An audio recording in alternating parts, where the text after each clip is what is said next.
Hello?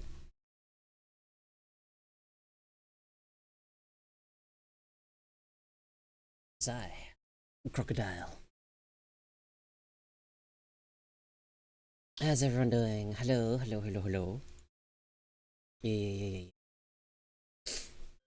I've been so tired. Yesterday was kind of tiring, guys.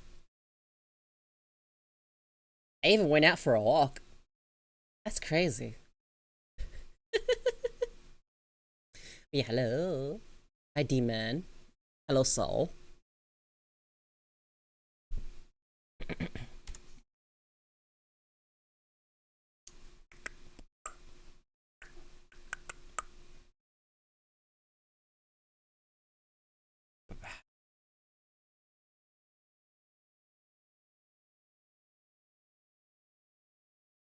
This new manga that came out that I picked up very, very, very recently.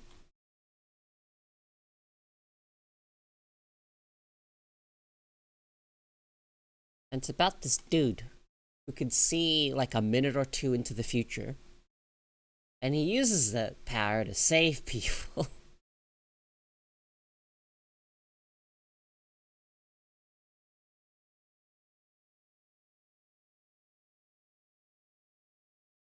And it's a fucking rom-com? Because why wouldn't it be? They're always fucking rom-coms, man.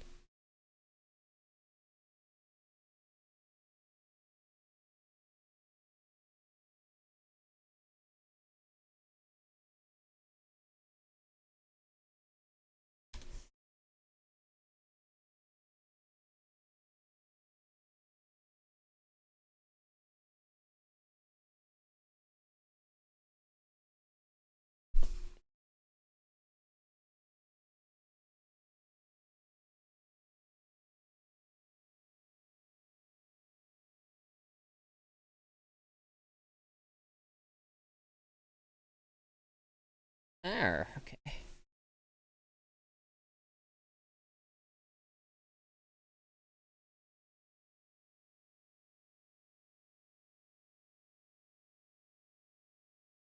Alright, so. I need to stream in VR a bit more. A couple more things. Alright.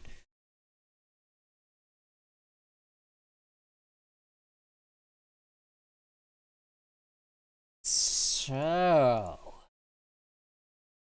There's something I've been thinking about. You know how light mode on phones has been the default for a while?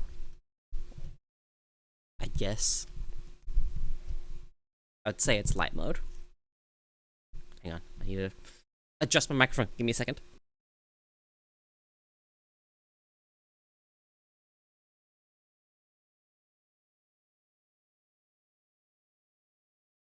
Alright, there we go.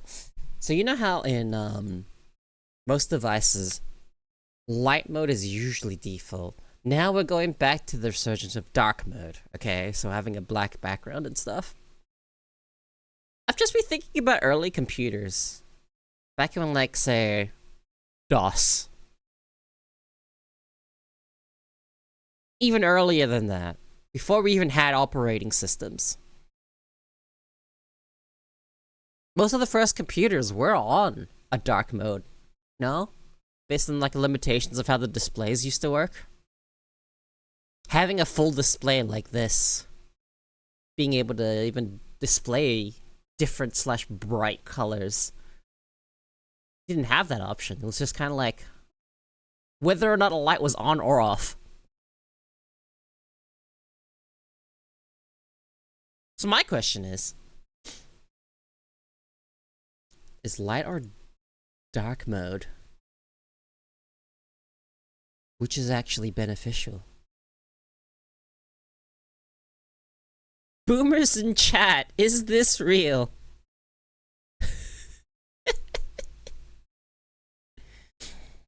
Do we have boomers in chat right now? able to give their feedback.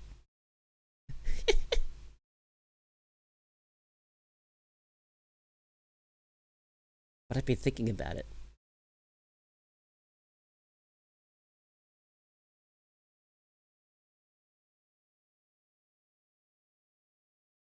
But yeah, I've just been thinking about it. Is just dark mode just going back to how things were when we started with computing and screens in general? Or is it more of a...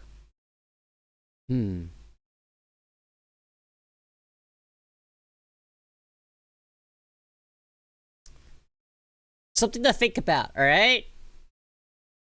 Because old displays used to be black and white. And it was white on black. Or it was like green?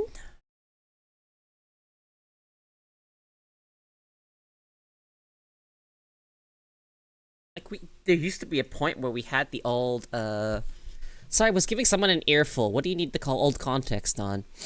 Computers and screens and how they used to be, you know, black backgrounds and like maybe text, maybe simple diagrams. And this is talking about light mode versus dark mode, basically. And default screen display settings. Because nowadays we find that dark mode is very popular, but there's a lot of people that want light mode. Just older than 98. 98 was the beginning of brighter display themes. But weren't the oldest displays literally fucking black and white?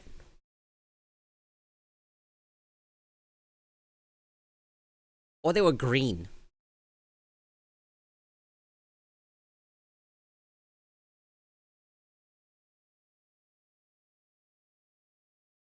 Black on orange. Black on orange?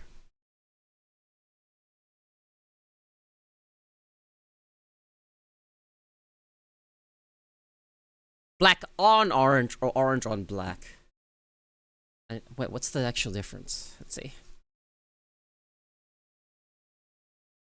Let me look at black on orange display. Oh! Oh, I know the ones you're talking about. Oh, okay. I just have to look at it. Yeah, dark mode was the first. Back when we used to have orange text on black screens, right? No, we also had the opposite. We also had the opposite.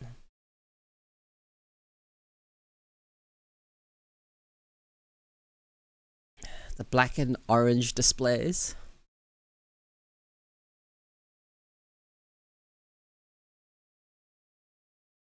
Yeah, okay. Black screen, orange text, yeah. Then at some point we got black screen, green text at some point.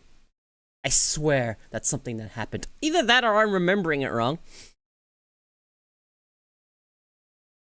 And then eventually we had white text on black screen. But that's just how it was, right? We weren't able to actually fully display any other colors. And now all our monitors are able to display fucking almost every color. It did, but it was not as common. Okay, so it is something that existed. So, with that in mind, what's correct? Black screen, green text, were you in the Matrix? I don't know, man. Maybe I was. Maybe I was.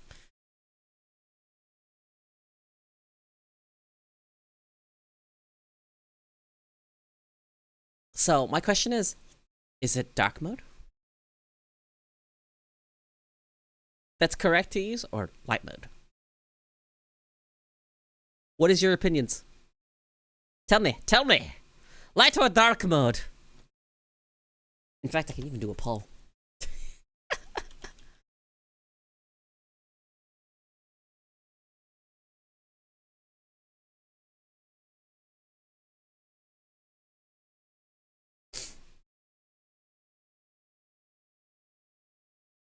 I'll leave it for like 10 minutes.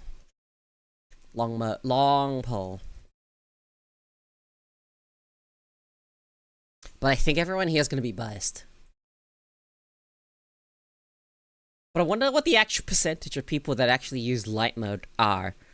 Because it's not like it's not used.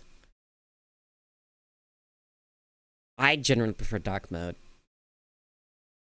Mostly because I don't like bright things. I don't like bright lights.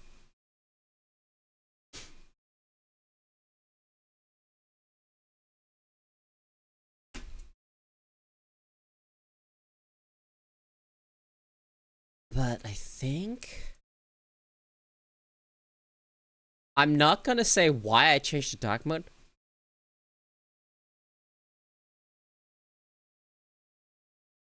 Is there a weird reason to why you changed to dark mode? What? What do you mean you're not gonna say why you changed to dark mode? What? What kind of possible reason would you need to not say? I'm more curious about why you wouldn't say it.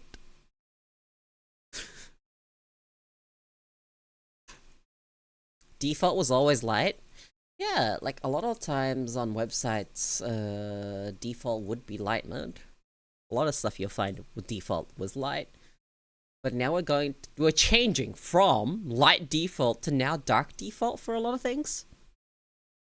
It's like dark mode's making a comeback. And I think that's interesting. Like, which Discord mode do you use? Discord light or Discord dark? I use settings, appearance. Yeah, I use dark mode. But I could also switch it to another color.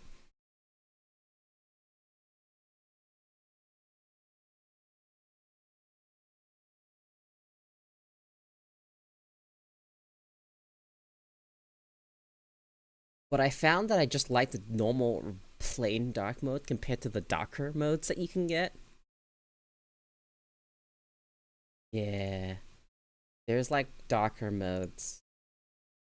Like Midnight Blurple. But I think I just like default Discord. Light mode was a thing to appeal to consumers back in the 80s and early 90s. Colors were modern, and getting people away from the dark days of DOS was a marketing masterpiece of its time. When I got my Nook tablet as a kid, I figured out how to change text settings. I would always switch to black or beige screen, easier for the eyes and for reading in the dark. They wanted light blue, but blue was a death screen. So, with the whole appealing to consumers back in the day, there was a lot of, I don't know what the word you use for this, but digital analogs.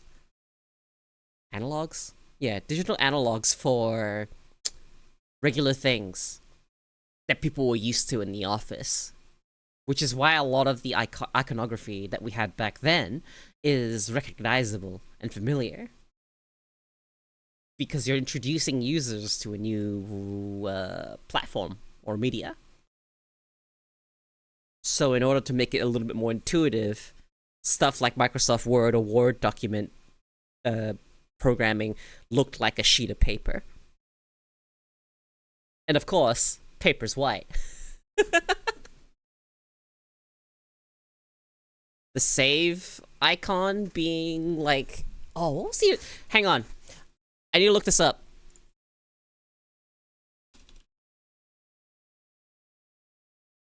The first save icon, was it always the floppy disk?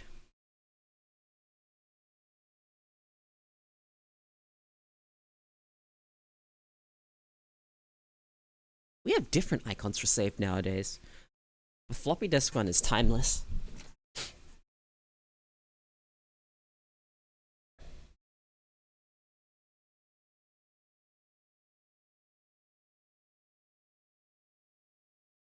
Hold on. No way.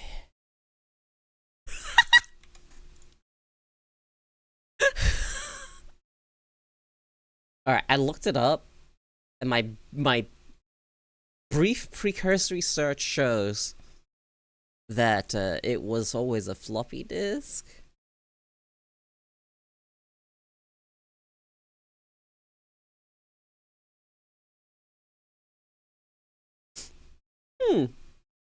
This hurt anyone?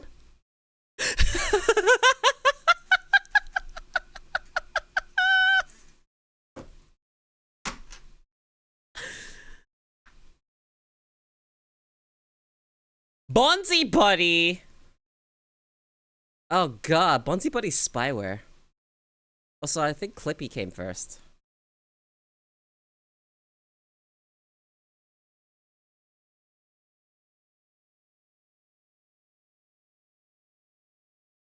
Oh, some of those floppy disks were fucking huge.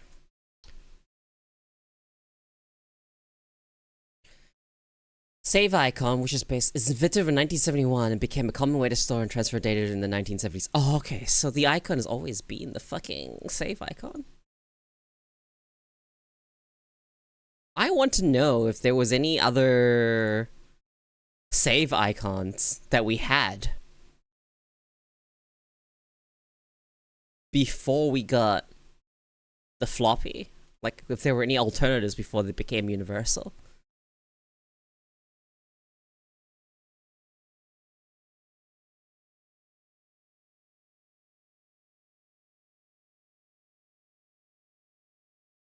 Apparently, it was almost always a floppy disk.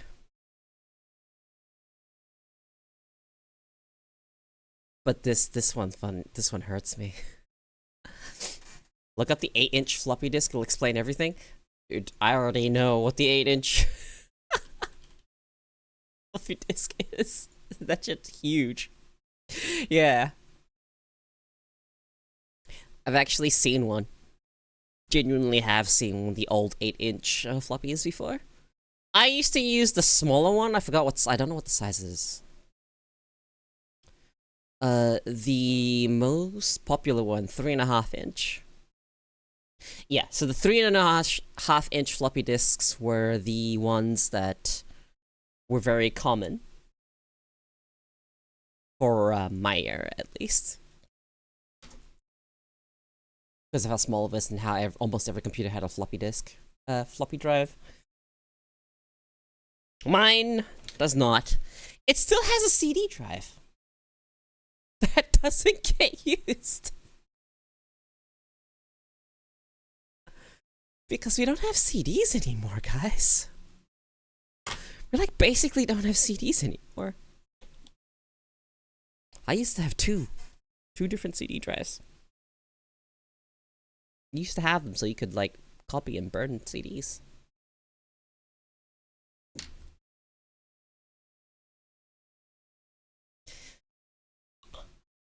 I remember there was a period during high school where teachers would actually mock you for bringing your homework in on a floppy disk. There was a time, I think I was in like the later years of high school when that happened, and a teacher mocked a student. Not me, but she mocked the student for bringing it on a floppy disk. She's like, what do you mean you're using a floppy disk nowadays? Nowadays we have USB drives.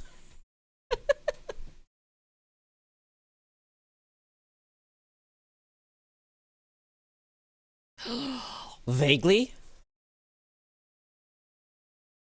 Yeah.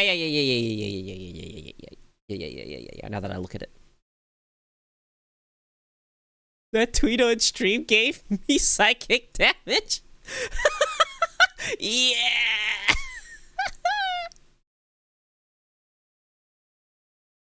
Hang on, but you have to share this real quick.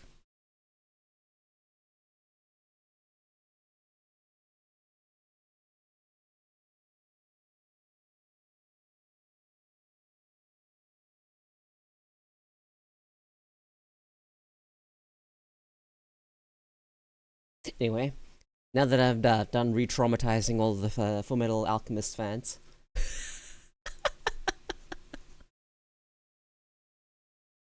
heard of a zip disk? Fuck off, says Nibby.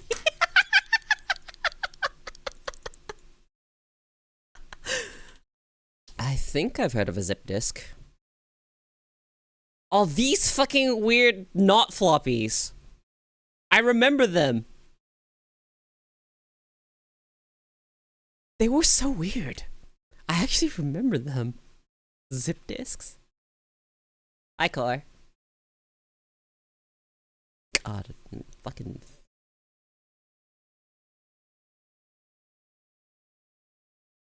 Zips are really funny.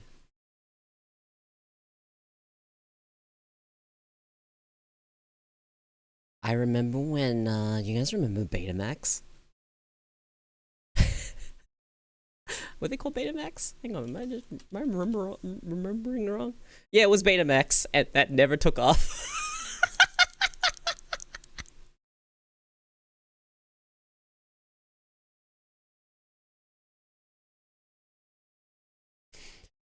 There were some people that were like, Betamax is the next big thing, and then they started fucking going crazy with the, and then it didn't go.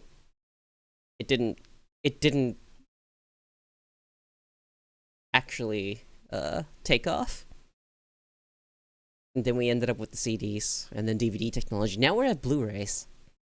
We still have Blu-rays.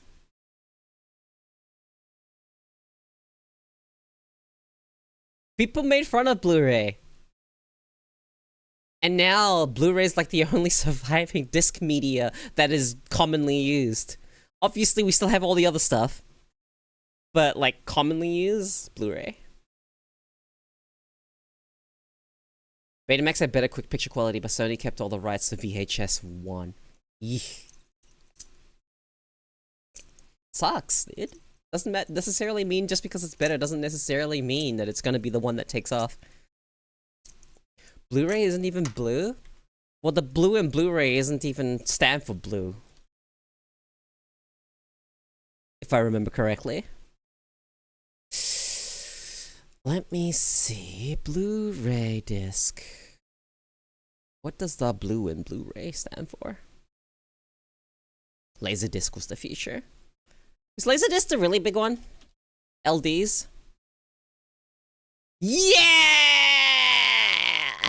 And then they were double-sided.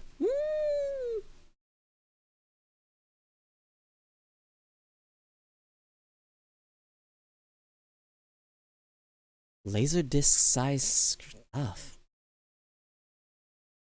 LDs nuts? Okay, dude.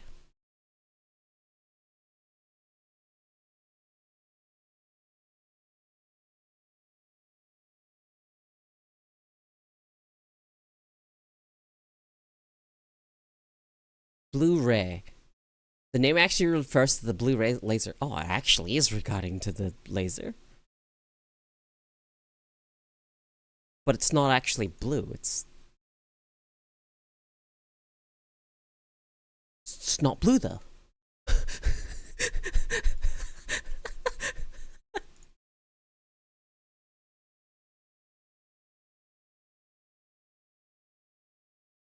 Fair enough. Okay, well, you know, on Discovery that everyone here, everyone that watches my stream is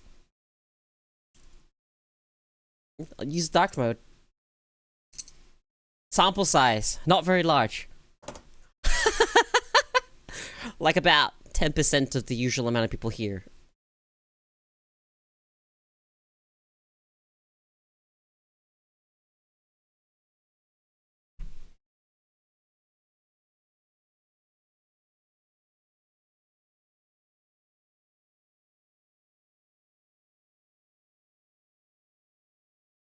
Oh. Thanks, Derpy.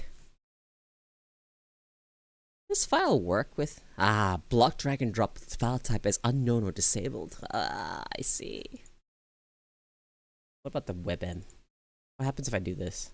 What happens if I drag a WebM into fucking VTuber Studio? MP4, WebM, MP3. Oh. Oh, you can put videos into this. What the fuck? I did not know you could pull a video into the...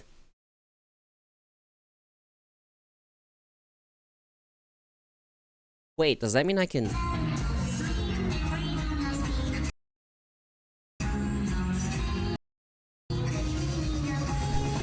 What the fuck? What is this functionality I've never seen before?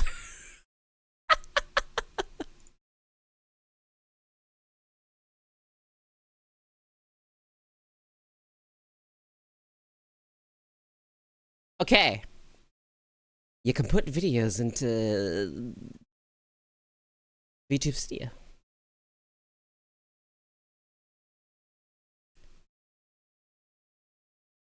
Guys, I've got a picture of food I ordered once, a long time ago, and you know why this picture exists? Holy shit, that's so big.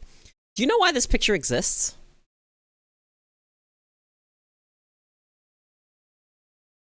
Do you want to know why? Do you want to know the context behind this picture? It's cold! How... Uber Eats wanted me to take a picture of the fact that my food was cold. They gave me a 50% discount on my next order. No, actually, no, they refunded. Partially, I think. Was it fully refunded? No, I think it was fully refunded. No, I actually think they fully refunded me. This was cold. How can you tell that from a picture? That this is cold. They asked me to take a picture. And I was just like, how the fuck would you know that this was fucking cold?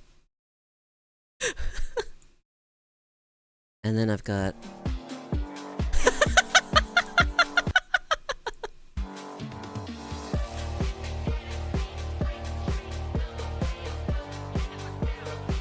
I love this fucking edit. I love this edit so fucking much. Such a good fucking edit.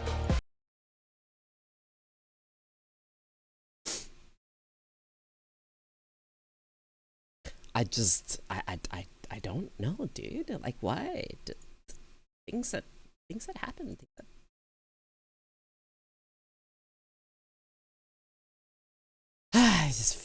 I just...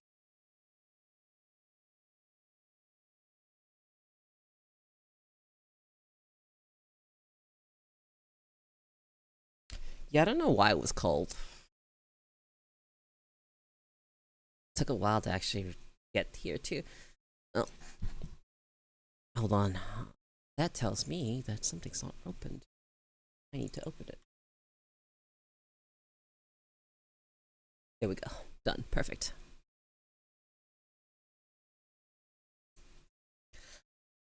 Yeah, I don't actually know why my food was cold. But that place I go to is... I wonder if it's only...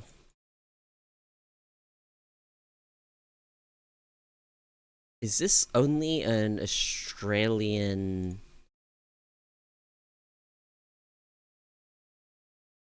business? Is...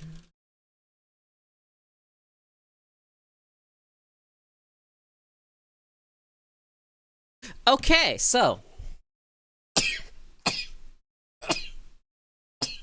Okay, apparently I meant sneezing.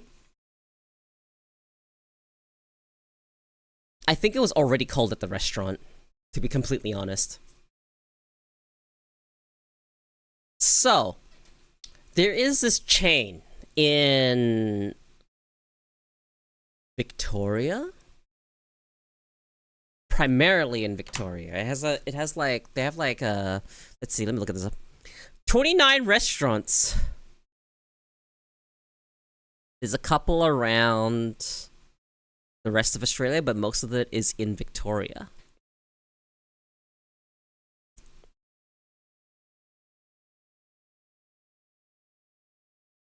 And some of them are 24 hours. It is the most, how would you describe it? What you would think of for Chinese roast takeout. You know the ones, the shops? You know the shops that have all the hanging meats in the window? You know the ones? Surely you guys have walked past the ones that I'm talking about. That's like roasted meats. And they're all hanging on hooks. And they're on display in the windows. It's like a franchise for that. I'll show you a picture, guys. Give me a second.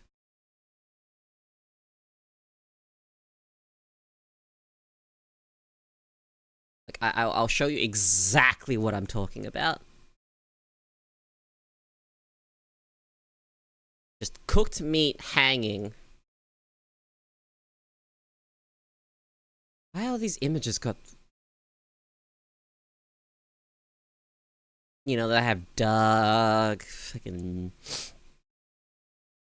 Chinese restaurant.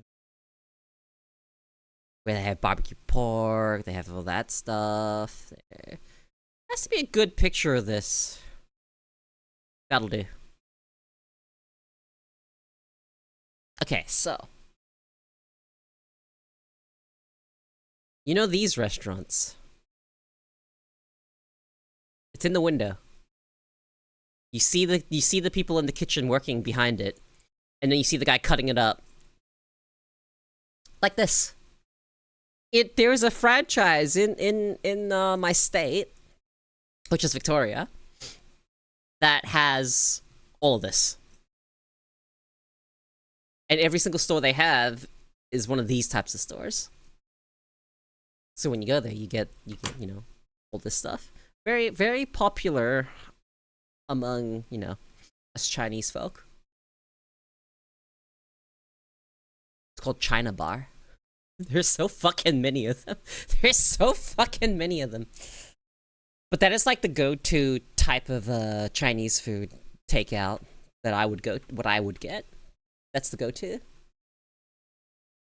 Now, a lot of people think about Chinese food, and I think you think of Panda Express. Yeah, well, the cold food wasn't even that big a deal. It's just it came cold. No, that's the thing, though. Ew, no, yeah. But when you say Chinese food, people think of, like, the little takeout containers with, like, noodles or whatever the fuck inside. That's not Chinese food to me. That's, like, stuff we invented for the Guaylo.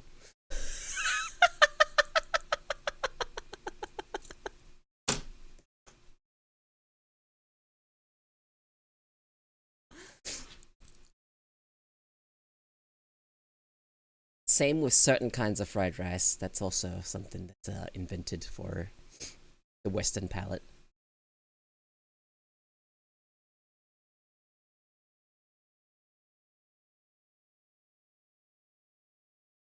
Because I'll tell you, fried rice is actually authentic cuisine.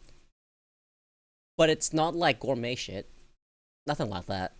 It's just, you have leftover rice. What do you do with it? You fry it.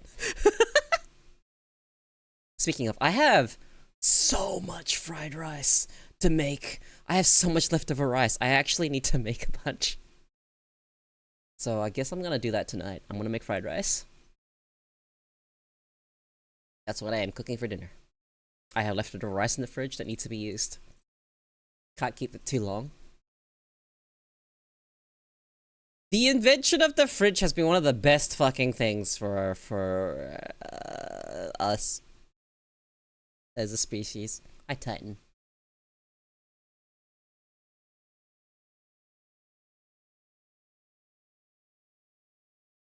So it's like,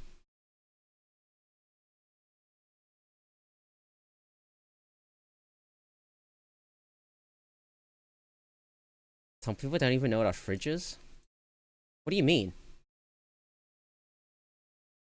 Who are you referring to when you say that don't know what a fridge is?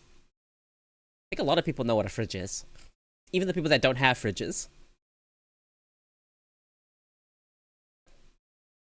Oh, you know what? You're right! The isolated tribes of specific places. There's like some in the Amazon forests, just little isolated tribes. No, I guess you're right. And we've tried our best to protect their culture and keep them untainted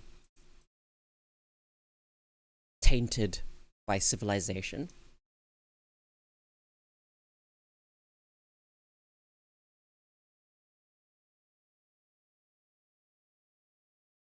I didn't even consider them Like, you know, they're their own little pocket of us humanity.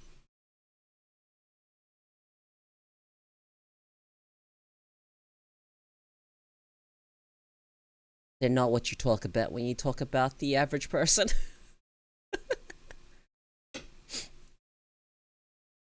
You wouldn't. You wouldn't give them one.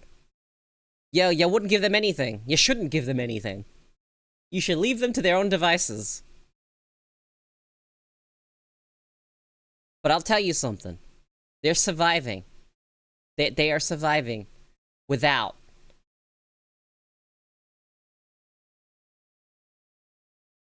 They're gonna survive without our intervention. During a zombie apocalypse, what would happen to the North Sentinelese Island people during a zombie apocalypse? Nothing. Nothing would change for them. Aren't they on? They're on a fucking little island. How would the fucking? Nothing would change. Nothing would change. Their life would not change. Unless somehow the disease crossed species and ended up in fish as well. Don't see that happening. Diseases that cross species, like many species, are very, very rare. There are some settings where you have zombies that walk on the bottom of the ocean to cross continents. Not practical. I have to say, most unrealistic thing is about some of the media where the zombies walk on the bottom.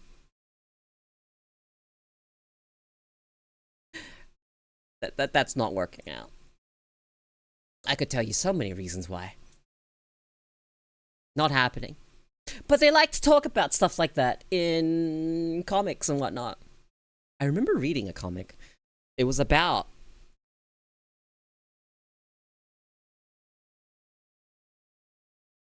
No, they don't. That's not the problem. What do you mean zombies breathe air?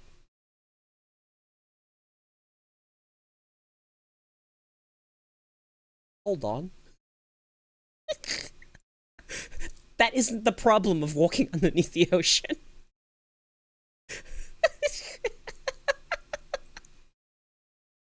What do you mean breathe?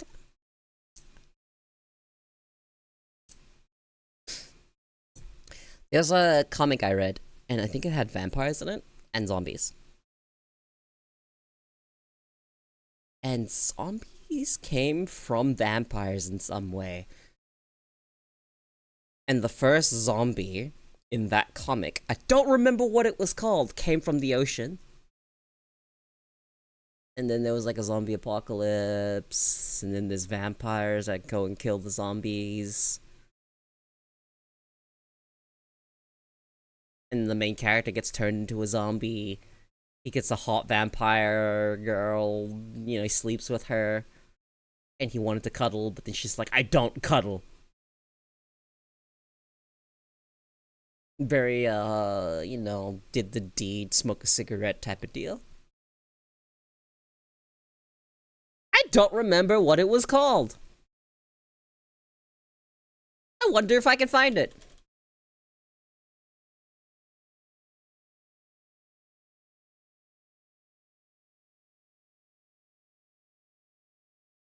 Wait, is it actually Lost Blood? It's called Lost Blood! I think it's Lost Blood! I'm pretty sure it's Lost Blood. Oh my god, it actually started the way I remembered. It's just a fucking zombie underwater walking onto the shore.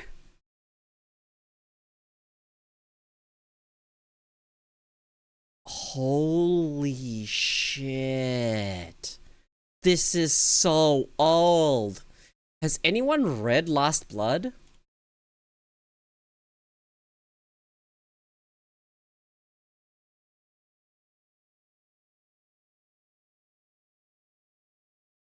Page 1 was posted Monday, December 25th, 2006. I found this in high school.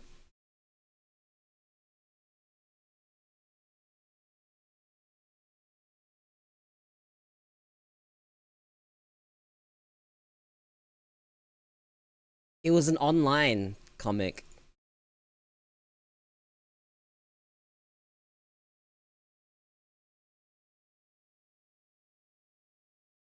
And it was page by page. Because back then it was common for people to do things page by page. And then now you can buy the book? Oh, dude, that's so tempting. Last Blood comic. Is it on? It is.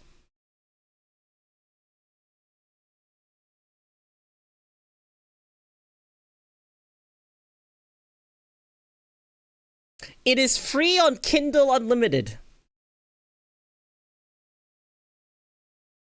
I have actually been really tempted to get a Kindle. I have to actually admit that I have been really tempted to pick up a Kindle. Hello, cute croc. Hi, Drendrack. How you doing? You find it funny? What's funny? Yeah, apparently this is just included. It's free on Kindle Unlimited. The fuck is a Kindle Unlimited? What's the price of a Kindle Unlimited?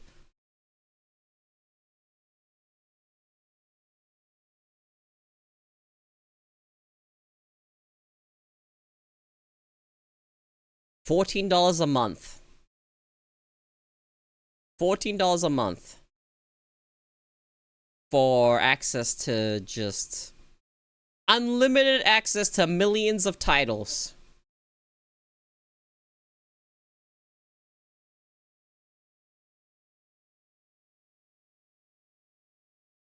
You know what? You know what actual there's an actual service that almost everyone and their fucking grandmother has gotten a fucking sponsorship by them. But I actually have used them before. I actually own some audiobooks from Audible. And I actually have the Audible app on my iPad.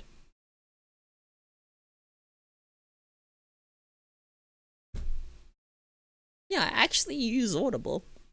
Used Audible. I used to put on an audiobook and just listen to it and pace around my old place. Not my new one. I haven't listened to it in fucking over 3 years or something now. But yeah, I used to listen to audiobooks. And back when you were on Audible, if you had a subscription, which I cancelled, you would get a free book. You'd get a free book credit every month. You'd be able to just get a free book. So I have like a little tiny little library of audiobooks. Audible's nice. And then now they have that other thing that I've seen people have ads for, where it's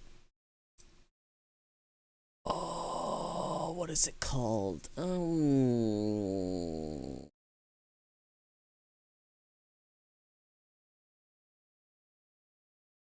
What is it called? Blinkist! Have you guys had a Blinkist? I wouldn't actually use Blinkist, but Blinkist is they digest and shorten everything down to about 15 minutes. So it's a summary thing. I don't want a summary. Thank you for liking Kyoki. Star Wars Lego game? Is a new Star Wars Lego game? Star Wars Lego Star. What's the newest one? Lego Star Wars. Release date. It's not on Steam. Lego Star Wars.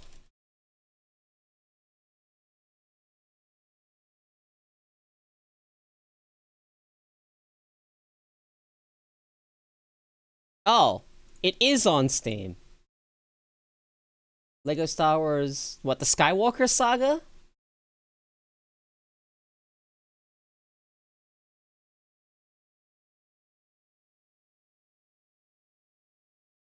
Which Star Wars is this based off of? Why is there so much Star Wars Skywalker Saga?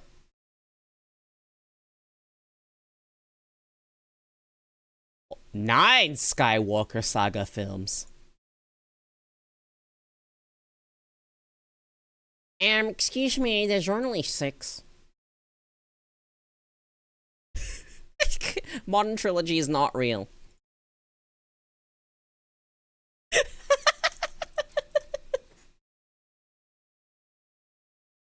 God. I don't really like the fact that, what was it, Disney bought Star Wars. And subsequently, I think anything to do with Lucasfilms. And then decided the extended universe. Now, we don't like that. They're not canon anymore. That's some of my favorite fucking Star Wars there. The Star Wars extended universe was my favorite stuff, and they told me that none of that is real anymore. So fuck you. All modern Star Wars is not real to me.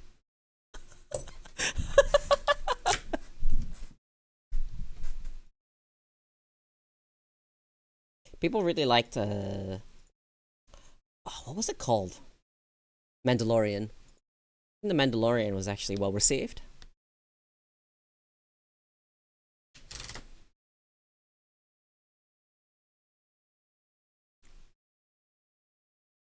I do not like the fact that they did all that. Because my hero from Star Wars will and always will be Kyle Katarn. My boy. How dare they make him not real? Pretty sure he was in some books too. Like, which...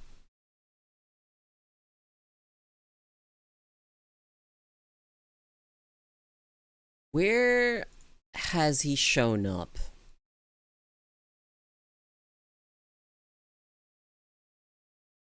Oh god, Kyle Katarn is fucking everywhere.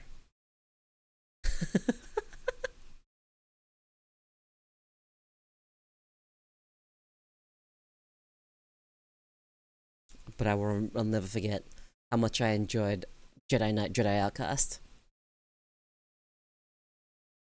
What a fun game. And Jedi Academy, but that game wasn't as fun. But it was neat that I was able to make my own Star Wars OC in Jedi Academy. Yeah, that Lego Saga is free on Epic Games at the moment. Hold on, Epic Games Launcher. Let me load it up. I'm probably not gonna play it, but you know, anything to get a free game. Okay, you need me to log in. Fuck you.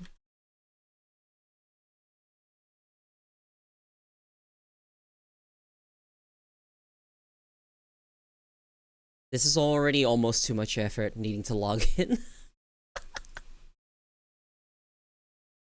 Come on, give me my fucking sign-in code. There we go.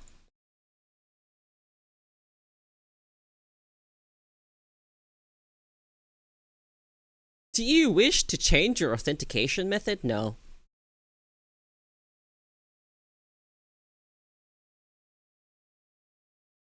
Get. You know, I did get DNF Duel, but I never used it. Click here to agree to share your email with Warner Brothers. No.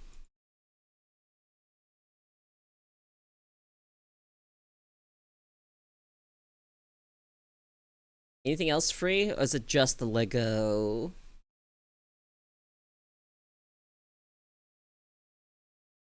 thing?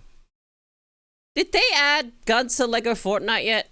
Does Lego Fortnite have guns yet?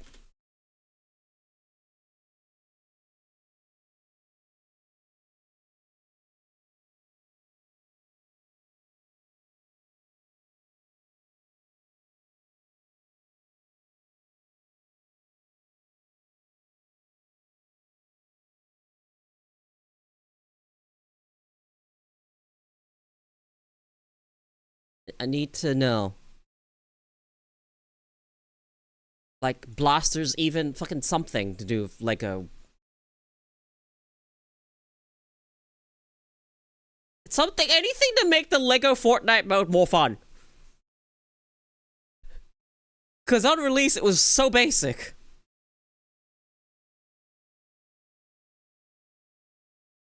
Hi, Val. Remember all the goodies on Prime this month? You know what I got? You know what I got, and I'm actually really happy about? Hey, hey! Guys, Chasm the Rift. Yo! Neverwinter Nights? Hang on. Hold on. Hold on. I have to get game. Claim code. Log into GOG. Claim code. Redeem. Neverwinter Nights Enhanced Edition. Yes! Baldur's Gate, I already own this. But anything to grow my GOG library. Yes!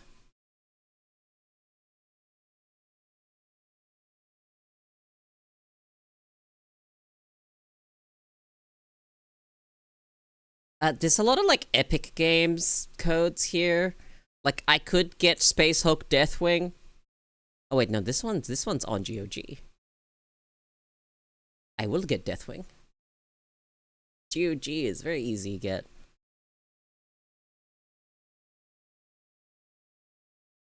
I know how old my GOG account is. My GOG account is so fucking old, it's using one of my ancient usernames. It's using a username that I used back in fucking the 2010s.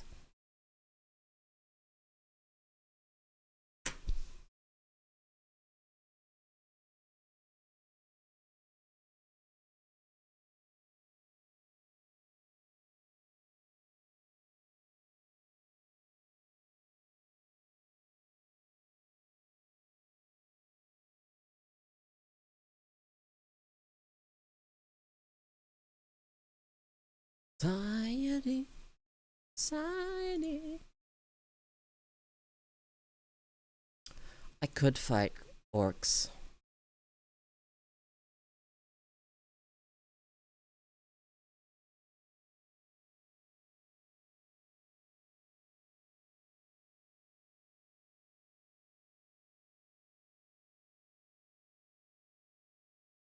Mm.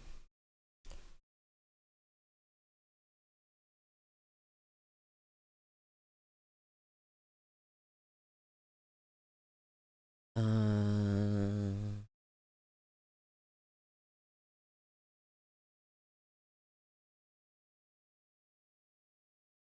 hmm. What's in my GOG account? Let's see. Games. Not that much in this GOG account. I don't use it that often. But I did add a bunch of games. But! Did you guys know that they re-released Chasm the Rift? I might actually play it. I might actually play it on stream.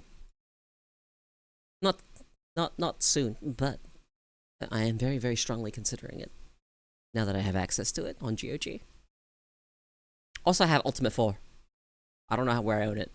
But one of the first games I bought on here was Tyrion. And then it was the Zeus and Poseidon and Caesar 3.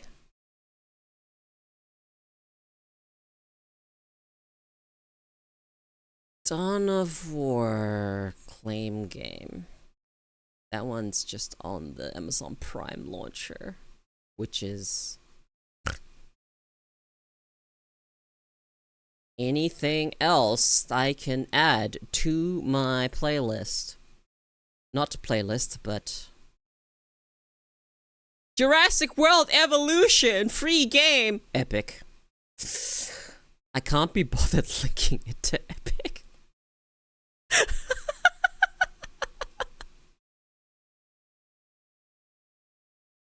Too much effort. for a game I won't play.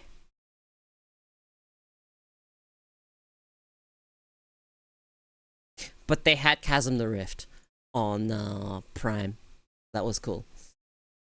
Akalabeth World of Doom, if you want to play Ultima before it was cool. Not really. I don't even want to play Ultima.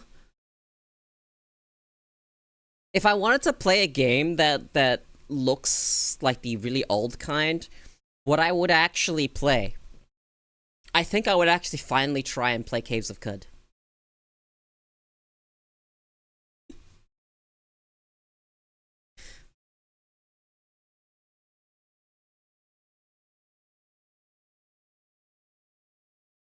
But yeah, it's, you know.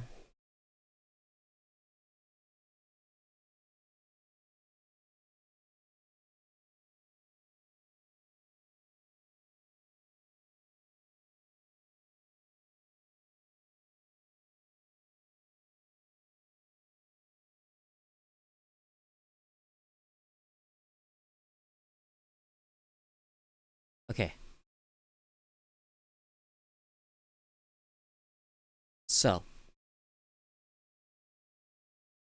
I got distracted for just a moment. There's something I want to tell you guys about. There is a manga, and it is called My Girlfriend Is Not Human. My new girlfriend is not human. I must recommend it. Link. People to read. Thumbs up. Yeah, games, fucking... I'm really surprised that I ended up getting a free key over the thing on Amazon Prime, getting a free game of Chasm the Rift, considering that a few days before I had just talked about it. You know, that game didn't actually take off. It's not that popular. I don't think it was, like, that good for its time.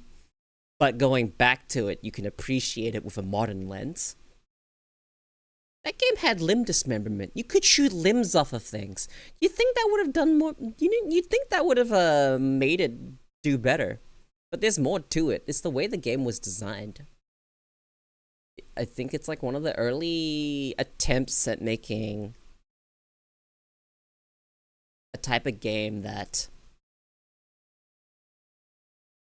induced stress. I wouldn't even really call it a horror game. Maybe it was an attempt to make a horror game. I don't think it succeeded in trying to do so. Very tight corridors is what I remember about that game. Not at all like Quake or Doom, where you have an entire fucking platform to fucking work with and good movement and all that such. No, this is like very claustrophobic by design. That's Chasm the Rift. That game was neat. I remember playing it a bunch. I don't even know if I had a full version of it.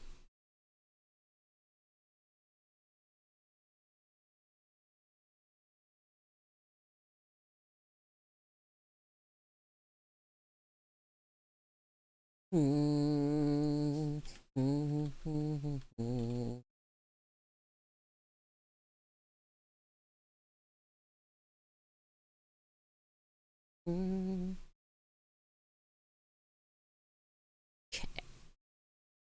This one.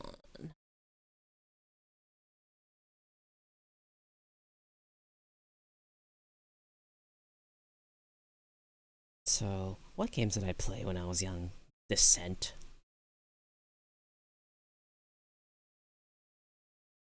This weird game. Is he called Dizzy?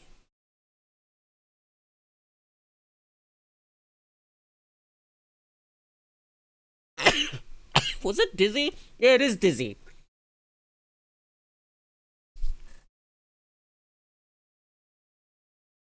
And, who remembers Jazz Jackrabbit?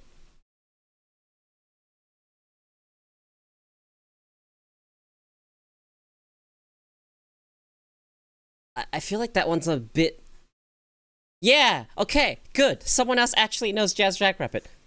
Not one of the games that I played that no one fucking's heard of. But yeah, Jazz Jackrabbit was fucking neat. I liked that game.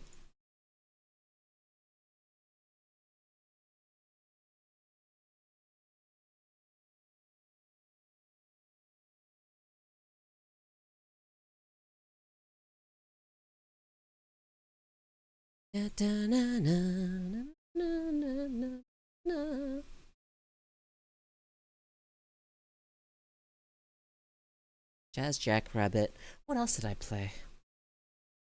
I played Soldat. I don't know if I've talked about it before. I don't know if anyone's actually played it.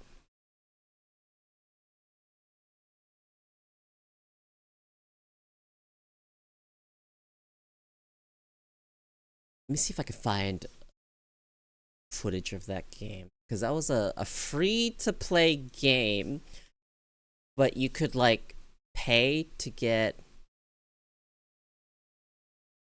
customization.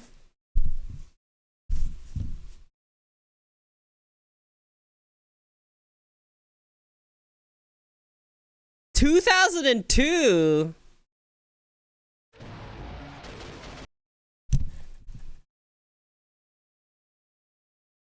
Okay, so it was like this.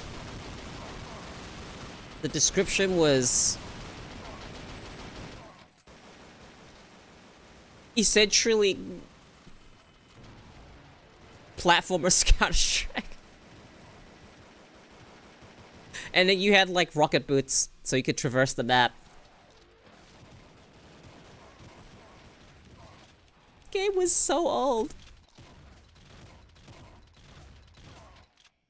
Played it? Yeah, I played this. Is it still alive? I think it might actually be still alive. Because now, yep. So if I zoom ahead, okay, this is definitely haven't played this one because this is newer. This is they updated it at some point. I think they said over here 2016. Yeah, I definitely did not play this one. I played like the older version. So then this is newer. And now they made Soldat 2.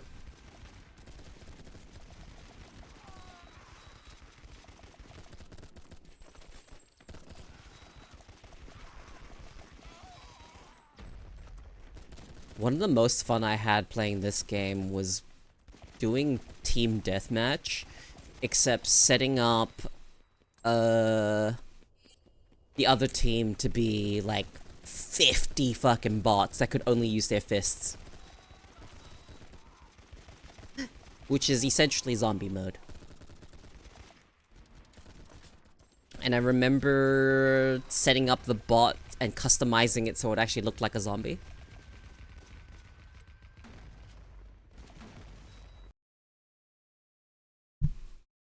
So that was Soldat. That's a game I played when I was younger. I played Liero. That game was fun. It was like a sandbox. I really liked sandbox games when I was young. I don't know why. I used to use... What was my username? Do not remember. But even if I did, I would not say.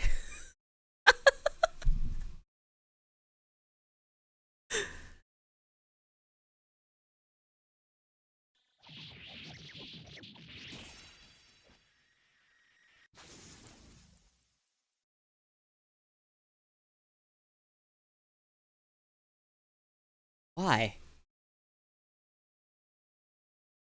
For what reason? Thank you for the 20 gift. Why? What's the occasion? Fun time? What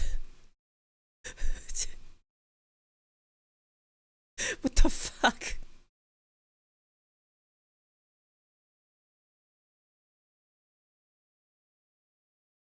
Actually, what's the occasion? If you're here right now and you got hit by that sub, make sure you thank Funtime. Thank you, but what the fuck?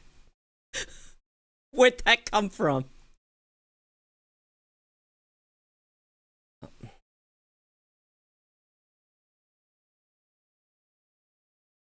You're guilty of streaming during the time I am awake.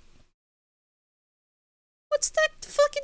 I haven't changed my schedule for fucking more than 3 months at this point. My time I stream hasn't changed.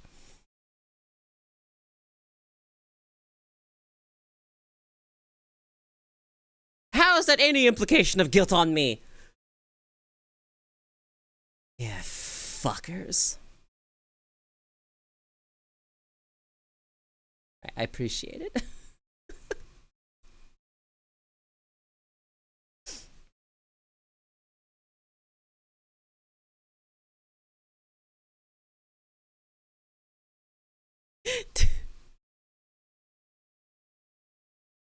God.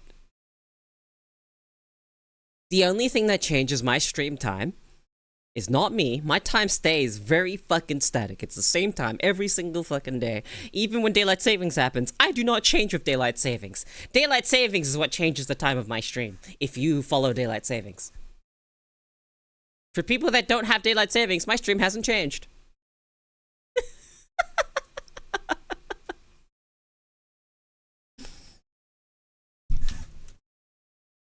But you know, today's a nostalgia stream and talking about the games I used to play. I don't have a choice. No. If you live in a region that does daylight savings, you don't have a choice. I do have that choice. The only difference for me is when daylight savings happens, when I'm on daylight saving time, I go forward an hour. That makes my stream start an hour later. For me, I get to stay up later. But when it goes back, I'm gonna have to sleep earlier than normal. Because then I'll have to wake up an hour earlier. So I do actually have to sort of adjust to keep things the same. Because all my clocks fucking automatically switch over. And I have to manually adjust some things that automatically switch based on time zone. I wish I could just set my time zone to static GMT plus 10.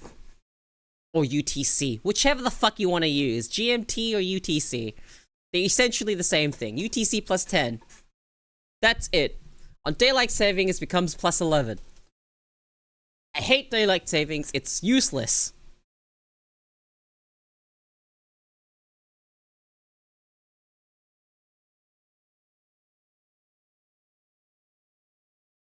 Okay. So, tell me about your favorite childhood games. Because I'm going to talk about mine. So, Ape Skip's an obvious one. Chocobo Racing. Did I ever talk about... You know, I've talked about Chocobo Racing before, but how many of you guys remember Chocobo Racing? How many of you guys have played it? How many of you guys even know it exists? There's also Chocobo Dungeon.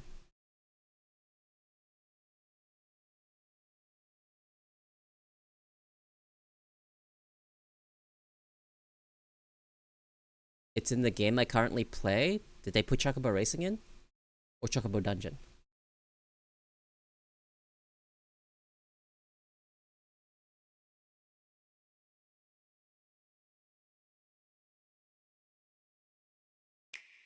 You know, I never actually played this, but...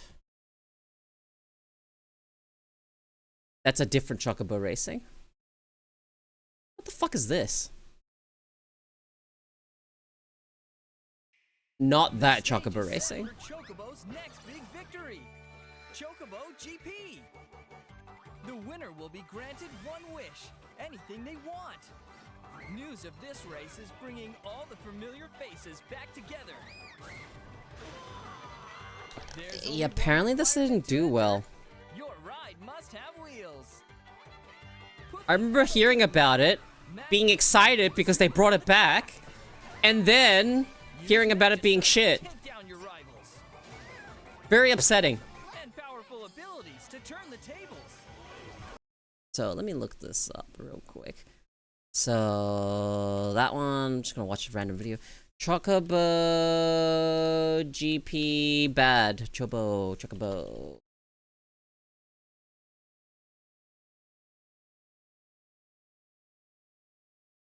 Hey, Baldier.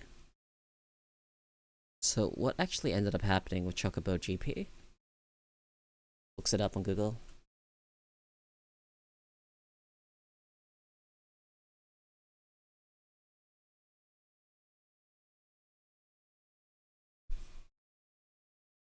Okay. It did not do well. Let's look at Metacritic, not look at the thing. I'm looking at the user scores. User scores matter way more.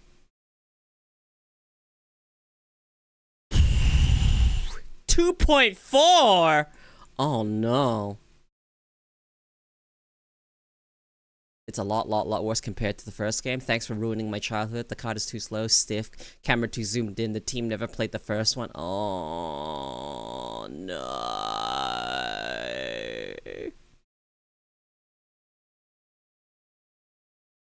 Another instance of corporate killing the games I liked.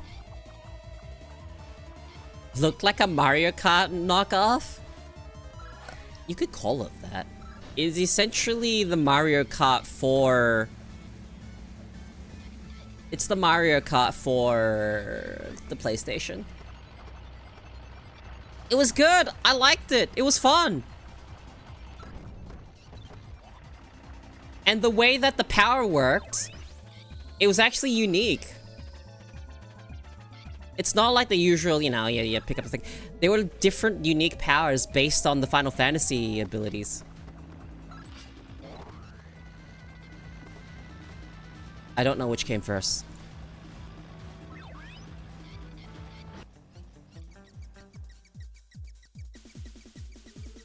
Let me check real quick. This came out in March 1999. Crash Cart came out in... also 1999. Okay, which one came out first? This actually predates,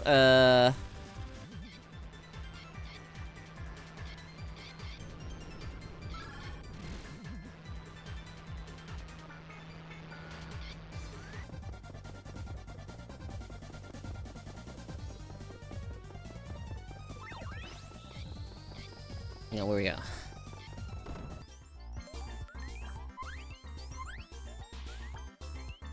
Yeah, so this actually predates Crash Kart, or you know, Crash Racing.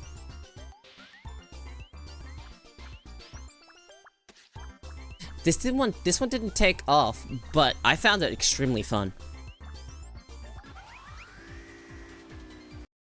I found this extremely fun. And also I really like the style. So all the abilities, right?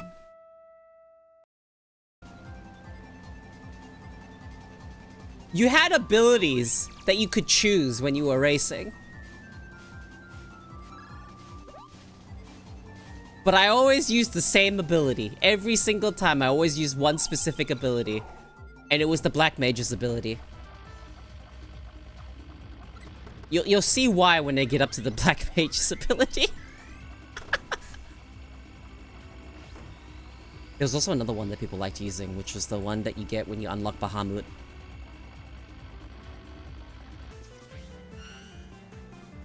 The fucking goblin, the thief!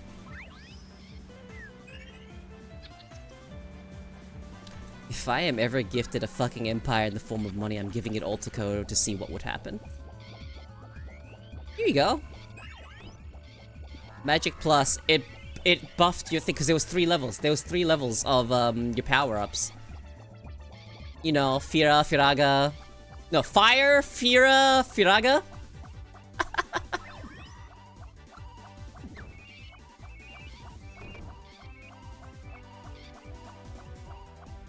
And you would go through every race, and you follow a little story of Chocobo. And you would, what's it called? Race all the characters. And then there's Fat Chocobo! I fucking love Fat Chocobo. He has a tricycle!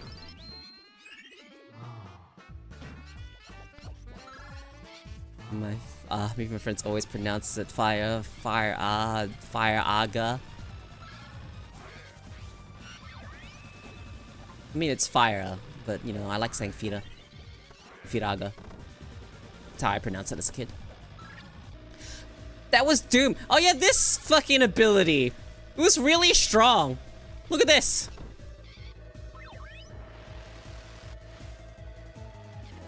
You blow people up. You blow up every single person. And then you had this fucker. Squall. Squall's ability. Gunblade. If you were in last place and you used his ability, you would speed up until you took first place. And anyone you drove past would crash. Like, watch this. Okay, well, they didn't show it. But he would just permanently get the speed boost. And then Chocobo's basic ability was just dash. He just got a speed boost. 20 years later, I still can't figure out how grip up really works. Magic Plus playing with a bunch of friends. Dude, Magic Plus was such a fucking middle finger. I love that game. Chocobo Racing was something I played a shit ton of. And if you beat the game, depending on how well you beat the story on, you'd get assigned the points, and then you could use those points to make your custom racer. And the more points you had, obviously, the more well-rounded you could make your racer. The moment you had a custom racer, you would just beat all the story mode. You would just beat all the story mode. None of them are fast enough. None of them are fast enough or have the handling to beat a custom racer. And it was really dumb because some of the racers, they're not all created equal. There's like an inherent imbalance because some of them fly. Right? Like the white mages on the white mage, the black mage, Bahamut, they all inherently fly. So they don't trigger ground traps. Kind of bullshit if you think about it. Because Moogle has the ability. They start with the ability called Flap. Which lets you fly to ignore obstacles. But there are characters that just fly by default. Like, well, how's that fair?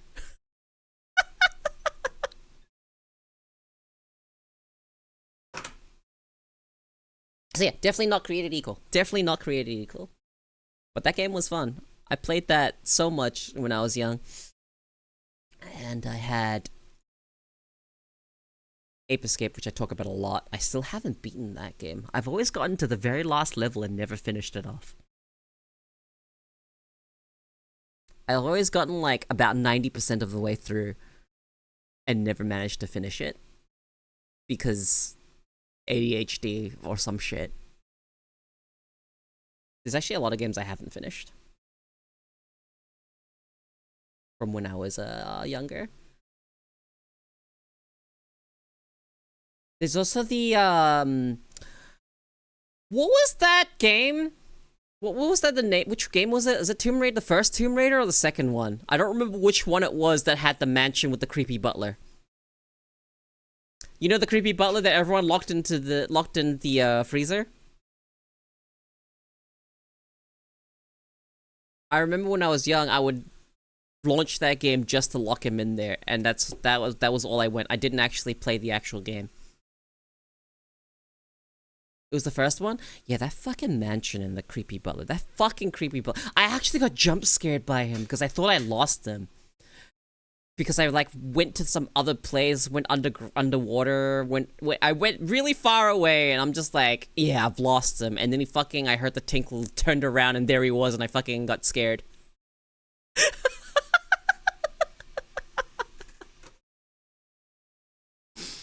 So that one I played the medieval demo. It was 2? Okay, so it was 2. I remember having access to the Medieval demo. I used to play Winning 11, soccer game.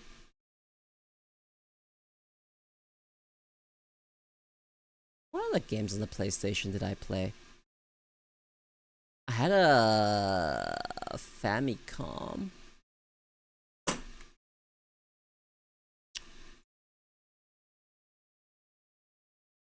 Was it the Famicom?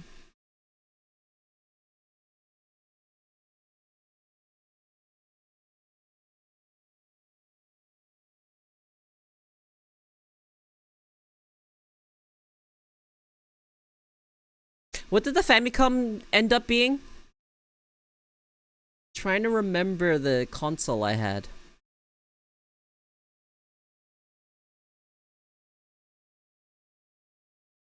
Because it wasn't an NES or a... I did have an NES. Well, I didn't actually.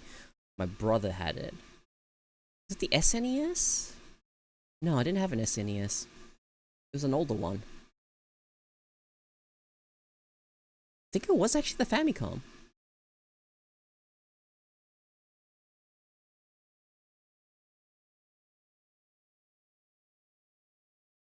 Maybe it was the Super Famicom. Let me look. I need to look at it.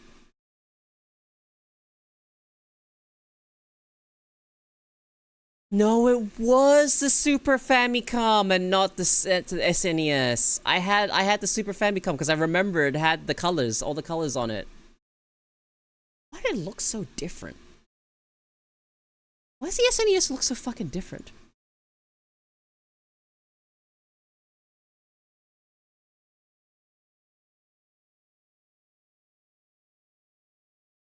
Yeah, SNES was gray and purple. No, the Famicom I had was the one with the green, blue, yellow, red. That's the one I had. And you know what I remember the most from it? Parodius.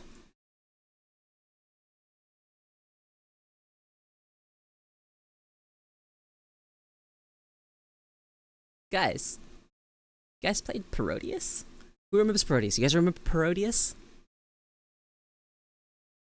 It was, you know, the parody version of Gradius. If no one remembers Parodius, I will literally fucking enlighten all of you. Right this fucking instant, I'm going to enlighten you guys of Parodius.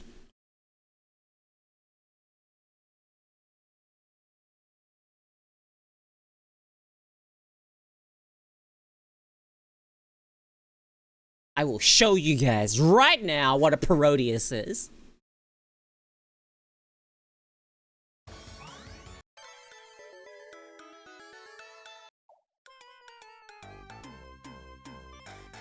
This is the arcade version.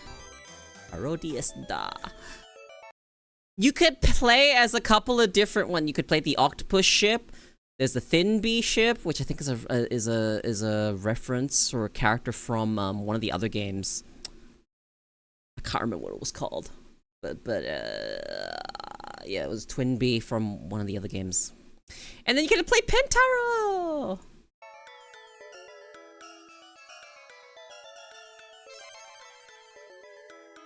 That is Vic Viper.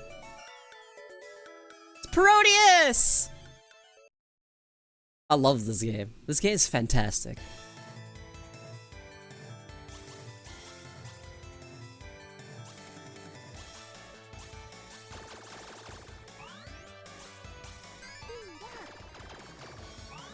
Speed up!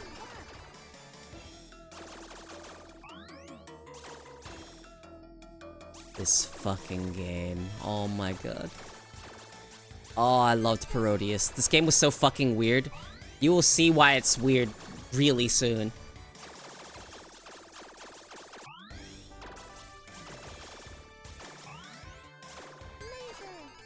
Laser!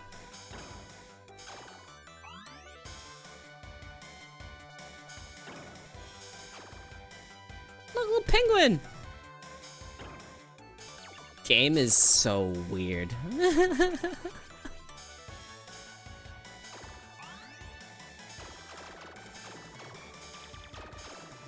There was a good scroll on the Sega called Steel Empire. Well, I also grew up with Raiden. 2, specifically 2, Raiden 2. Fucking old shmups, man.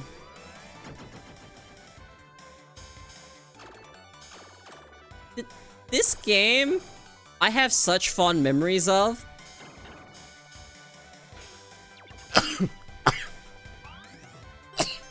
Excuse me. Because I remember being able to play it when I got a little older, but when I was really young, I used to watch my brother and, the homestay guy.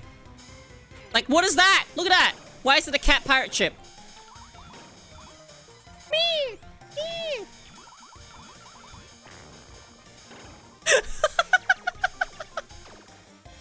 Fucking parodious.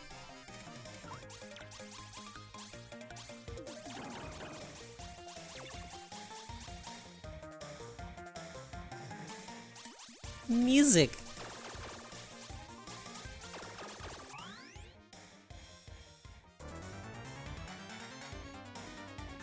Oh, dude, I actually remember the boss. The fucking penguin, and then you had to shoot his belly button.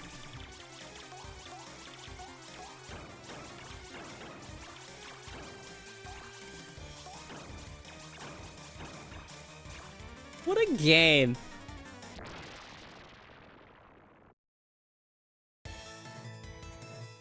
This game was so fucking trippy.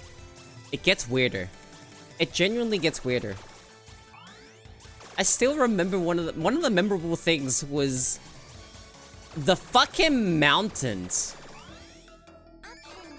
They had mountains that they had mountains that fucking, oh my god. How do I even describe this? The way that the fucking mountains worked. Yeah, this fucking weapon.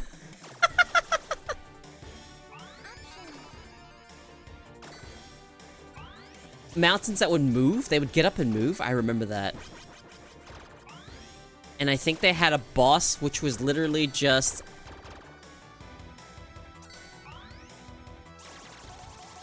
is it legs? I'm trying to remember.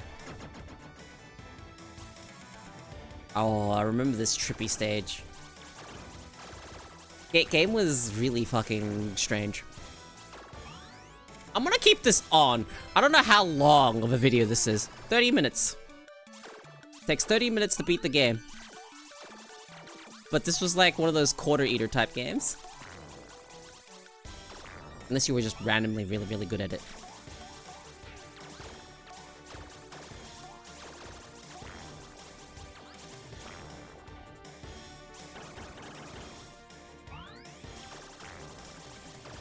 Make me want to install an emulator and play some Sega games? Dude. What if I said the words Golden Axe?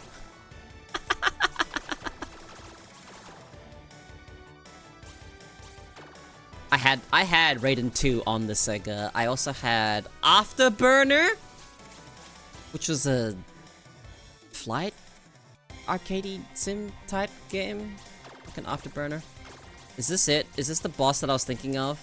Is this the one where it's just a woman? Yep. It is literally just the one. It's just a woman.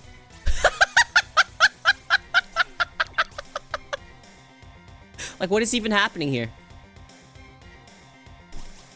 You had to crawl under her legs.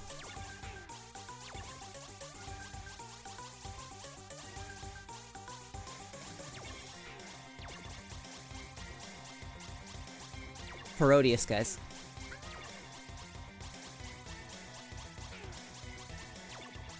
You'd have a small window to fucking go under her feet. And then she'd fucking moan.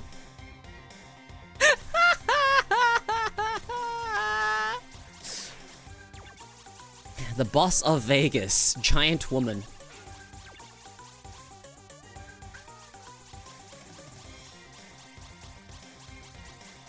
I don't even think she was actually a boss. She was just like an obstacle. I'd do anything she says. Ooh.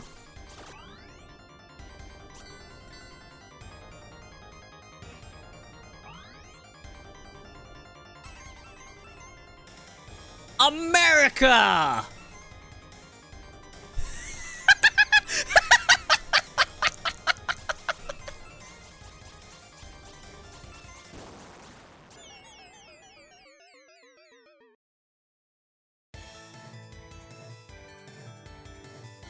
A fucking eagle with the Uncle Sam. Uncle Sam? It's Uncle Sam, yeah. Uncle Sam's hat.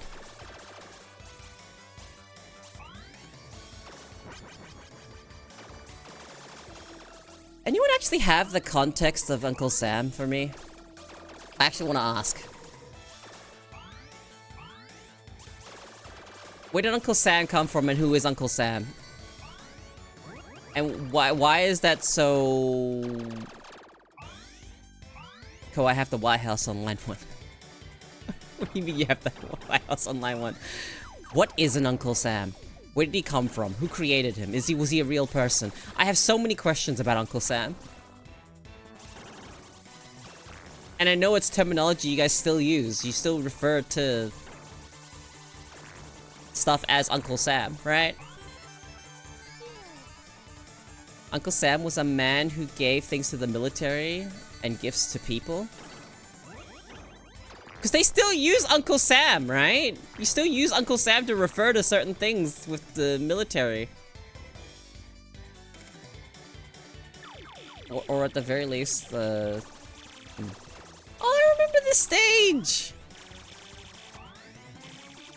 During a time that was unpopular. The stage was kind of hard. Oh, I remember these fucking pumpkin fucking fuckers.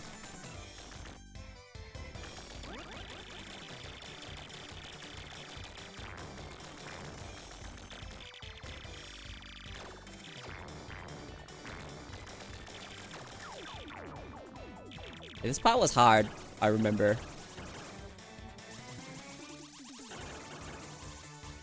But I'll always recognize the hat. Does Sam have a hat? He supplied beef barrels to the military that would mark US, and someone asked what they stood for, and the CEO, Sam Wilson, said it stood for Uncle Sam Wilson. His US initials, Uncle Sam.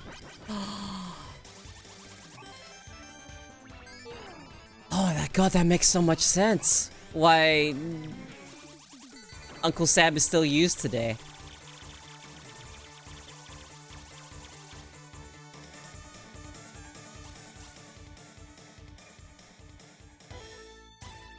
Okay, what is this boss? Do I remember them? Oh yeah!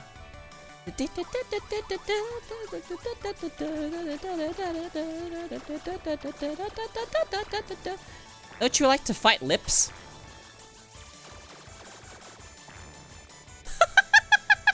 What a fucking trip this game was.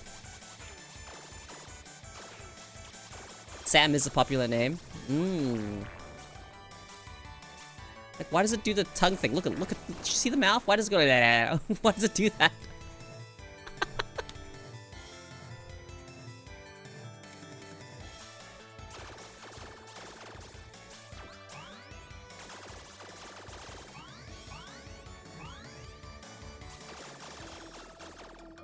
Kind of thing that would scare me as a kid? Yeah. What scared me as a kid, I wonder? Dropping acid while making this game?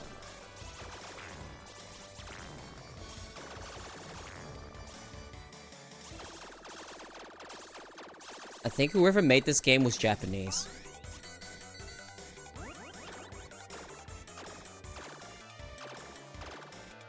Guy who drew Uncle Sam, the original person, used his own likeness to draw him. Oh, this is it! This is the level where some of the trees fucking stand up and walk at you! And the mountains. I don't remember if they moved or if they, actually... Yeah, look, the fucking mountains. Some of them got, like, angry at you. I don't remember if they moved. It might have been the trees only.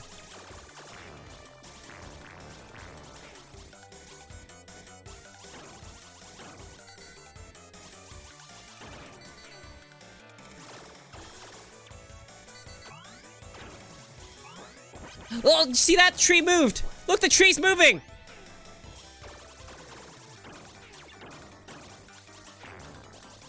I send things to people in the military to this day, no matter what fate might be. I can.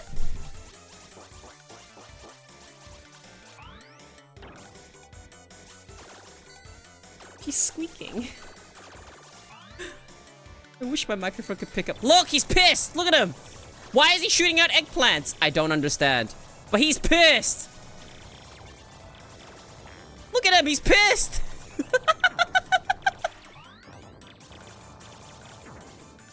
Why eggplants?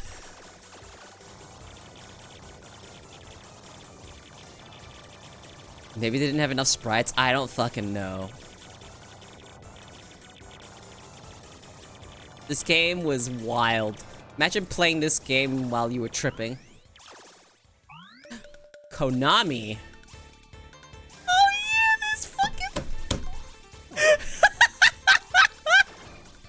I forgot.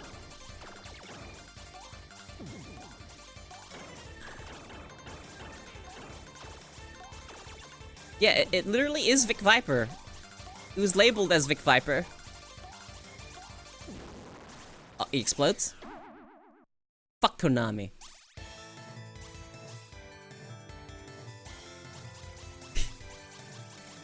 All my homies hate Konami.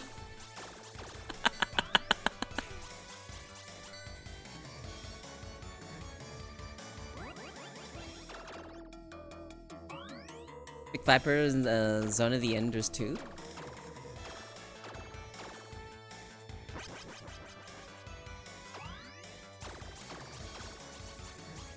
You had an interview with Konami once?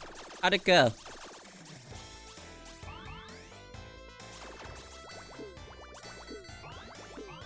In an actual documentary?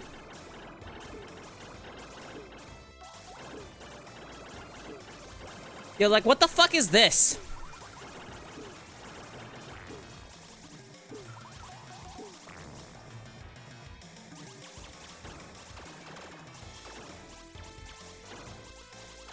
What the fuck is that?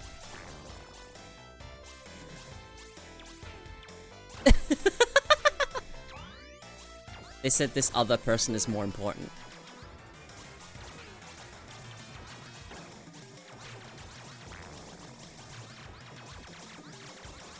And it's still in the documentary.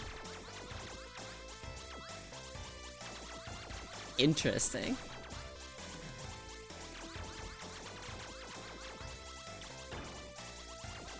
Like, I don't even know how to even begin to understand what the fuck this is. And you know the funniest part about this being one of the weirdest shmups out there is that this is not the weirdest one. They have weirder. Like, a lot weirder.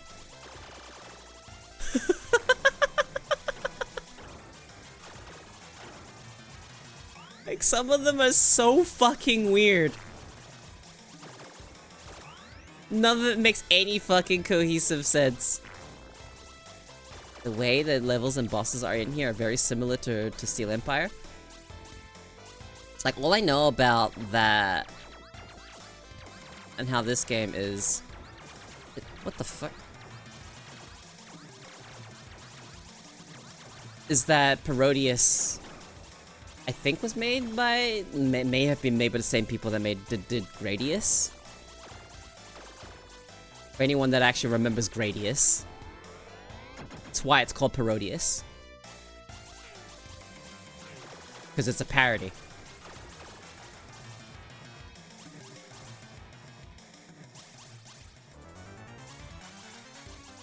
I mean, it's called Parodius. Dude, I forgot this fucking boss! It shot out these fucking... Were these Easter Island heads? It was so weird.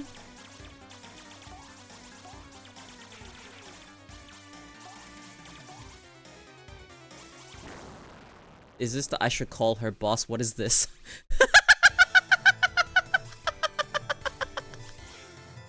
Look, I told you guys I had to enlighten you guys on what Parodius is. And now you're seeing it.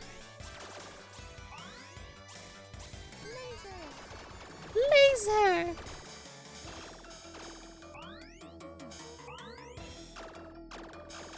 I'll purposely remember Gradius 1 if you remember Gradius 2 video game. I don't remember much about Gradius 2. And it is a game I've definitely played before.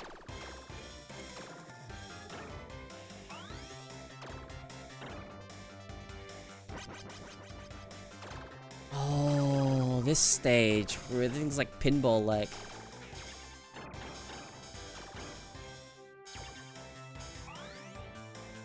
Fuck Konami!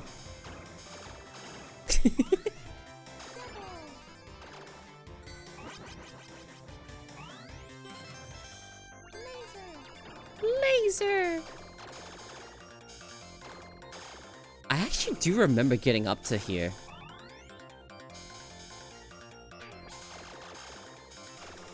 Hi, cat!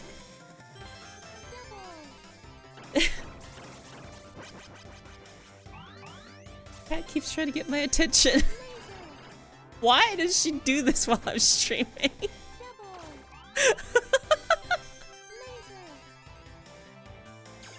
Laser!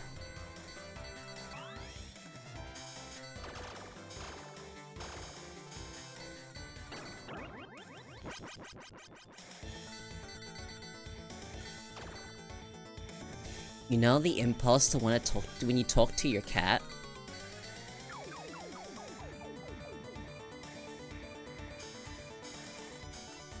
You know when you see your cat, and instead of talking like a human being, you go up to your cat and go, "Hi!"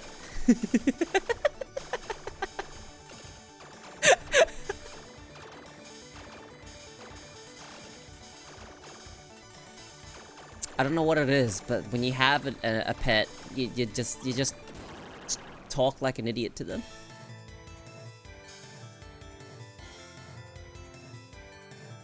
It's either that or I look at her and go, "What? What do you want?"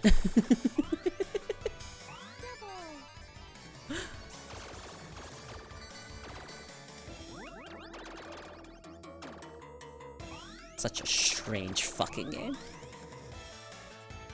I don't even know if you'd call it baby talk. It's definitely a pet talk.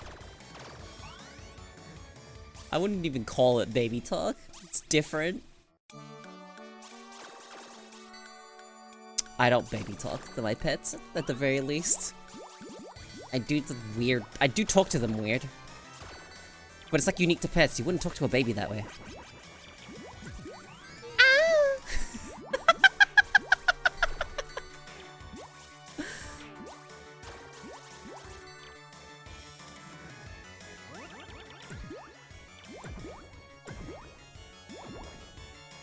That stock noise is actually everywhere.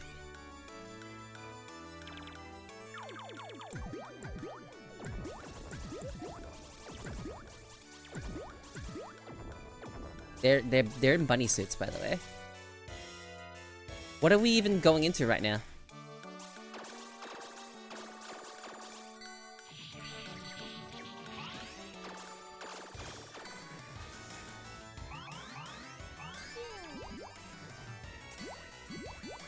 What? Thank you for the 5 gifted. Why? Again? Why? What do you mean eat giant spiders? What? Thank you. For anyone that received the gift sub, make sure you thank Funtime. You guys need to fucking not spend money on me.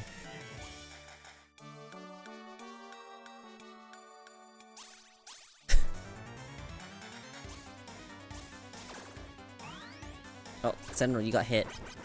You've been shot.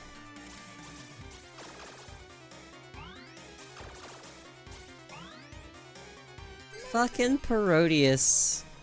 Like, why are there hands? Why is it just a woman? Why is she the boss?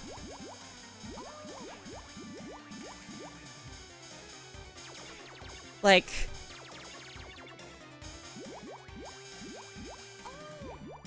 What is this fight?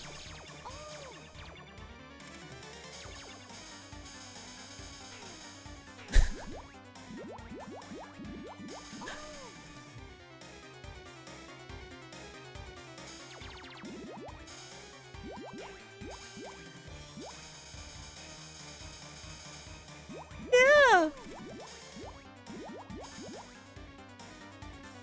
This boss was hard. This boss was really fucking hard. This is just me on a Friday night. How many of you guys sleep naked, by the way? I have to... interesting question. Oh, okay. You don't even really defeat her. She just cries. Just think if Koeko made that sound to redeem.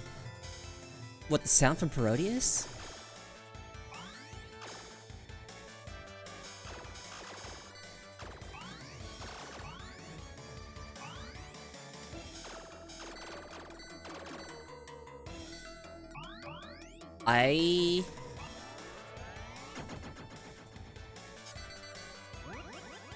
I don't like sleeping naked. I do not like the feeling of linens on my skin. On top of that, I don't sleep alone, so... if I'm not wearing anything, that'll end up increasing my chances of skin-on-skin contact, and when skin-on-skin contact happens, I get very uncomfortable.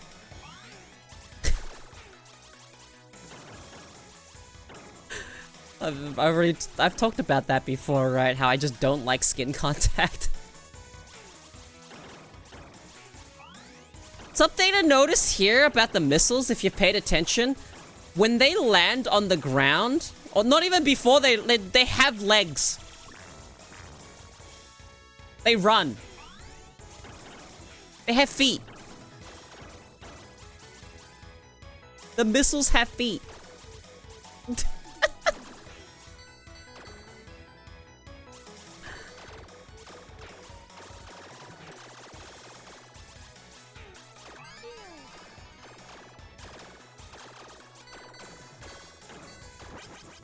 Did that shit all the time? Sleep naked?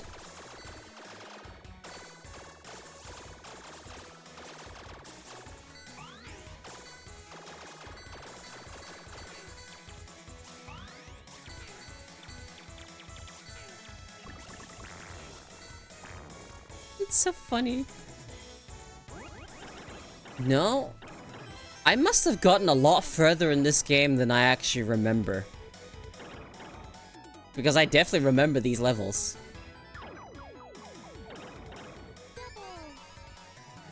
I mean, why not? Save time. Wink, wink.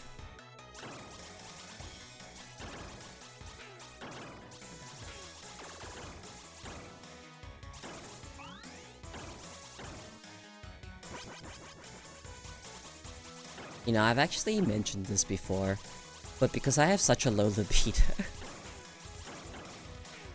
time to time I do feel bad for my partner. It doesn't happen often. Not at all. Playing a game as a kid is either how did I ever beat this, or this is so hard no wonder I couldn't beat this, or it's what the fuck, I got further than I thought I did.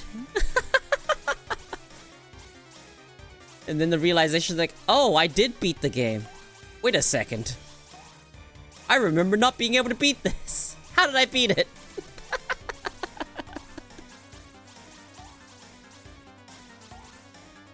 Oh god. This fucking boss was annoying. But it's not even that hard. If you can play Toho, you can play Parodius. If you can play a bullet hell, you can play this.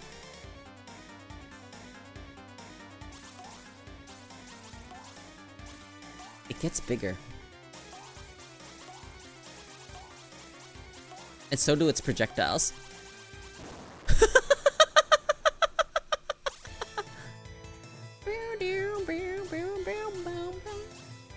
Yeah, it do be da fugu.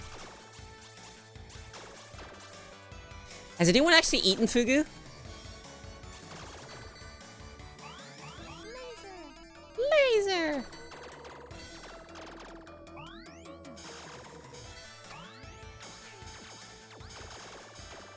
You scared to try? I'll do it, dude.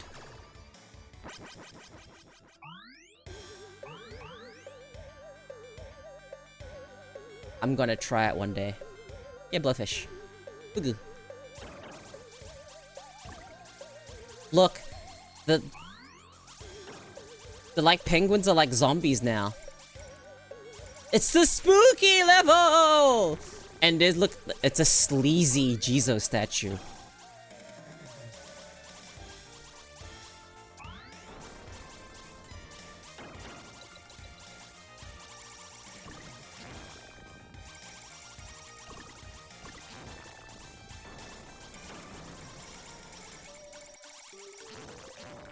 I might try it once. And if everything goes wrong, then, well, I will only ever get to try it once. That's something I would eat if I'm actually relatively satisfied with my accomplishments. Like, it's a spot where I'm like, yeah, no, this is fine. Look at that guy at the bottom! Look at him just shooting bones! They just go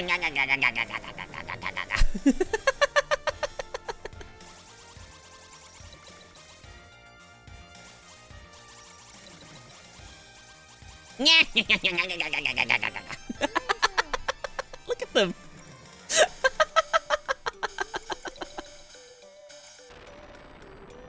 Okay, I don't think I actually ever got this far. I don't think I beat the Fugu. Unless I recognize the next boss, I don't think I've ever got this far. I can't wait for me to actually recognize the boss and be like, wait a second, maybe I did get this far. I do remember these fish, so maybe I did. Oh, wait.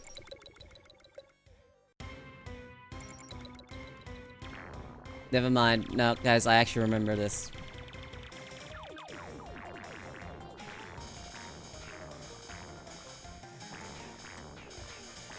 I definitely remember the umbrella bosses. That's kind of hard to forget. I guess because I'm not actually playing, I can actually stare at things. Yeah. Umbrella, you okay? Double!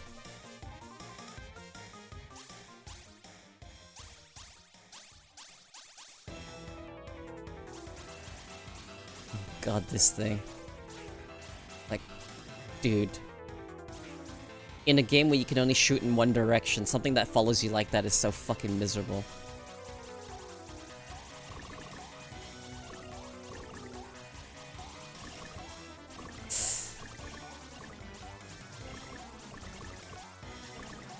Here's a classic. My kids told me once they thought I was He-Man, but as I grew older, I turned into Skeletor.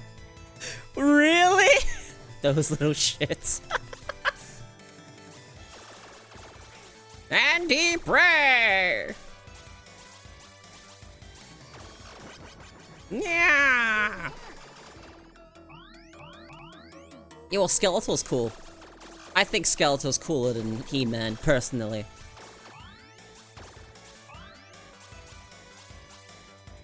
But that actually just track.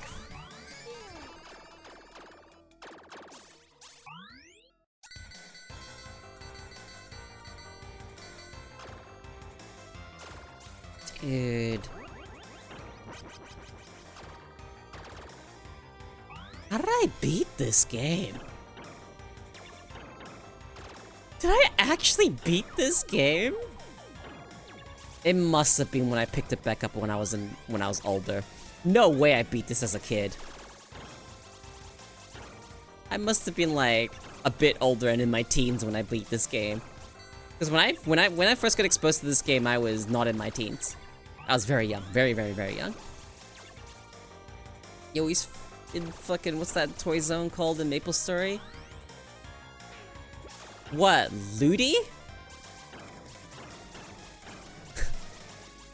You think this is Ludi? Ludibrium. I fucking love Maple Story, man. That game's so different from what it used to be. Ludi was sick.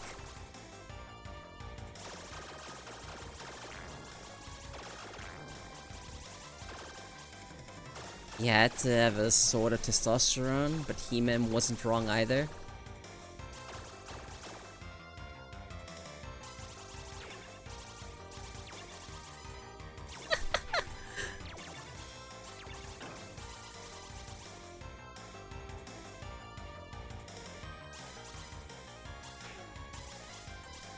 The fucking missiles with legs gets me every time. This game had so much shit going on, you actually lost frames. Crazy.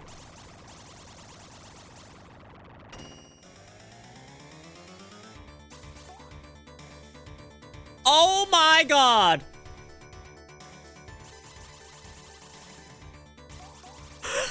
This fucking fuss! This is so This is cruel and unusual, guys.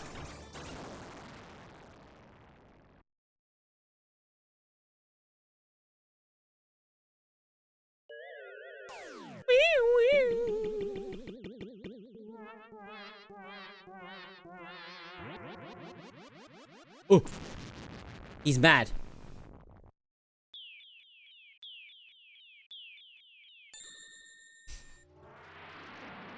Yippee!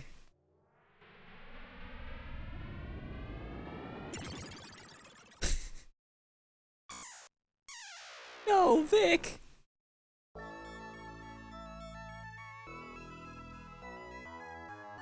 I would have played as Pentaro if I played it. You get to play as a penguin.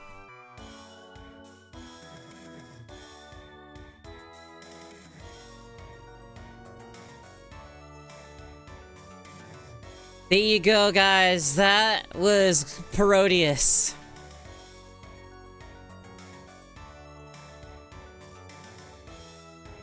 Y'all, you have all been enlightened. You've all been enlightened to Parodius. One of the shmups I used to play when I was really, really young. I liked that game. It was really weird and novel, and the thing I remember the most that stuck with me as a kid was those fucking jack-o'-lanterns and that weird candy stage where you had to shoot all the fucking stuff to navigate it. Parodius. Some of you might be way too fucking young for something like that. What the fuck was that name of that game? Sega Twin B. There was a game. Is it literally just Twin B?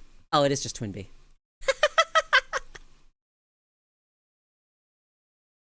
It literally was just Twin B, okay. I have learned I like Aussies. Yeah?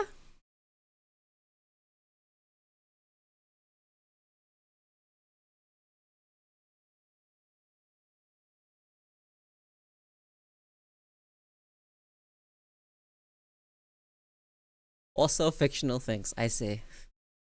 I'm the worst combination. I'm old and uncultured. You know, I can't even refute that. What's your excuse? How did you stay so uncultured? How have you dodged everything?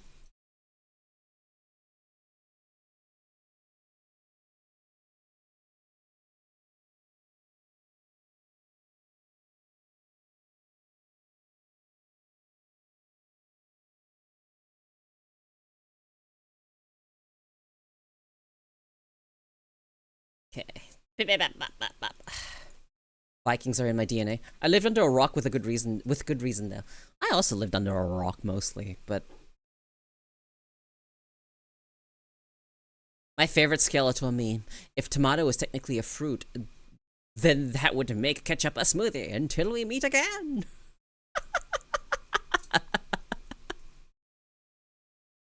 The until we meet again is such a funny fucking format. I actually remember this. I like food and things that don't want to eat me.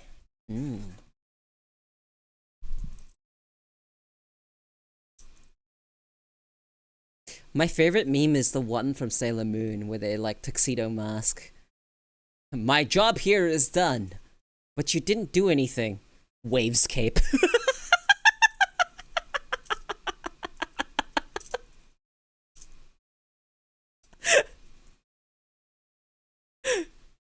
That one's fucking great.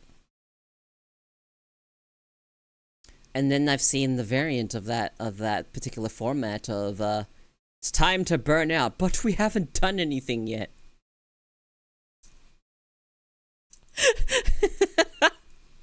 What?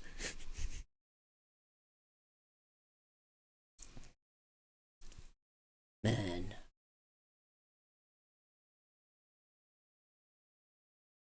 Burnout is fucking pretty fucking taxing, honestly. And I do a lot of things I do to try and avoid burnout. I just discovered something. I think I found my next meme target. Oh?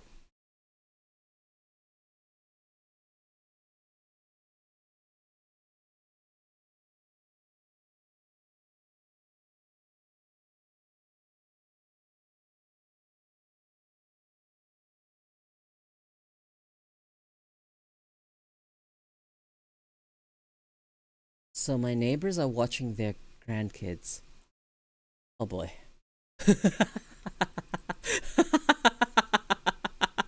Oh boy.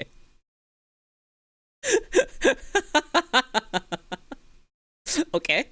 Okay. Oh my god, I need to show you guys. I made a mistake of not buying a figure in a tuxedo mask for my collection at a discount. I deeply regret it.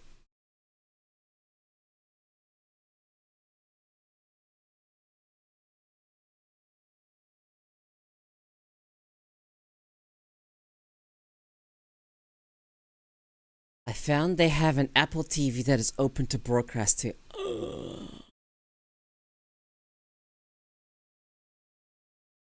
Oh man.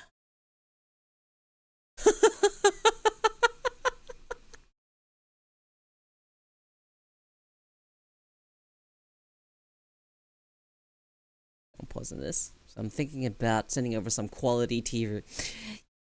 Quality TV, if you know what I mean. You're evil. I like it.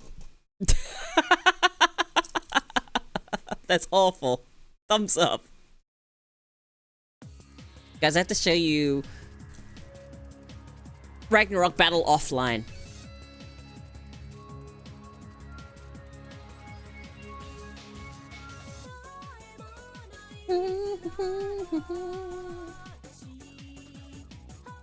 Game was fun. It's a little side scroller adventure game.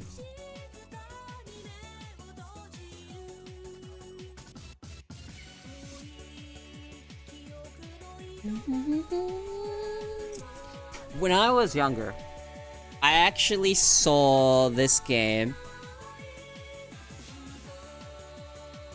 on Newgrounds for the first time, but it wasn't actually a game. It was like an animation of the game, and a lot of people just thought it was a cool Ragnarok animation and not actually real.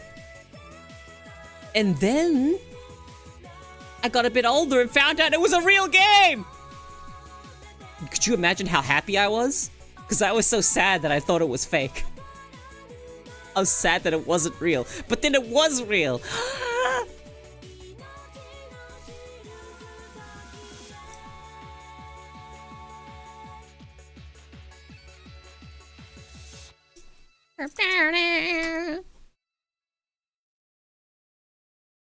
What a fucking good game. Game's really fun. Just a little side-scrolling.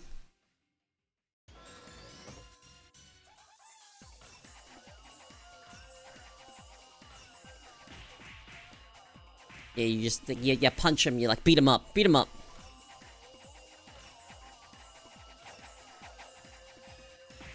Yeah, this character had a move where you could drop a holy light, and then if you hit it, you would send it forward. And then there were like differences between the male and female versions. There was like one would be like stronger. One would have one thing stronger, and the other one would have like a. I have played The World Ends With You. Very good game. do not think there's any real good way to do it justice without the touchscreen. To be completely honest. Without the DS.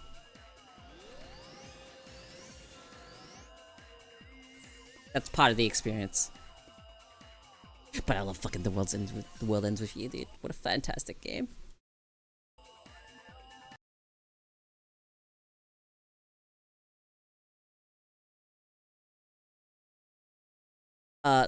DS. The peak of DS. Actually true. Why do you push? What was his name again? Neku?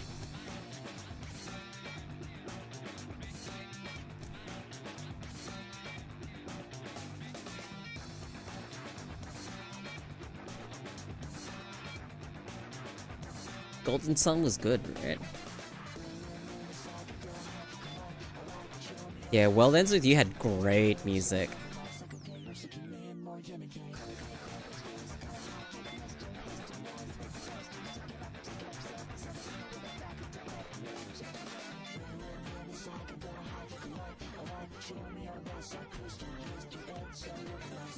This game was actually so good.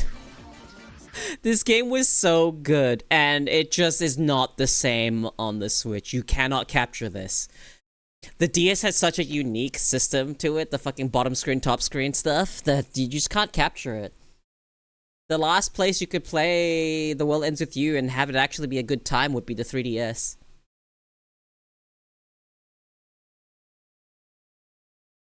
But yeah, I had a little pink DS Lite, and my partner also had a DS. I think hers is black. And we would actually do the thing where you could, like, I think there was some pins that could only evolve after getting traded. We did that stuff.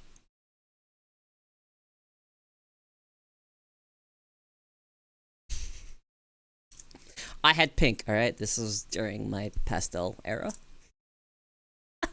my pastel phase lasted a few years. It was like 2 years or so of pastel.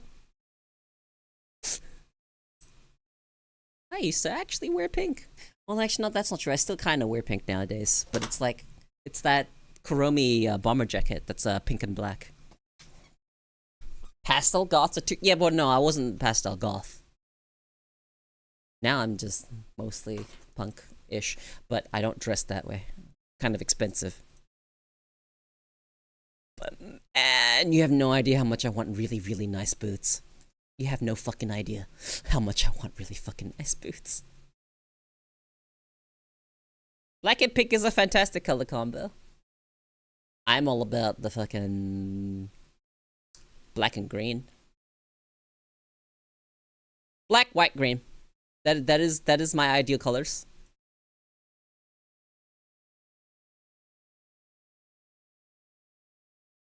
But if I were to actually dress, I think if I were to do anything to match my VTuber, I think the only thing I would do is get a green streak. I would not bleach my hair. That sounds like an awful time. I do not want to fuck my hair up. So at the very least, it would just be a streak of green. Sounds kind of would be kind of nice. Just have a streak of green.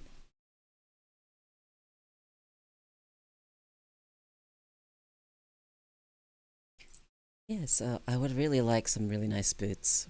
But for me, I always opt for comfort. So I have really, really nice runners right now. They're so fucking comfortable. Like, they're so good for my feet. After I had worn this one pair of shoes for fucking over 8 years. Those shoes look... Okay, if you looked at those shoes, it would look like they belonged to someone homeless. It was so tattered and worn, and the soles were just... They weren't working anymore, and they were so bad for my feet. Dolls kill. Dolls kill.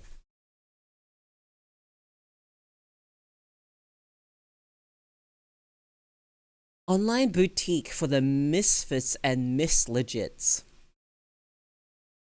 What does that mean?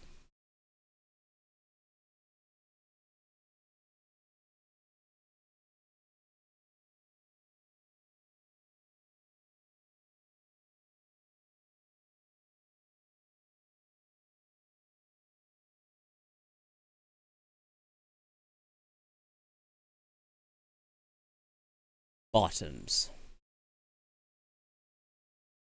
Ooh.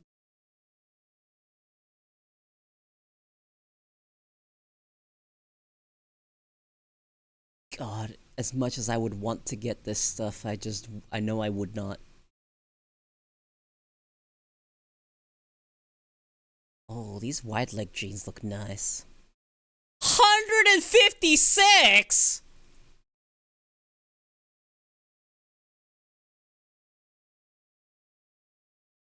See, this is why I don't go clothes shopping.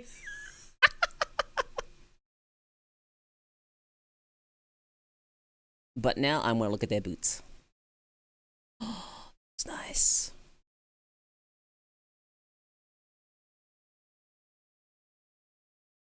God, if I wore boots, I would actually be kind of a lot taller. I don't think I need that many inches. Phrasing.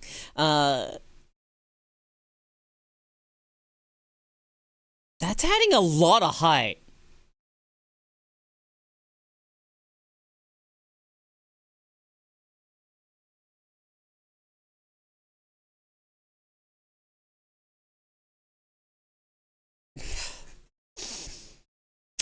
It's so tempting to want to get boots like that, though. Like, how many inches?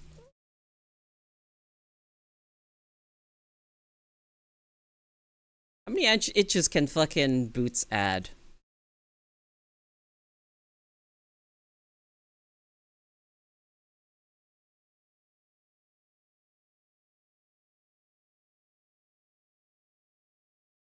Like, how tall? How much taller can fucking boots make you?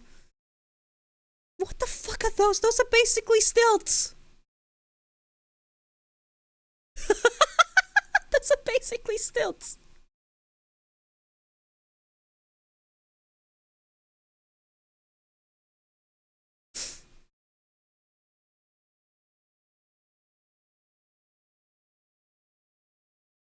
Dude.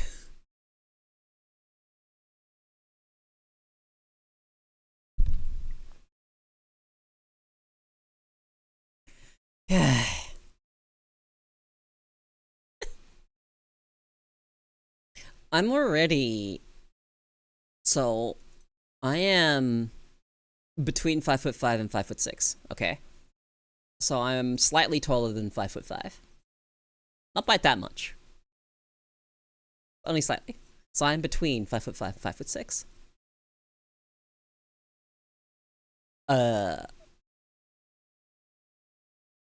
If I were to wear fucking boots that added like fucking 6 inches, I think that'd be a bit much, honestly. That'd be a bit much.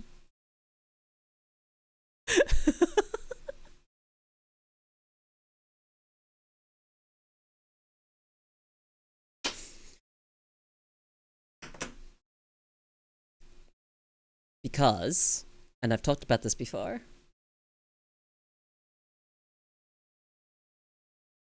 in Melbourne, when I walk around,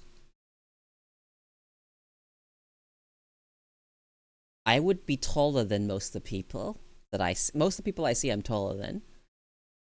Except the mix is, more often than not, guys are either the same height as me, or taller, with a couple of exceptions of them being shorter than me. But most of the women around me, a lot of them are up to my, like, shoulder. They're very short.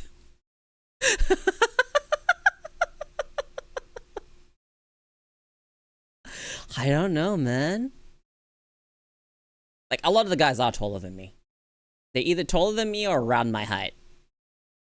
And then a couple of them are, like, shorter than me. It's rarer to see a guy shorter than me. When it comes to women, it's rarer for them to be taller than me. But I do see them, obviously.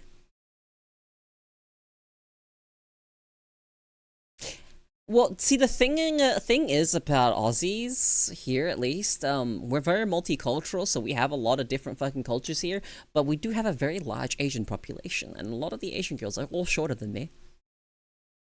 My fellow Asian girls, they're shorter than me. But there are some that are actually taller than me. So, it's interesting. Because obviously you can have tall Asian girls. You know, they exist. And I am taller, on the taller side for the average of Asian girls. When the average height for most Asian girls is around 5 foot. That is changing though. We are getting taller. From what I've noticed. They are actually getting taller. But it's really interesting when you're taller than a lot of people.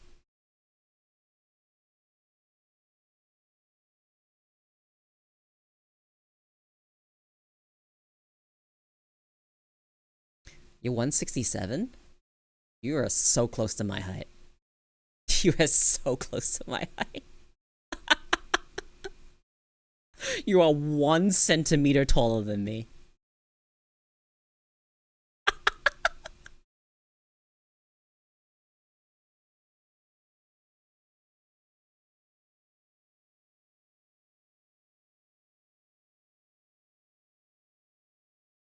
Like, even the other people that fucking meet me, the dudes that I had met fucking, you know, from the VTuber community, I know when someone is taller than me. If I have to look up and crane my neck at all, you are tall. If I don't have to crane my neck, you're not that tall. If you're about eye level with me, you're not that tall. Everyone towers over me, sucks. They're all freaks.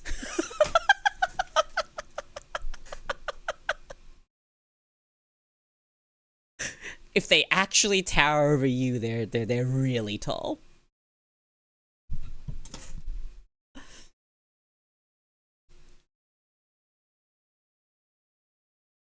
Yeah, most of the people I've hung around, no, I've not seen anyone really super crazy tall. Except this one time when I was on public transport and I saw this guy and I was like, holy shit, dude.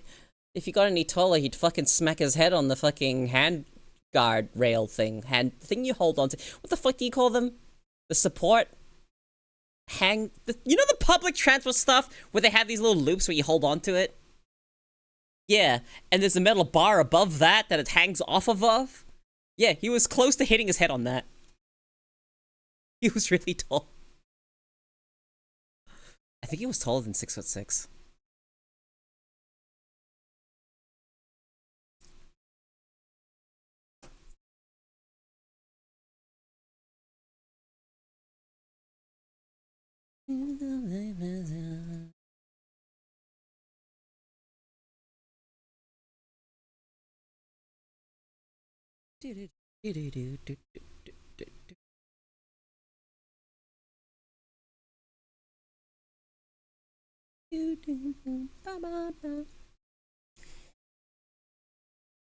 Alright. I think about a lot of random things throughout my life and in my daily thoughts.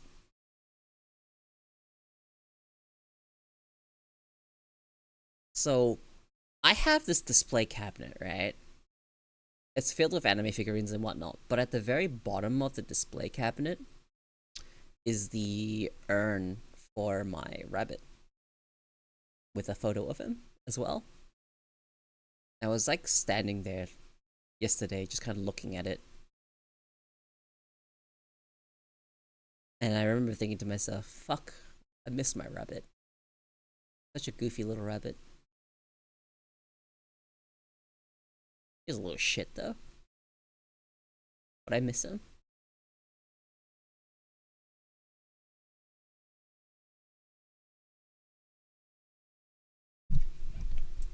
Dude, did you know that rabbits pass in a really traumatic way? They like really super struggle in their final moments.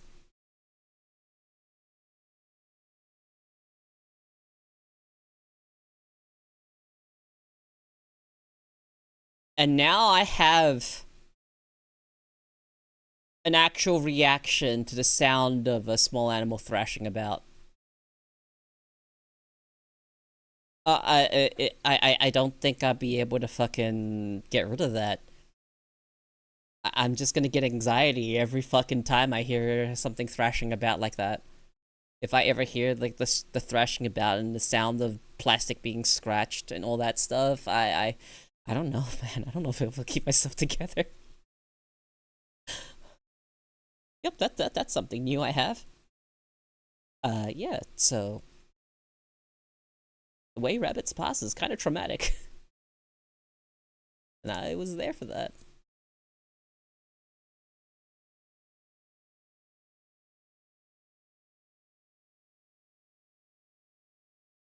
And then they stop struggling, but they're still breathing.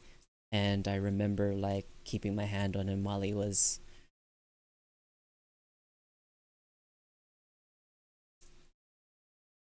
in his final moments, and I remember.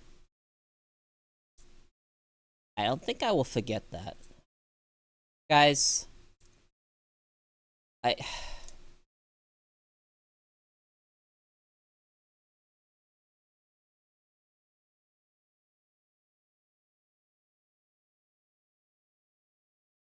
just a feeling of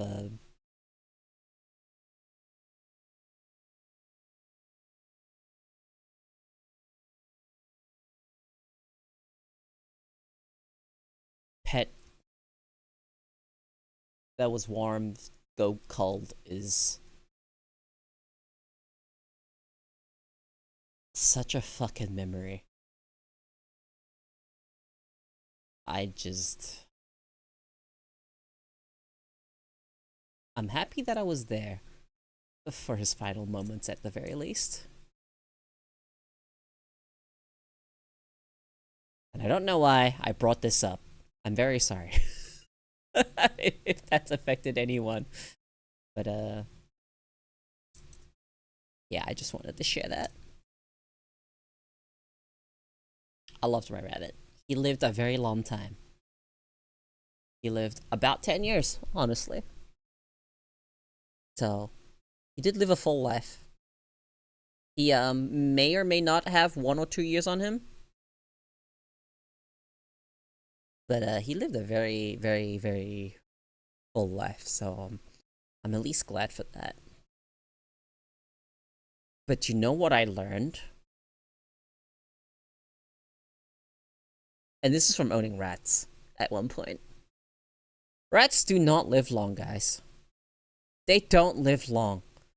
But they are so fucking intelligent, they bond with you. They truly, truly bond with you. It is not easy when a rat goes.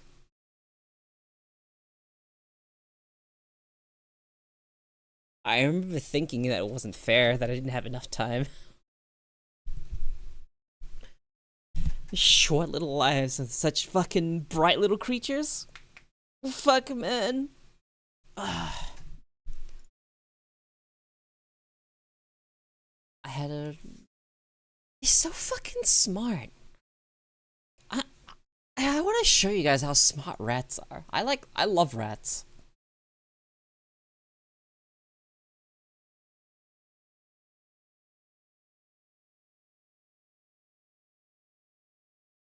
You probably know.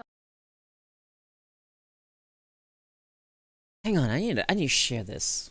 I haven't actually watched this video before, but That rats are smart. But how smart are they really?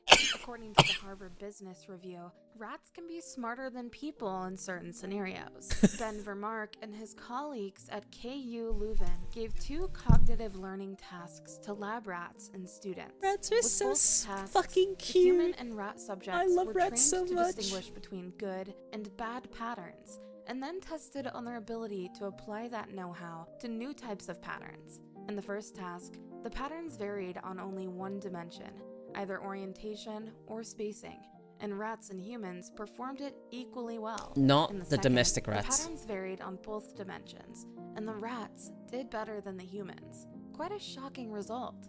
Of course, the result of this experiment does not mean that rats are necessarily more intelligent The than rats, the humans fancy overall, rats they're but it called, I does think. prove that in certain These tasks rats that require are not the same intelligence, kind of rats that you would have see in humans sewers. beat.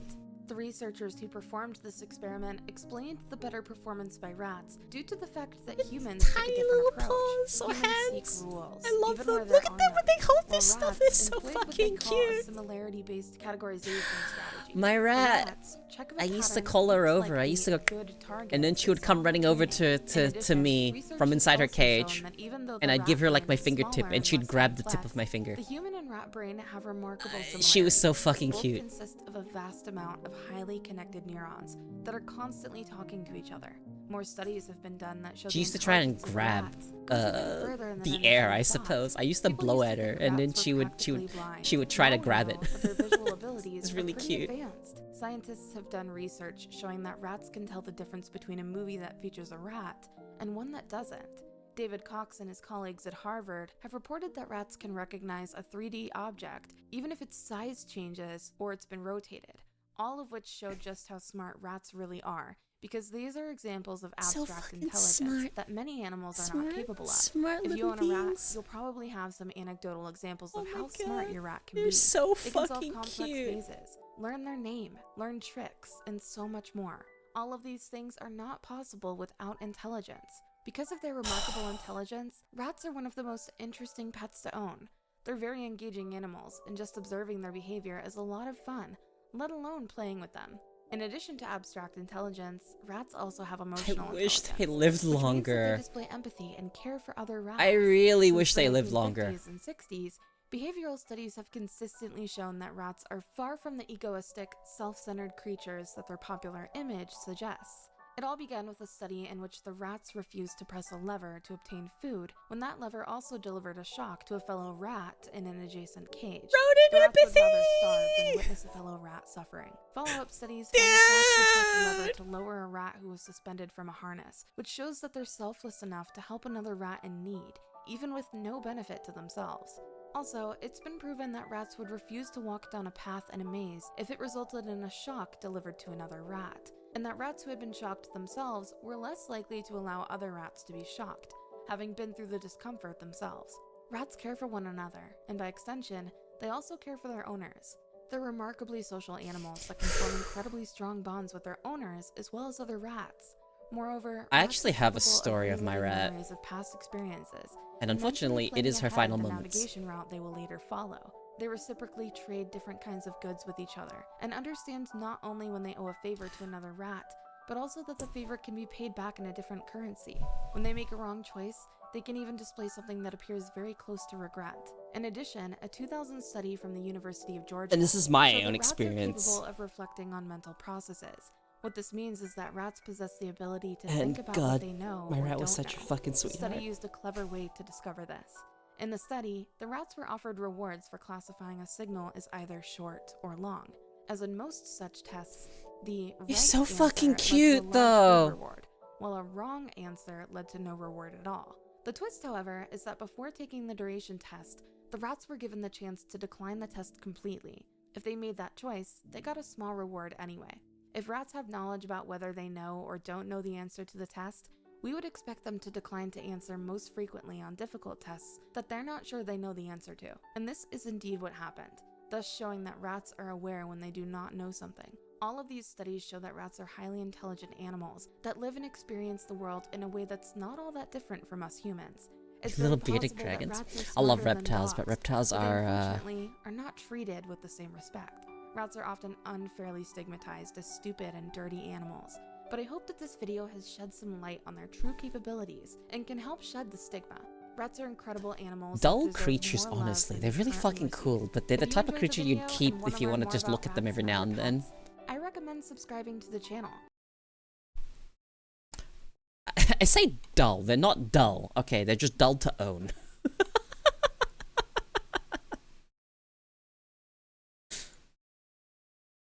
Yeah, you put them in a tank and you watch them. It's like they're about as interesting for as a pet as like getting fish. The only difference being is that sometimes you can pick them up, but like you shouldn't pick them up. They're not really like that. Depends on the reptile though. It depends on the species. It actually just depends on the species. They are very cute and I would love them. I would love to own one, but at the same time, you know. Alright, I have a story about my rat. When I was in my early 20s, I had a rat. I had two, actually. I had one, like, cream-colored rat, and one, little... what pattern's this called? Little fancy rat. It was a pattern. Fancy rat pattern names. She was, what do you call that?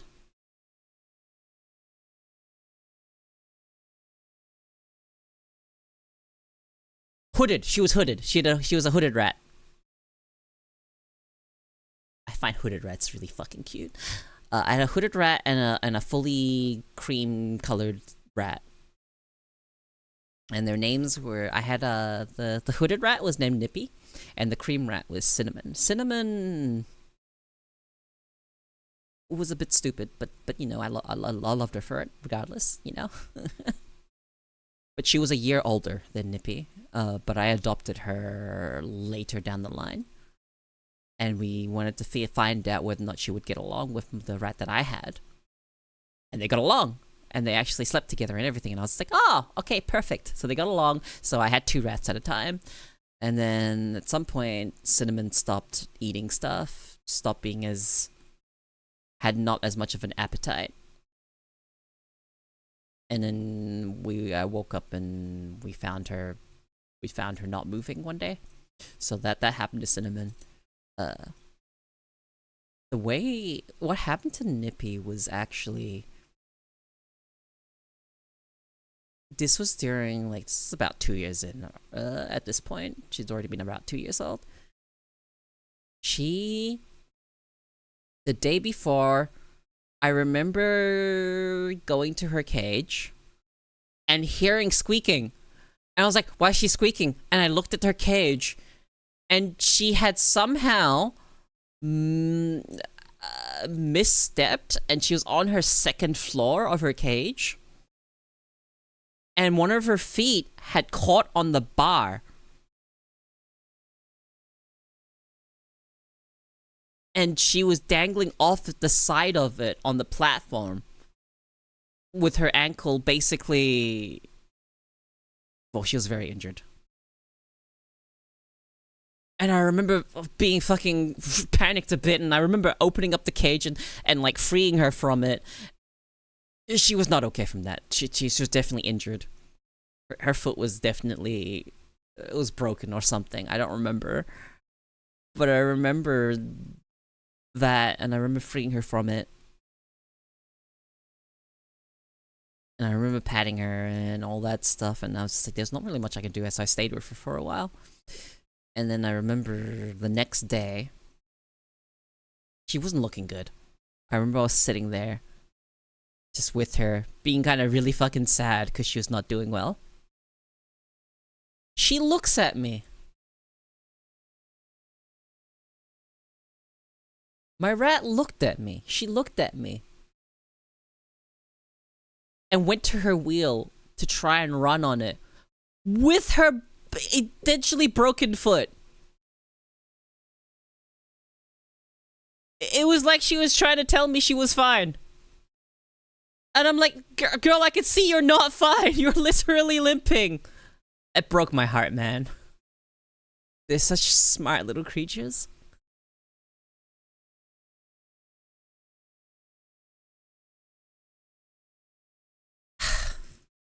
She passed the next day. She passed sometime in the night. Sometime that night. But fuck me, dude. We had to take her wheel out. We had to take her wheel out so she wouldn't do it again.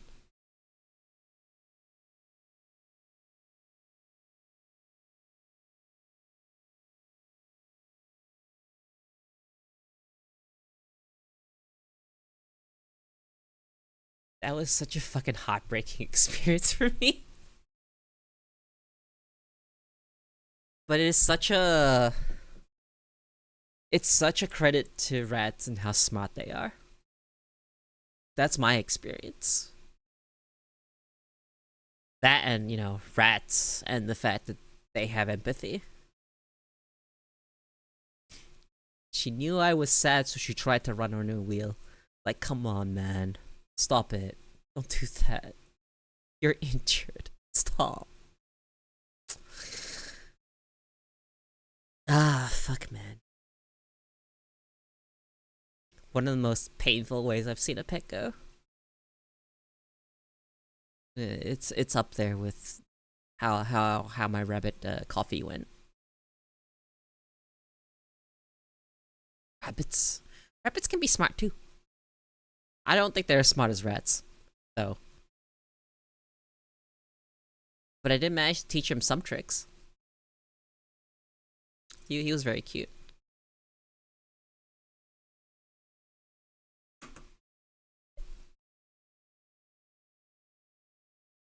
I hope Sock lives for a very long time.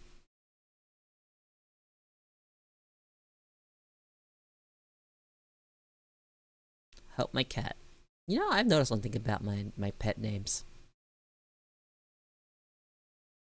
I had one named Cinnamon, but that was like already sort of like implanted in my head.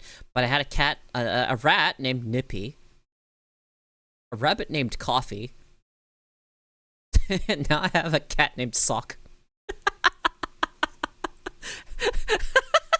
Named her Sock, but not like spelled like a sock, just S-O-K. Had to change it up somehow, right?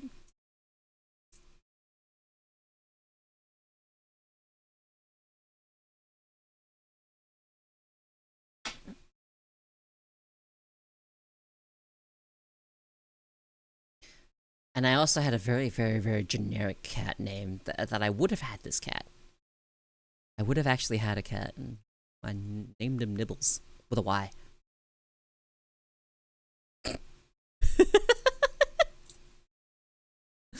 But I didn't actually get to keep that one. It was a little Tux kitten. Given away under my nose. I was like, oh, okay. I was gonna, take him with me when I moved out eventually, but, they gave him away.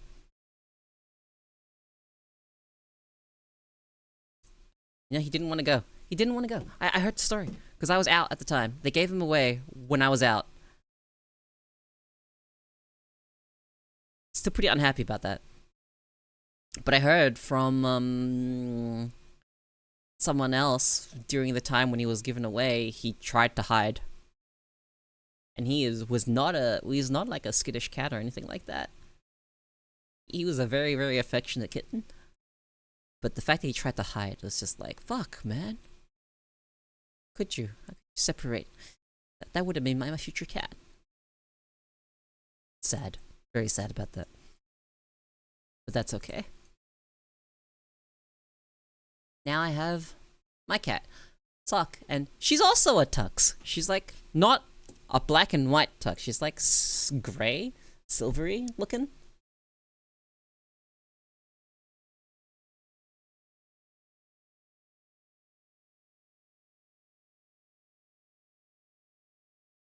And you guys have seen my cat. Let me grab a good picture of her.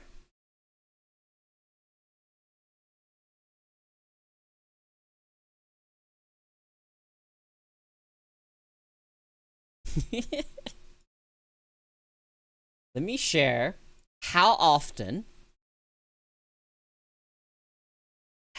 Dude, it is crazy often. Okay, this is gonna be a really big photo, so it's gonna be like, yep, there you go. Whoops.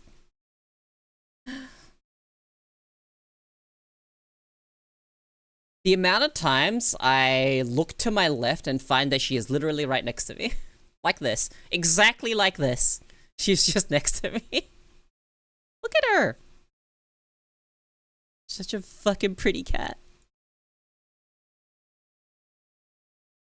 So often, I'll find her. She'll be right there.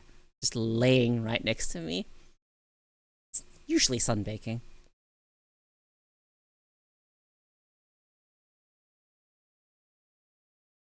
My kitty cat.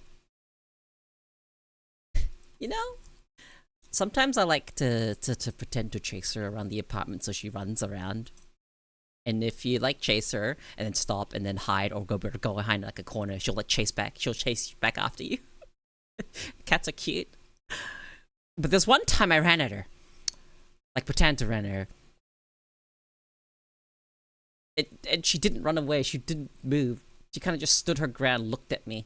And then I got closer and she went, meow! I was just like, what? She's so cute. She meows at me.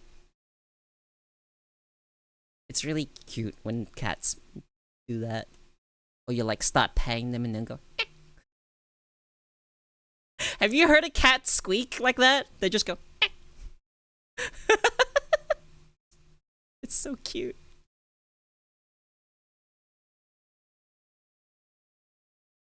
But there is something she doesn't do that often. She's not much of a purr. She trills a lot. She does a lot of purr. She trills a lot. But she doesn't really purr much. She does sometimes, from time to time. Sometimes when I start petting her, she'll stop purring, but sometimes she doesn't. A lot of the times she's just not really, she's not a purr. She's not much of a purr. Makes me a little bit sad, but you know, every cat's different.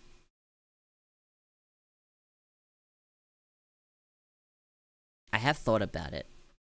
That did you hear me talking about you? Is that why you're here now? I just watched her walk over. Look. Hi.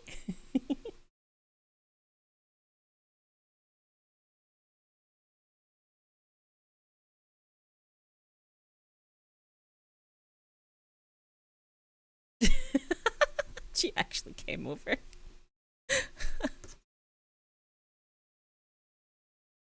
At least she knows her name now. Although I still call her Cat.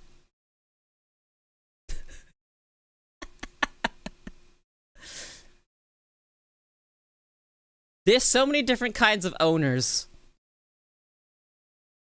I'm the type of owner that will look at my pet and just call it the name of the animal. What do you want, cat?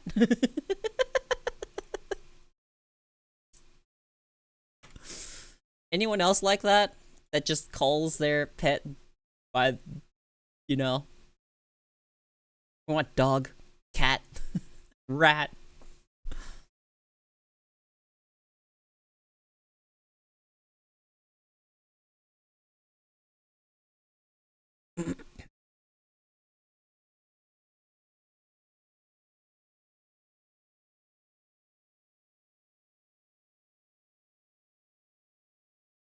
So, I think it's actually really interesting that you can have a pet that ends up with a million different names that they will respond to.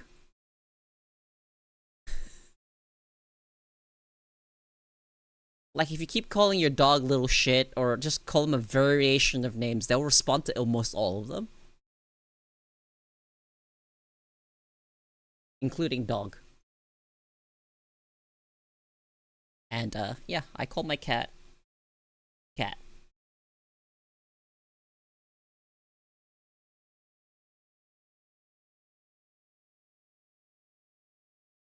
What is it? What is it? What is that tendency to have a pet and not call them by anything but their actual name that you've given them? Called mine Tugger, it tugged on socks. It's cute. Well, I call my cat is named Sock for not a very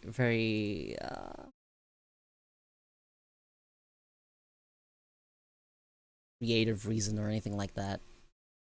Got another picture for you guys. It's really cute. And it's gonna be big. Yep. Ugh.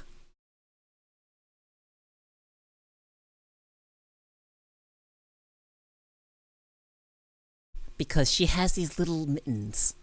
She has these little white socks on their paws. It's really fucking cute. She has little white socks. But instead of calling her Socks or anything like that, you know, change it up. Remove the C, remove the S. Now she is Sock.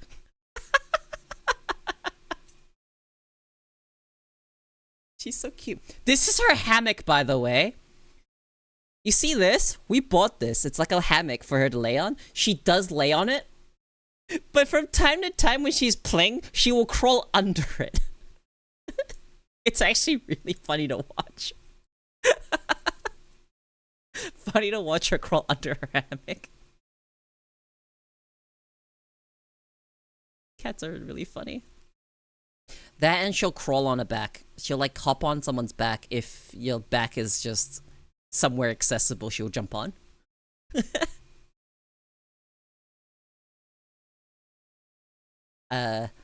That might have been my bad. I taught her how to do that. I taught her to get on my shoulders. So now she does do that.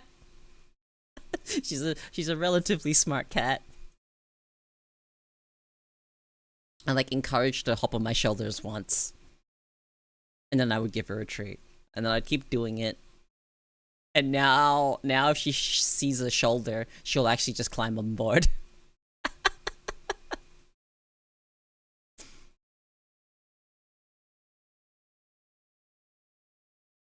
There's a type of cat which I think is really fucking cute. My cat is not one of these cats.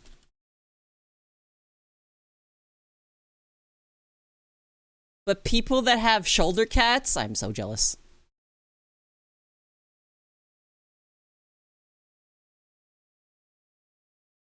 So here's how to train your very own shoulder cat. In order to train a shoulder cat, you actually have to start really young.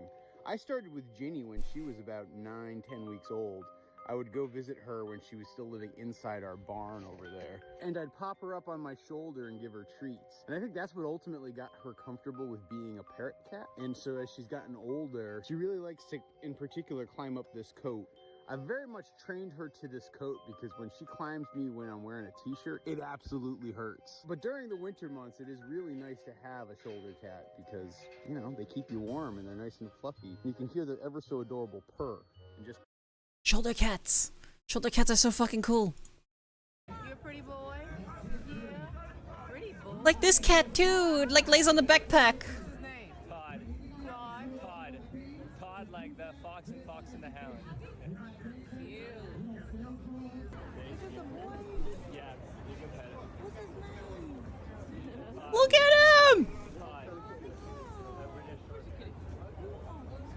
I love shoulder cats. They're so fucking cute.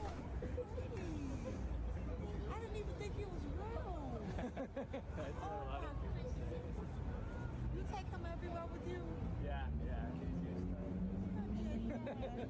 Oh, he's so cute. I wanted to. I genuinely was so tempted to actually teach Sock how to sit on a shoulder. But I ultimately decided against it.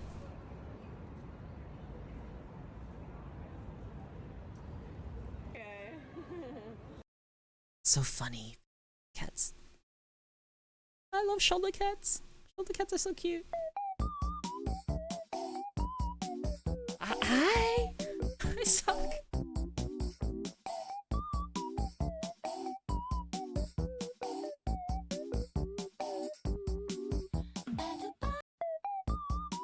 Yeah, she'll do that much, and then she'll try to look for something to climb to. She doesn't like staying on the shoulder, but she will climb up there. She will climb up there. And then like potentially if I don't like stop her, she'll try and jump off of my back, and that's a bit. I mean, okay, it's not really that high for a cat, but I don't like it. She can get hurt. I don't want her to get hurt. So if she ever struggles, I'm just like, okay, let me get lower to the ground, or take her to like her cat tower before letting her get off. I fucking love cats. Something about cats. Just like them a lot. I'm not as much of a fan of dogs, but I do like dogs. I specifically like... There's a couple of breeds, like the Malamutes, the Huskies, the Shibas. And to some degree, I also like Pomeranians. To some degree. Although Pomeranians can be... little shits. But I think that depends on the owner, really. Love dogs a lot. I just would never have a lifestyle that supports one well. I'm not active enough. Yeah. You love animals? Yeah, me too. I fucking love animals. Can I talk about the certain type of person that they're so fucking, I don't know, it's just, their life is just so fucking loveless, or they just cannot fucking fathom why someone would care for an animal. When an animal dies and someone's actually distraught over it, It's a family member. The cat's a family member. The pet's a family member. And for someone to go, it's just a fucking dumb animal. Fuck you.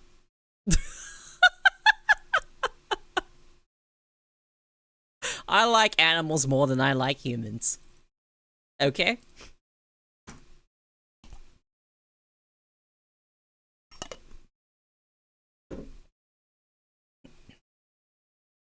So, like, come on, dude. It's so easy to like animals more and care about animals a lot more.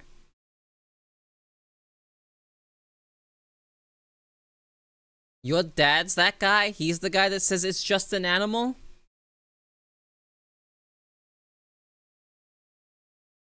Man. Thank you for the follow. That's like... just an animal. Humans are animals, right?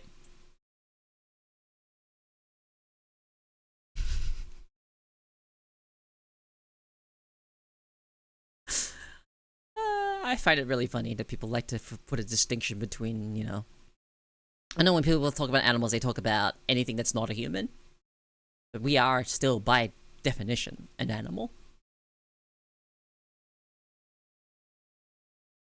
We're just smart ones with our weird society culture. Did you know orcas and dolphins have weird social community culture stuff? When I talk about animals and how innocent and fucking... You can't really put much blame on them. Except orcas and dolphins and anything related to them. They know exactly what they're doing. Apparently wild porpoises have language too? Yeah, they know what they're doing. They know what they're fucking doing. They are cruel sons of bitches. Apparently wild porpoises have language too, and captive ones never learn it. Oh. Yeah, they have language. They communicate. They are smart. Oh, no, obviously. But in terms of, like, intelligence that mirrors our own, it is the porpoise population. Orcas, dolphins, all the different kinds of dolphins we have.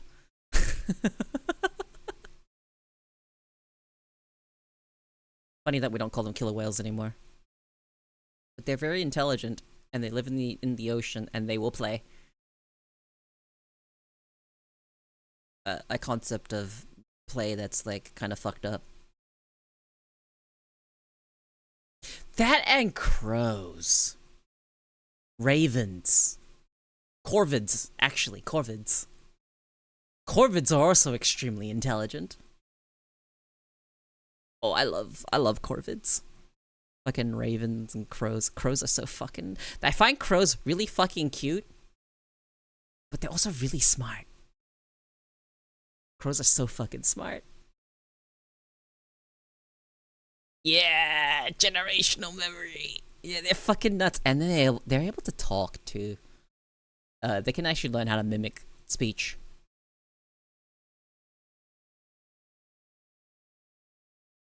So, it is entirely possible that if humans weren't the dominant species on this planet, that another species would have eventually taken its place.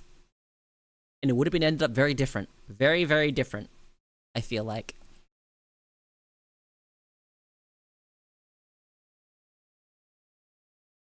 Speaking of dominant species, in terms of how numerous they are, fucking ants and termites, and to some degrees bees and wasps too.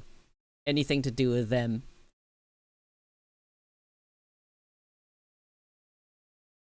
The whole super beings or whatever the fuck people have decided to call them because they act like in one life form. Like the way an ant colony, dude, they're fucking crazy. Ants are just machines, man. They operate purely on instinct and scent. Yeah, essentially.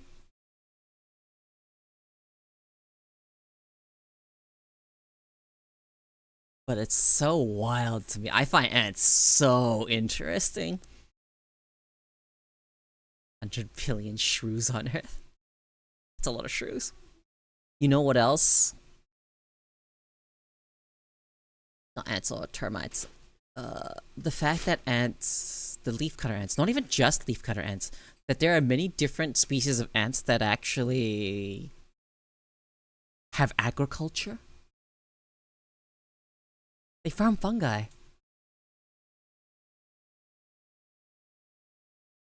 Leafcutter ants and their fungus farms, man. That shit's cool. They figured out an aphid, not even like farming, they're herders. Ants herd too. They take care of aphids.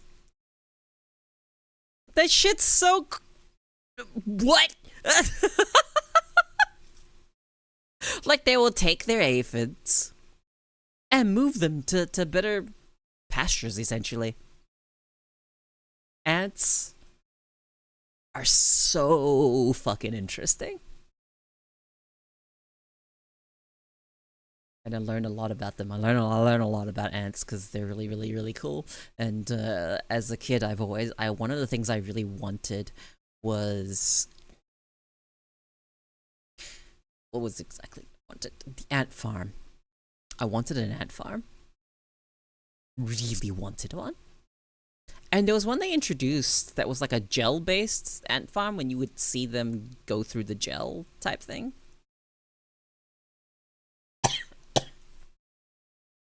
That's cool. The like gel-based ant farms, where it's like whatever the fuck it's made out of also functions as food. So cool seeing how they go about it. Sim Ant. I never really got to play Sim Ant. But there is a game that they came out recently. I don't remember what it was called, but it was an ant colony game, but you play as one ant. Bit strange that you play as a regular worker ant, but I guess being a queen would be kind of boring because you'd be relegated to the queen's chambers as after your, your mating flight, losing your wings, finding a place to burrow into. And then, then you start making your workforce, and then you're just kind of there.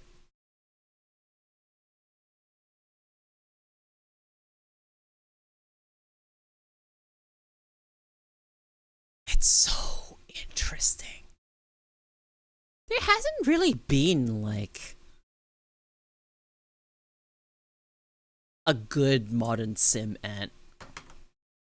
In fact, we have not had a game like Black and White. The first one. Second one kind of sucked, but you know. I'm so sad.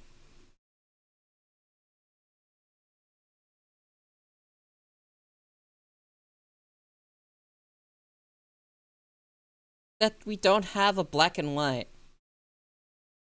Can someone just remaster it or something, please? Whoever the fuck has the Black and White IP, I think it's Microsoft. Do something with it, please. Remake the game. Just make it run on modern systems. Fuck it. Touch up the graphics a bit. I don't fucking care. Just bring it back so I don't have to jump through a million hoops to play it. God. Black and White was so much fun that there hasn't been anything like that since. Like, I talked about the Black and White gesture system, right? Yet you would do random fucking lines with your cursor to cast different miracles. That stuff's cool! And we haven't had anything like that. Why is everything just fucking...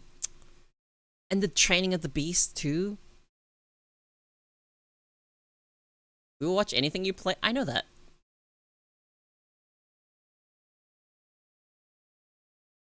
But why can't we get the fucking Black and White, man?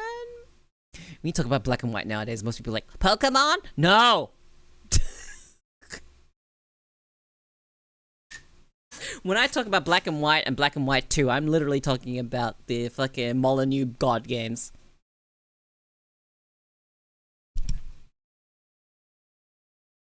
It bugs me so fucking much. You have no idea how much it fucking bugs me that they have not done anything with Black and White. You know what fucking would be fucking really cool?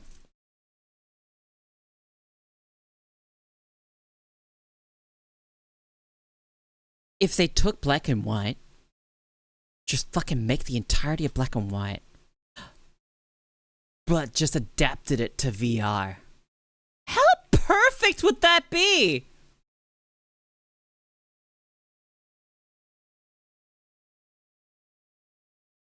I love giving the beast an item and watch it look up the sky and go like, huh? Pleasantville? Pleasantville's nice. I like Pleasantville.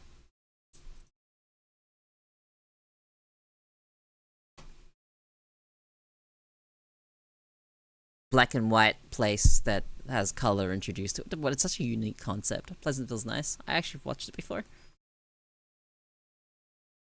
Hi, Zer. You got hit.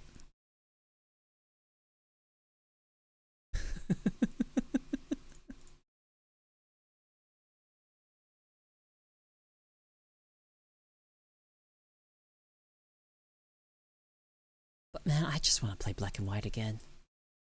GOG, pick it up, please. GOG, you do the thing. You do the thing where... Yeah, GOG does the thing where... you make games accessible on modern systems. Please, do that to Black and White. Please, pick it up. I feel like half the reason they don't have it is because fucking Microsoft is sitting on the fucking IP. I fucking hate companies that sit on IPs. Sit on an IP and do nothing with it. Infuriating. Infuriating!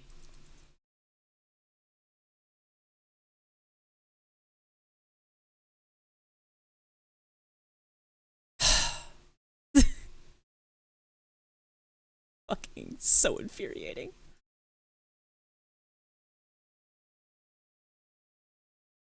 Wait a second.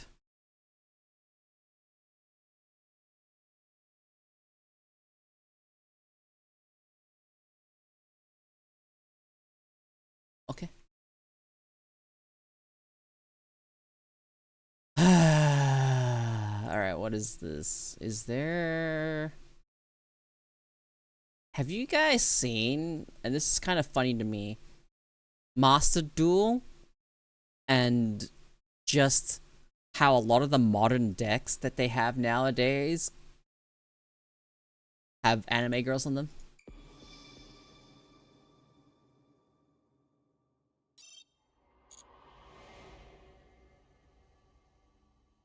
And for anyone that plays Master Duel, you can recognize this sound.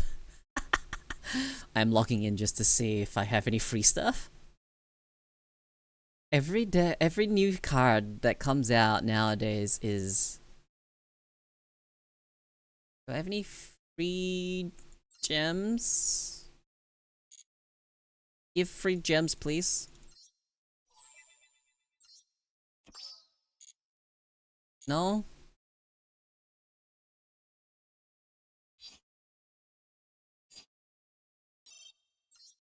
Well, no free gems. I still do not have my alternate art Kisiko, and it's very upsetting. I fucking hate this system. Fucking going through fucking booster packs to try and find the card you want. Fuck it, I hate gachas, man. At least gacha has fucking pity. This doesn't even have pity. There's no pity! No pity for the exclusives. It's so predatory. But yet I want it. Ugh! Dude, it would be so easy to get the actual card, alright? The physical card. The physical alternate card of Live Twin alternate art would be easier for me to get. It would be cheaper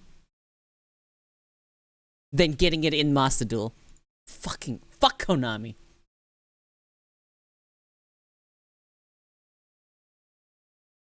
And if I don't get it, I'm just gonna fucking suck it up and not get it. So frustrating. So frustrating.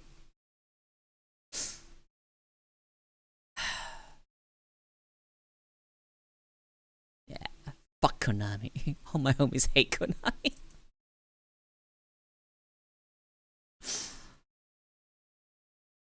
I will not forgive them. We do not forgive Konami.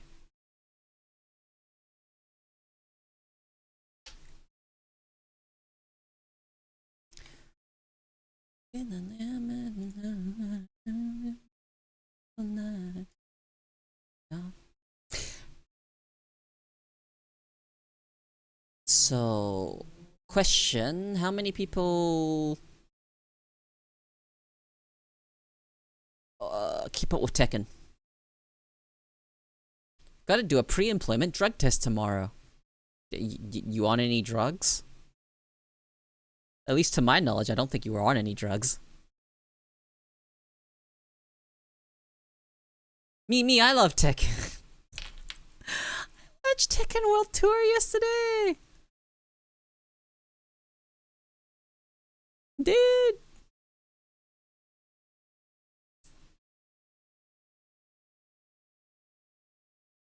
My goat rang true. He won Tekken World Tour for 2024. That was so good. Those were some good matches.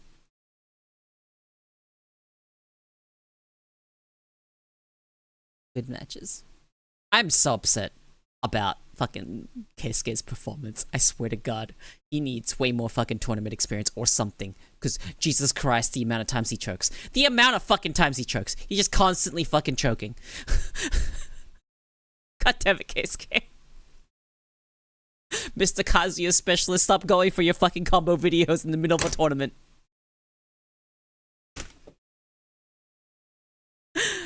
Dude, Edge is funny. He eliminated fucking the John and Arslan. He couldn't eliminate a Tiff. He kinda got fucking destroyed by a Tiff.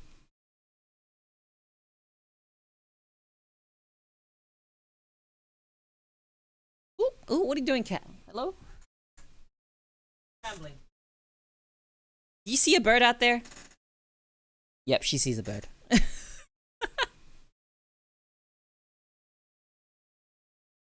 She's got the, I'm looking at a bird pose.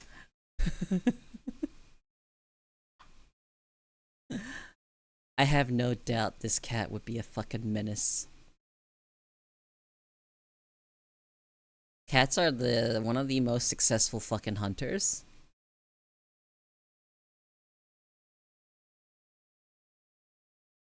Atif kind of crazy though. I think Aslan says Atif has huge tournament nerves and plays like 20% better normally.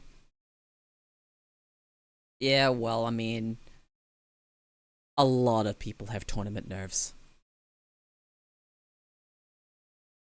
When Asa was like, I'm not even the best in my region years back, he was talking about Atif. No, here's the thing. A lot of people deal with tournament nerves as well, though. So the play field is a little bit more even than it appears. Like, you see how much fucking KSK chokes? That's some giga tournament nerves.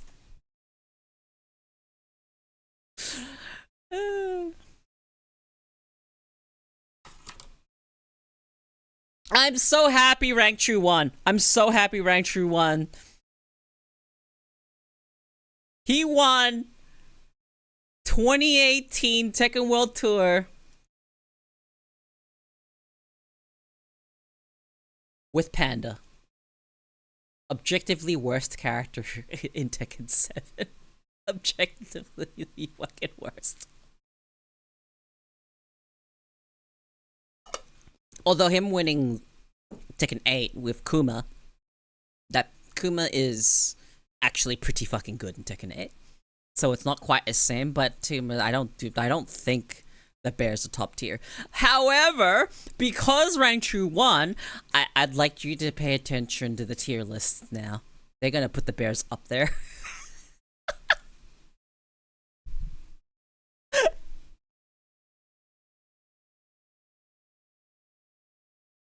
Yeah, Kuma's really fucking strong. The fact that he even has fucking Bear Electrics is crazy.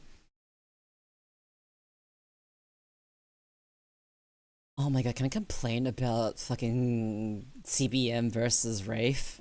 Oh my god, I would watch them fight anyone else except each other. When I see Jin versus Jin, and I'm just like...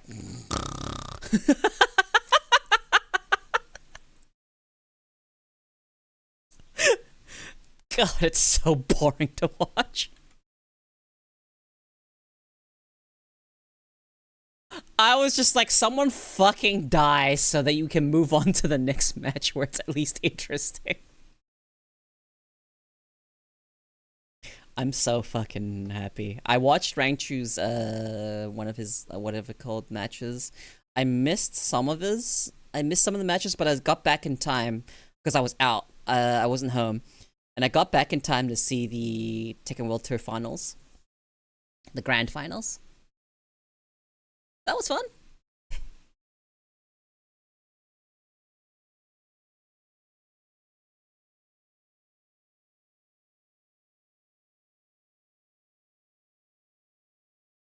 Two NA boys. It was awesome. Joy Fury and LCQ. Let me look at the bracket again so I can actually see what the coverage is.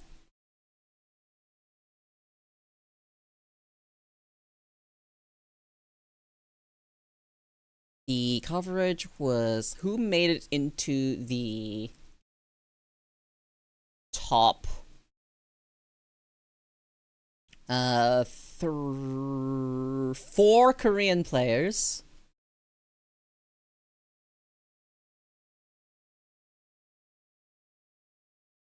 4 Pakistani players.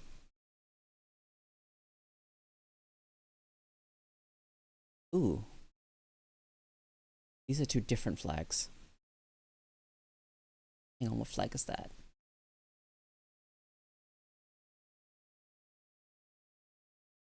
One was from Italy. And what's the other flag?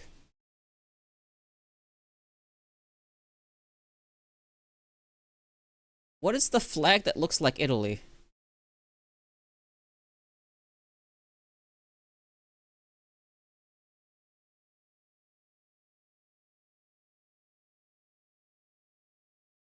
I'm actually not that familiar with this flag here. Is that Mexican flag? Oh, that's Mexico. Wow, that's confusing. So, wait, so the one with the symbol in the middle is the Mexican flag.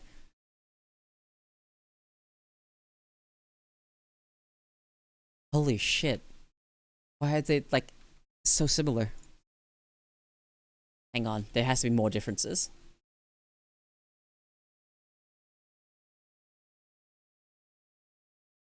Has to be more differences. They have a coat of arms in the middle. The shade of green is different. The shade of green is different. Okay, it's a darker green. Okay, the Mexican flag has a darker green. Darker green has a coat of arms. The red is also darker. The shades are different. So there is actually a main difference. However, the, like, spacing of the colors is the same. I wish that part was different, because then I'd at least be able to see at a glance. I almost thought there were 2 Italian players, but that's not the case. I looked carefully. And then we had... orange, white, green. What fucking country was that? That was Ireland?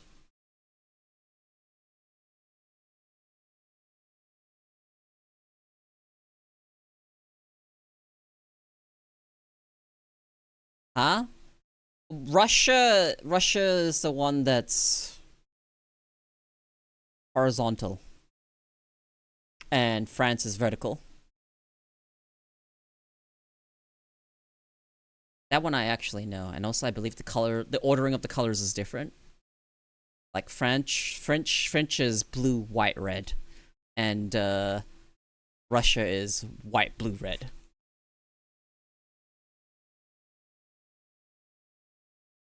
But yeah, that's so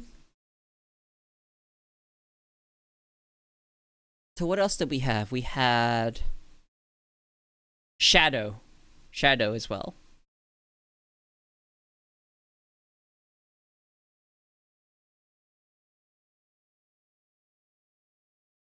Shadow was the only American player to make it to top 8.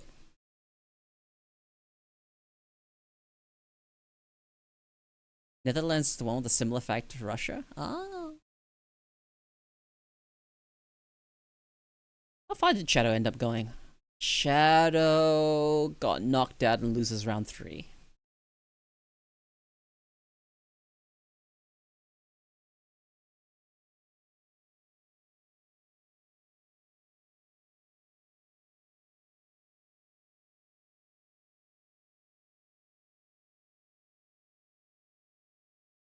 Flags are really interesting. Okay, I'm gonna ask you guys a question. Do you know the difference between the Australian and New Zealand flag? Without looking, without checking, without looking it up, do you know the difference between the Australian and New Zealand flag?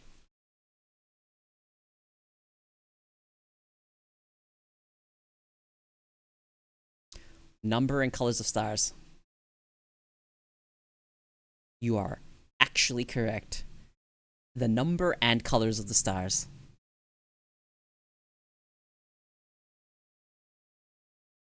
Now, I want to see, have they changed the NZ flag? Okay, but now the question is, which one is which?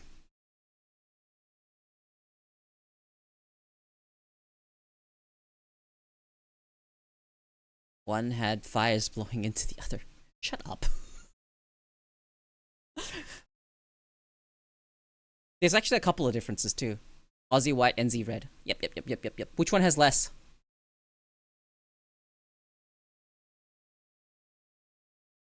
So the stars themselves are also different.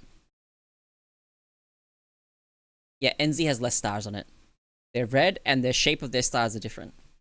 So the Australian flag has I think it's the 7-pointed star? Let me check that so I'm not making shit up.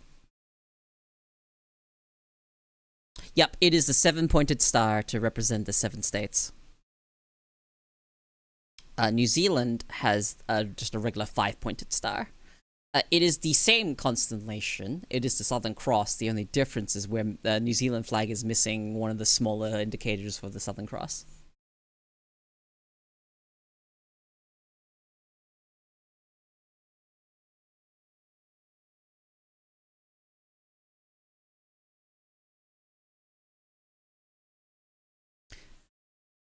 So yeah, it represents the Southern Cross constellation. It's on both of them. The Southern Cross is on both of Australian and New Zealand's flags.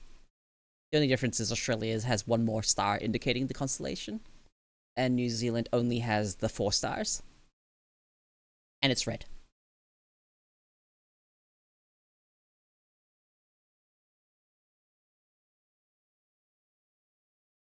I remember one year you were having troubles breathing because of the fires in New Zealand. What?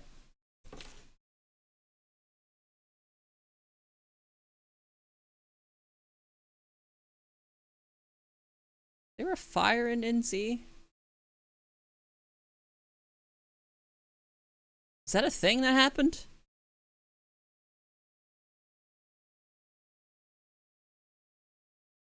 Memory doesn't serve me for that. I remember there being fires. No, I think what you're thinking of is the fires that happened in Australia and all the smog blew all the way to New Zealand, I think is what you're thinking of. I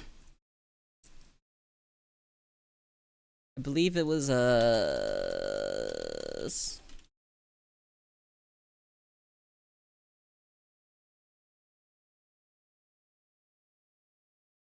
Yep, Australian wildfires lit up the fucking New Zealand sky, and I believe there was also smoke.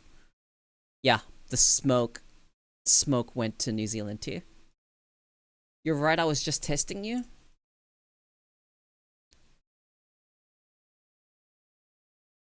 Why are you testing me on this? My memory is actually decent, so when you tell me something like that, I'm just like, that does not sound like something that has occurred in my life. Haha, just testing. Fuck you.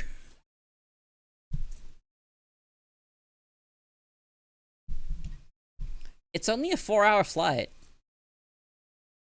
Like, it is a 3 to 4 hour flight depending on direction. Well, 3 to 5. Weather conditions permitting. It's not that far. You can be in New Zealand and in Australia and go back on the same day. Like, you could fly to Australia, get something done, and then fly back on the same day. And have time.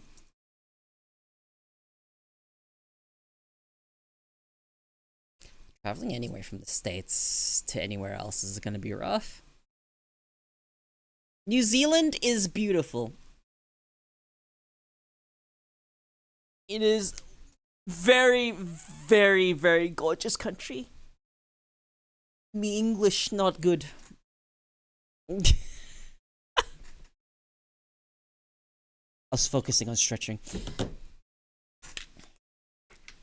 much medication do I have left?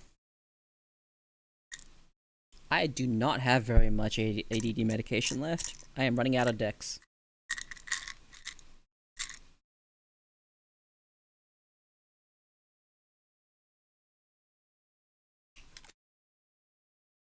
I have 13 pills.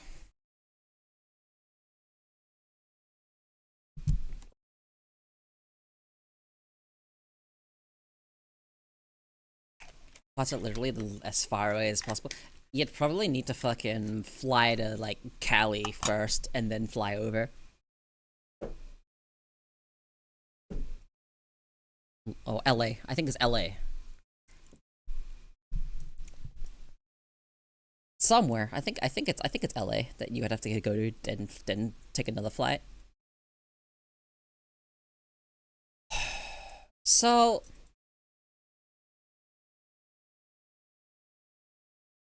this is something I've been thinking about. And I still haven't gone to a TwitchCon.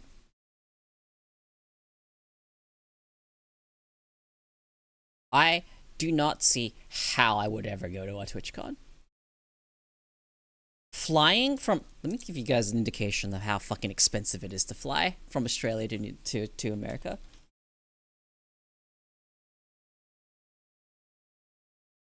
Where is TwitchCon held?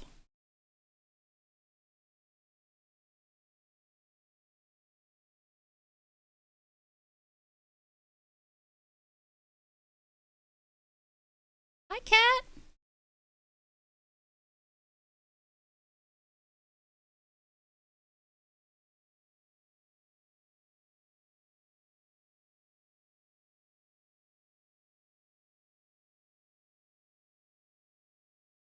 Connecting air flight. 19 hours of flying, like, Jesus Christ. Anyway, from 1.3k to 2k, that is so much.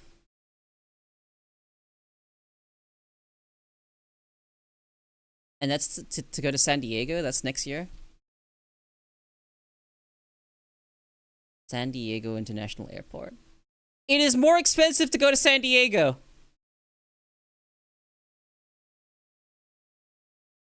God, I would rather fly to LA and then figure out fucking car travel from there. Jesus Christ.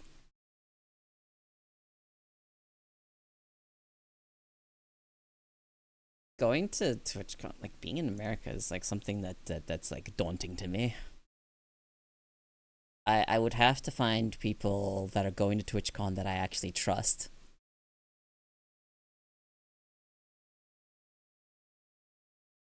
So I need to actually have close friends.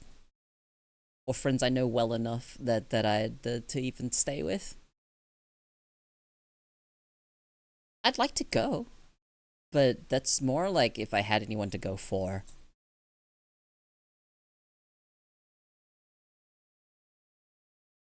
I can lift 300 pounds and also be completely scared of everyone. Real. Fair.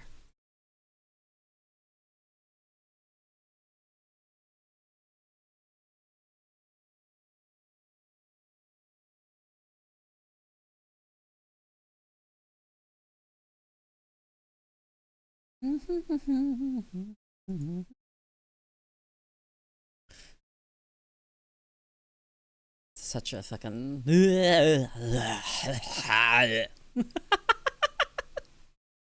Fucking... You know where I do want to travel to? I don't even really want to go to somewhere like TwitchCon, but like I would go to meet people. I would go to meet people. That's if I had enough people to justify going to meet. Right? I would only go if I had enough people that are going to TwitchCon that are all friends of mine that I would actually be willing to go to meet. Because that is very expensive. That was the sound of my disgust of traveling to America.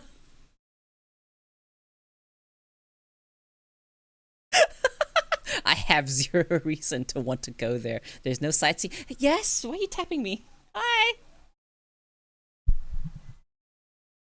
For what reason would I go?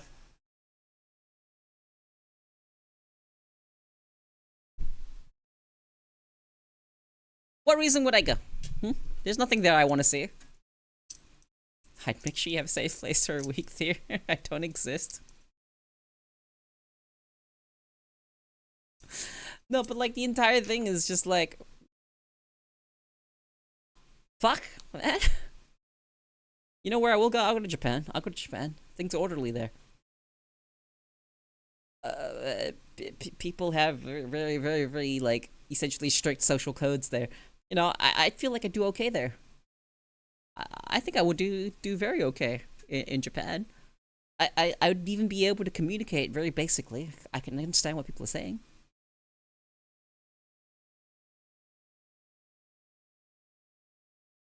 I do want to go to Japan. I do want to travel again. I do like... For whatever reason, I know a lot of people fucking hate airports. I like the airport experience because I'm fucking weird. For most people, it is stressful. And it is to some degree for me as well. It is also stressful when I travel. But I like the atmosphere of the airport. I don't know why. Maybe it's because I was flown around to Asian countries a lot when I was young. So I'm not really unfamiliar with airports because my parents used to fly a lot and drag me with them. So, and I was at the airport recently. Went to the airport. I went to the airport to pick up Nessie and Rage for the Miku concert. I was like, yay, airport. And then we had airport macas. And because they arrived so early in the morning, we got to have the breakfast menu. And then I got a sausage McMuffin. I love sausage McMuffins. I usually get the sausage and egg, but I found that I like the sausage McMuffin.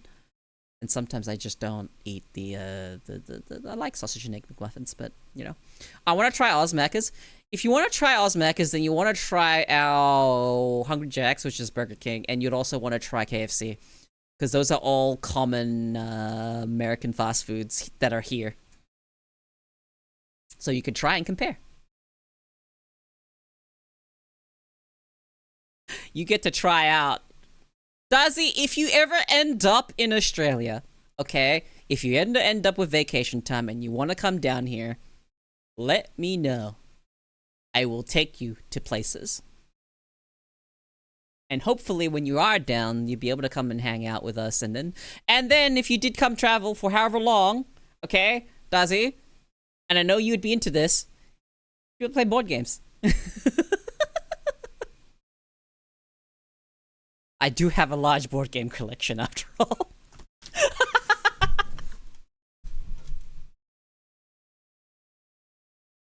I'll not be going next year, but the year after that to see some friends. Oh, no, neat.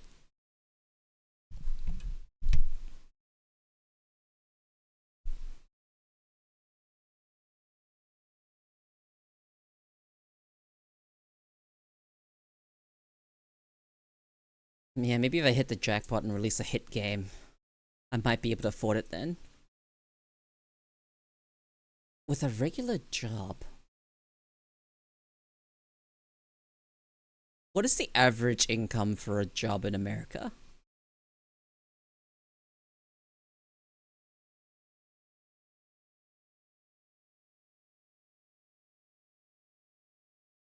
Poor. I'd like to know what the average income, yearly income even.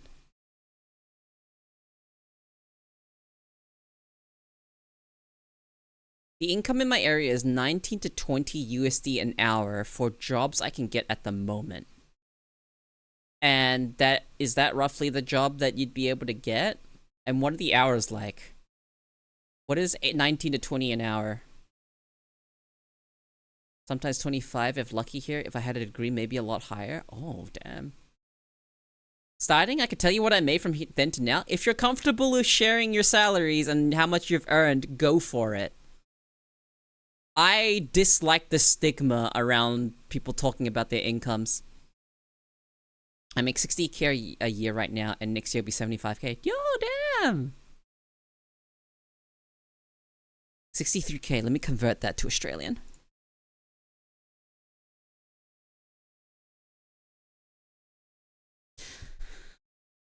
Okay, if you had 63K USD, you would have 98,000 Australian dollars. It would be relatively cheap for you guys to come down here. Actually pretty cheap, because the buying power of the Australian dollar is similar to the American dollar. So, because of the way the currency conversion would work, you get a lot of bang for your buck in Australia because of the conversion. 20 an hour is 41K yearly. 41,000 would be 64K Australian. That is such a fucking reasonable fucking income here. 64K would actually get you a long way here. A very long way. That is homeowner fucking salary.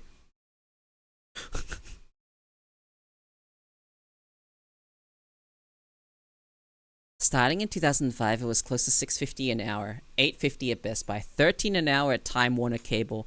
I went through a bankruptcy, then made it through college. Now I make close to $30 an hour, but I'm also 40. You make $30 an hour? Do you not save your money? You make $30 an hour now.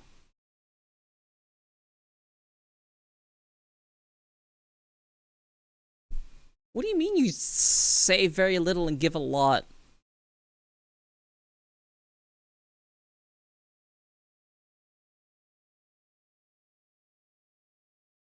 No, the sentence is, I have very little savings, a lot to give though.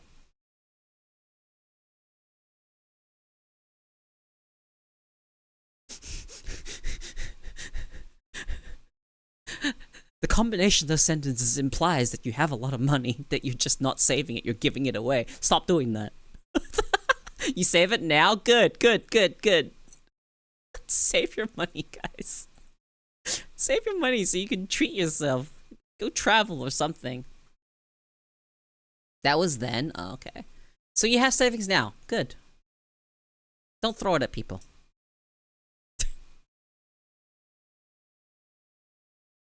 You also have a family?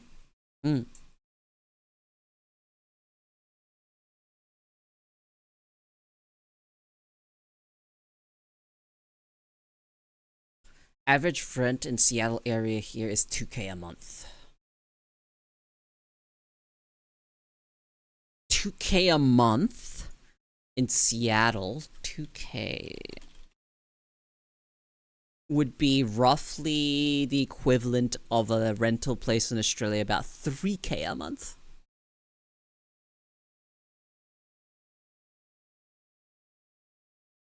So if I wanted to, let's say, in order for me to hit the taxable... Wait, no. For me to hit a tax bracket that would require me to pay taxes in Australia, I would need to earn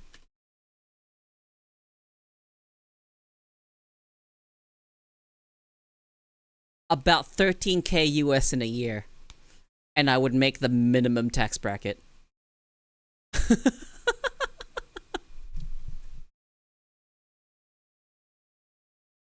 Interesting. That conversion is fucking crazy. 13K US equates to almost double Australian. It's like 20K almost. What the fuck? It is insane how fucking lucrative it is for you guys to go from there to here and buy stuff here, and how much cheaper it would be.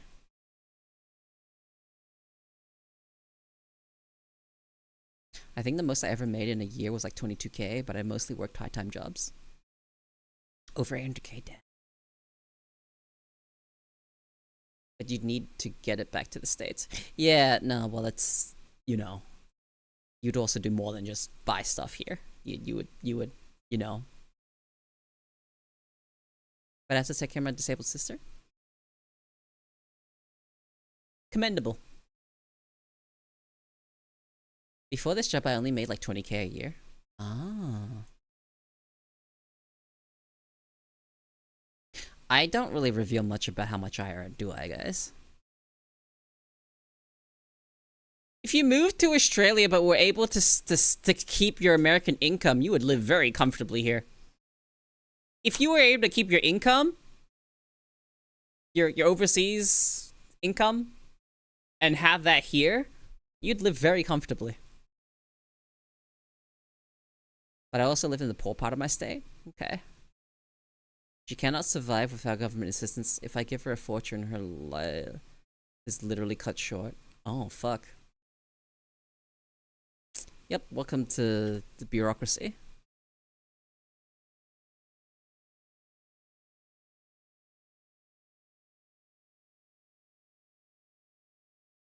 Would you guys actually want to know how much I earned last year?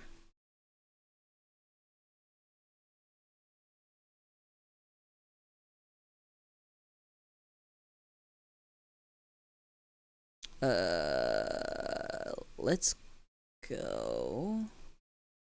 Someone give me tax dates. Someone give me financial year. When does the financial year start and end?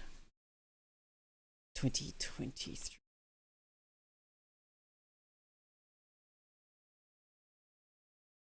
When did it end? July 1st to June 30th? So July 2023 to June. Oh, you want Jan to December? Because I was just going to give you the financial year.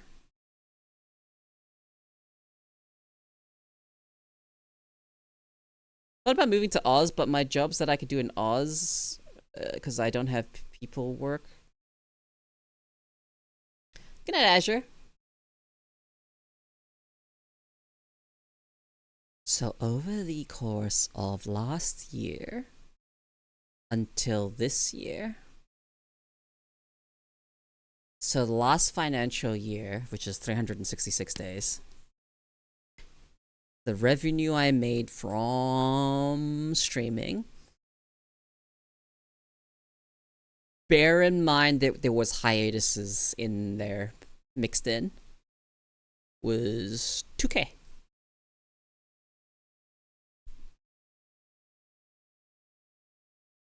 Just gonna make the year before that.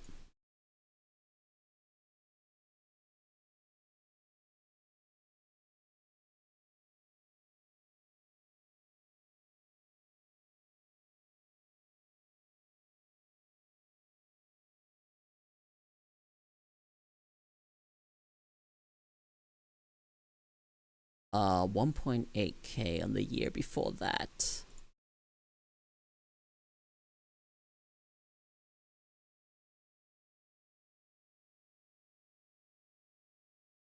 Dude, hell yeah.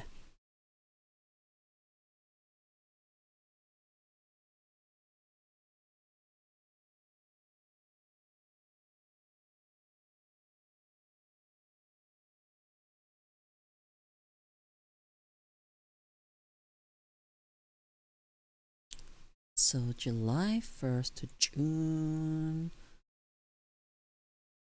Nope, that is the wrong year. 2021. Update.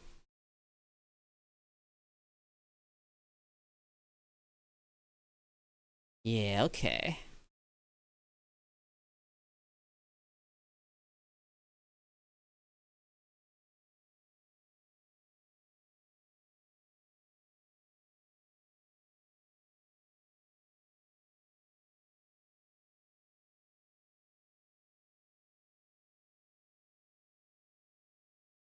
Yeah, that's around about how much I earn. Nowadays, I don't make as much as I used to. I don't make anywhere near as much as I used to earlier when I started streaming. I make a lot less. And then if you factor in inflation, even less. But that's just what the reality is of, streaming. This is not a place you go to for money. Yo, you bought eggs? Let's go. Fried rice?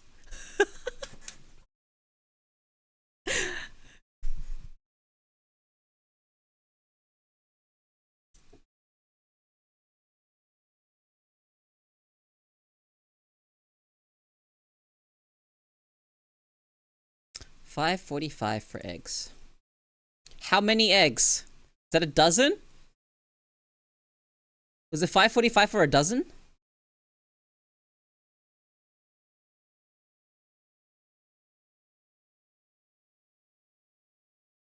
Is that a lot?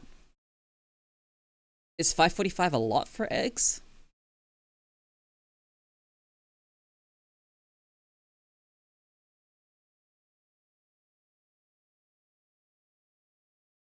Let me see. $3.50 for a dozen eggs? Jesus Christ.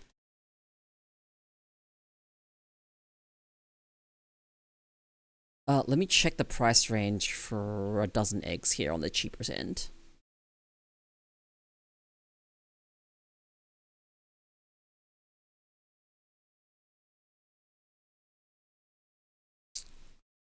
$5.40 for a dozen eggs.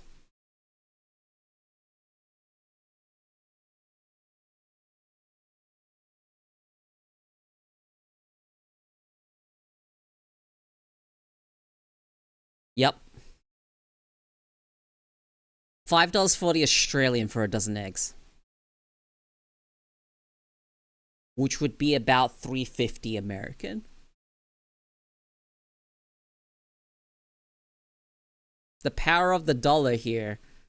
Buying power of a dollar here is about the same. About the same as America. Give or take some fucking variances. There was a shortage here. There was an egg shortage here.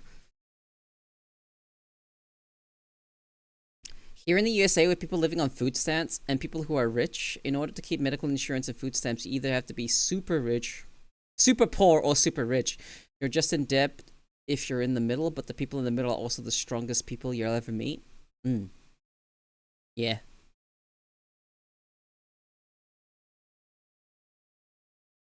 What the fuck is that? Sunny Queen, the odd eggs free range egg mix.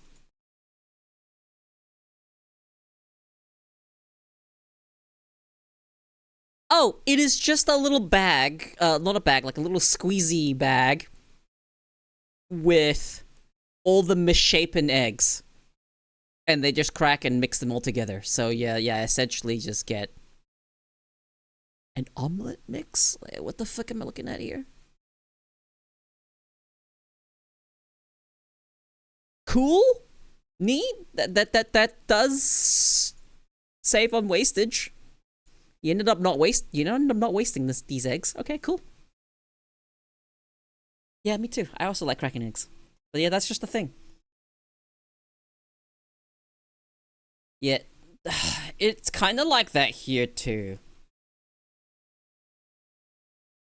If you kind of get cut off from benefits if you earn too much.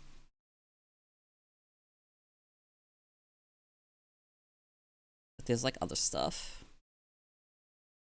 Like you end up not on concession anymore.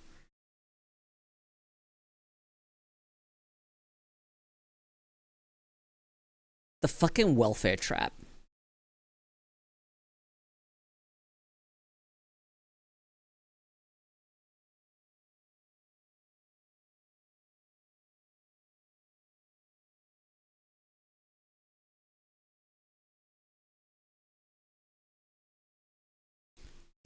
How do I explain the welfare trap here?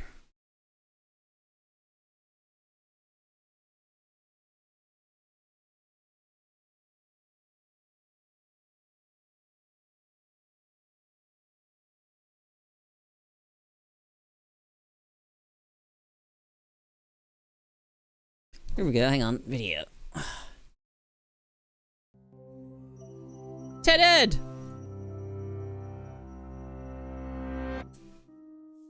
Imagine that you've been unemployed and seeking work for months. Government benefit programs have helped you cover rent, utilities, and food, but you're barely getting by. Finally, you hear back about a job application. You receive your first paycheck in months, and things seem to be turning around, but there's a catch. Your new job pays just enough to disqualify you from the benefit programs and not enough to cover the same costs. To make things worse, you have to pay for transportation to work and childcare while you're at the office. Somehow, you have less money now than when you were unemployed. Economists call this demoralizing situation the welfare trap. Welfare one of the many trap. different poverty traps affecting millions of people around the world. Poverty traps are economic and environmental circumstances that reinforce themselves, perpetuating poverty for generations. Some poverty traps are tied to an individual's circumstances, like a lack of access to healthy food or education. Others can affect entire nations, such as cycles of corrupt That actually government or does climate explain change. it very well. But the cruel irony of welfare traps in Getting a particular job, is that they stem from the very earning enough to policies lose your designed benefits, to battle poverty. but Most societies throughout not history enough to employed cover some the extra new strategies to help expenses that people come in with having a poverty job. meet basic needs. Before the 20th century, religious groups and private charities often. Anyway, I just wanted to fucking have a quick look at what the fucking explanation of the why the welfare trap exists. Luckily, that didn't happen to me, because I was on welfare at one point.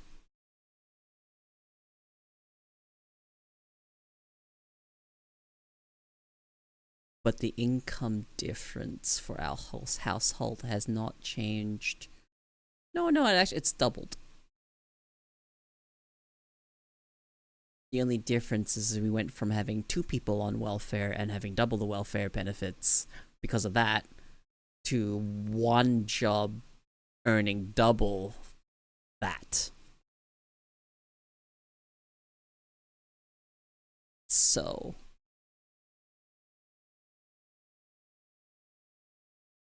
the main difference being I have no disposable income.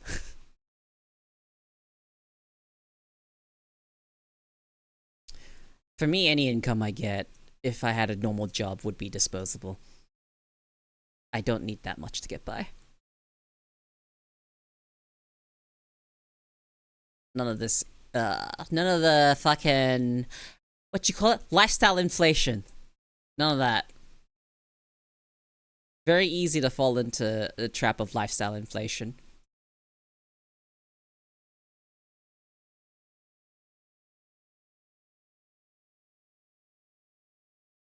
For me, I'm much more interested in just having more freedom, than having money that I can spend. Glad you're okay, Ozzy. I'm fine, alright? Like, yes, any income I make would just be helpful. But I am fine in terms of fucking living a good life. Perfectly fine. I have to really illustrate this to people that I am fine. I am not in a situation where I'm like, guys, I don't know if I can pay rent this month. No, nothing like that, alright? I'm fine. I will never ask or I will never fucking beg for fucking anything like that. You'll never get that out of me. I will fucking die before I beg for fucking money on the internet.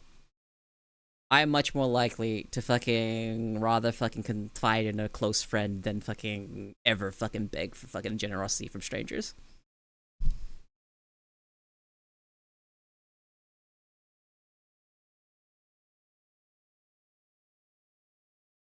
I'm technically fine mentally, I'm just entertaining. My life goes to get enough money to just live in a place and make art and play games. Yeah!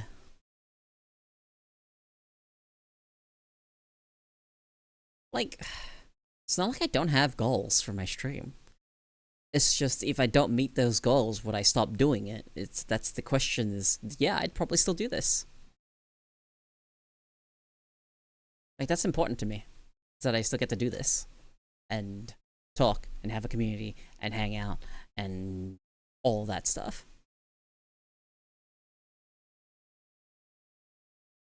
And communities grow over time. Sometimes they don't grow, sometimes they're stagnant. And if they're stagnant, well, that's the fault of me.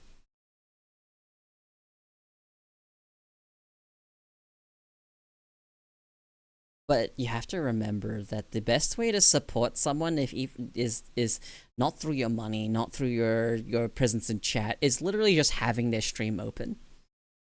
That is like the best way to support someone that streams. Is just to have their stream open. And that's what I do. But the people I genuinely want to support, I just open their streams and lurk. Lurking is super appreciated. Like, and don't get me wrong, I obviously appreciate everyone that talks to me. You guys make it easier for me to talk. Rather than let me sit here and ramble the contents of my brain and give you a stream of consciousness that may or may not make sense, at least here we're having a conversation. That's what I like about streaming, is just sitting here and having conversations with people. That's my favorite thing. Yapping. I've lurked and not chatted on occasion, but usually I'm very chatty. I like it when you talk. I do nothing but talk here. That's like the only thing I'm good at, and I'm not even sure if I'm good at that.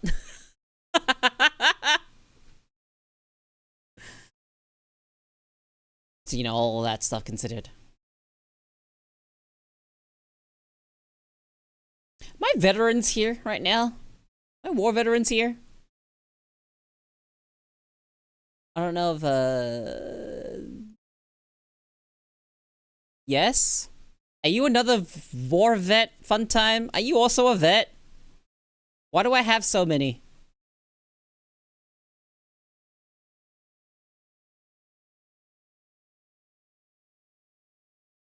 Like, are you actually a veteran?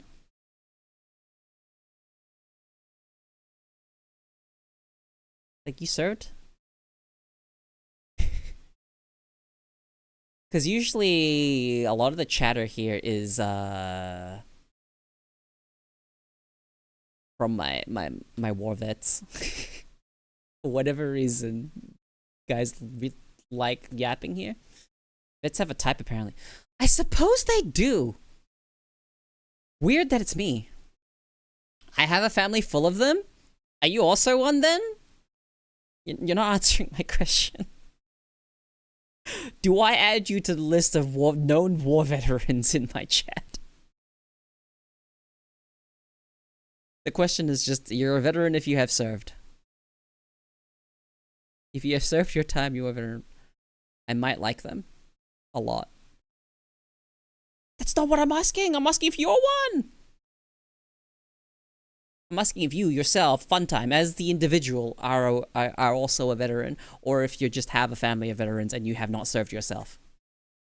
This is a binary thing. You either are or you aren't.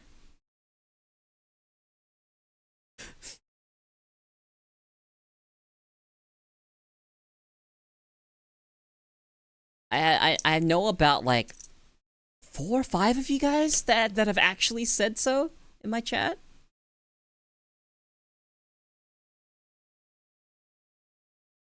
Hello, Kamo. How you doing? Welcome in.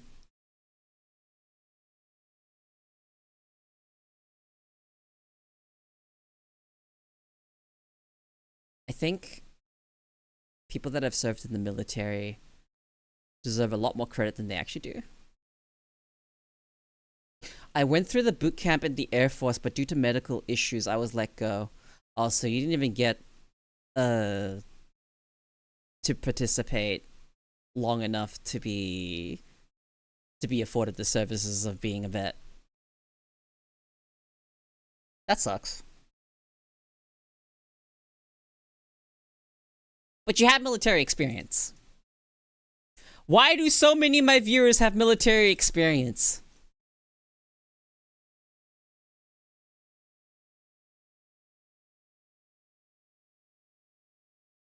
Where's Bits?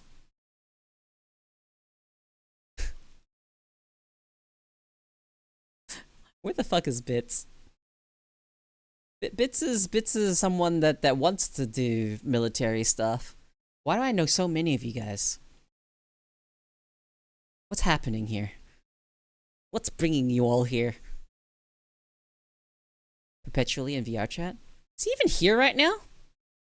Is he even lurking? He's usually lurking. Where is he? He would have chimed up if I singled him out. Oh, whatever.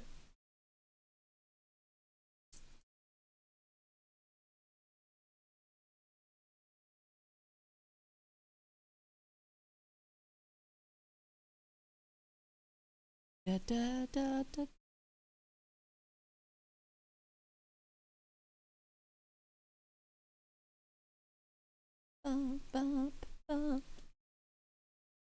Yeah, so he's just dead, I guess.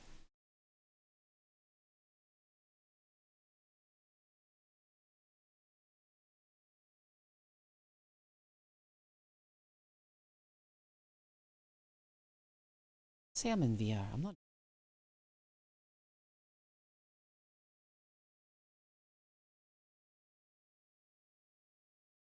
Don't think anything's bringing them there.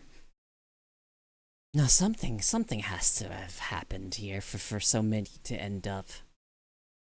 You're kind of awesome? I know. I am kind of awesome.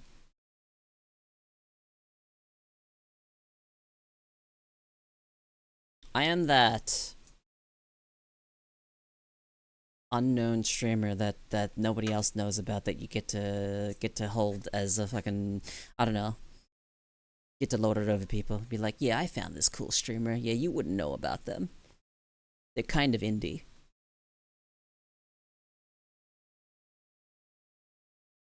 That's what I am. I'm a VTuber for hipsters.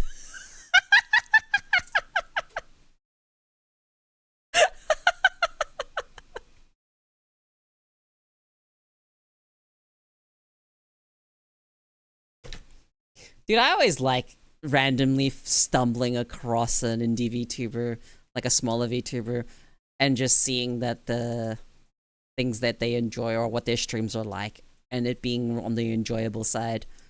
And I think to myself, I'm probably gonna hear about them again in the future. And it has gone one of two ways. Either that they have just completely given up and stopped, or they're just relatively large now. You can kind of tell when someone's gonna take off.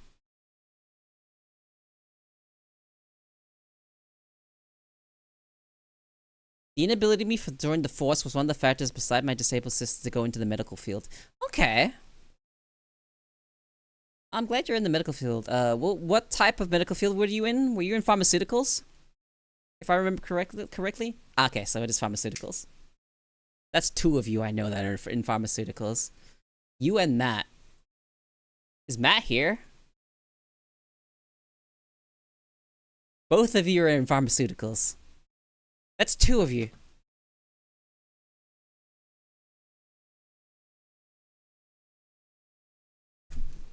That's something I would have had interest in, pharmaceuticals.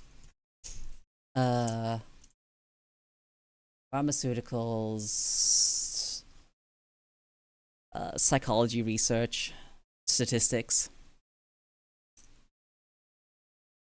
and whatever fucking field that would end up being in, behavioral studies.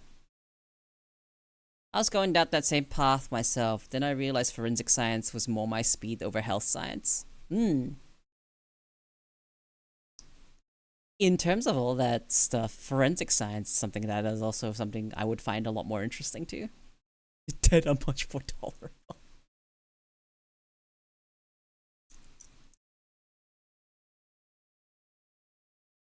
How seriously do people take forensic psychology nowadays? Because that one's interesting. That's a field that I have always had like a sort of interest in. Would I ever fucking go out of my way to get the qualifications for something like that? Nope. I will just use my psych background to just have interesting conversations about how people are. Because guess what? If I get large enough, I get to have streams where I ask you guys questions or give you guys surveys, and then I get to look at percentages. I get to look at stats. But that's later. I do not have enough viewers for a sample size to be anywhere near meaningful. But that is a long goal. That's a way in the future goal. Is if I ever get large enough to actually do essentially studies on VTuber viewers, because that would be the demographic. So it would be essentially just studies on the demographic and discussing the results on my own streams. So it'd be something that you would do a fucking survey on, or a poll, or anything like that, and then I would talk about it. My interest lies in the entomological aspects of forensics. Behavioral analysts seem like a fun niche also. Yeah. Psychoanalyst.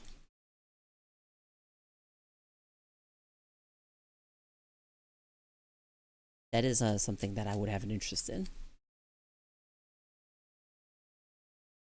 saw CSI once. Oh god, CSI.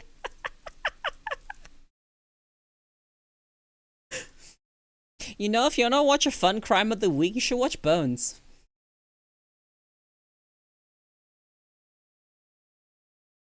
But that one pretends to some degree. Just to some degree. To be somewhat realistic.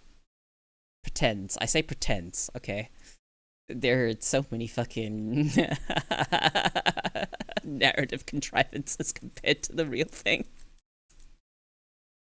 Much like the device that they like to use, which is almost like a fucking MacGuffin, the fucking Angelotron. What fucking bullshit fucking thing is that?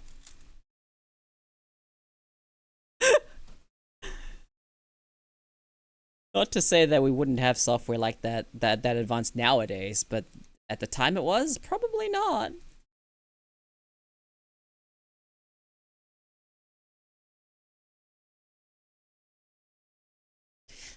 I will never get over just crime shows and pixelated photos and just zoom, enhance.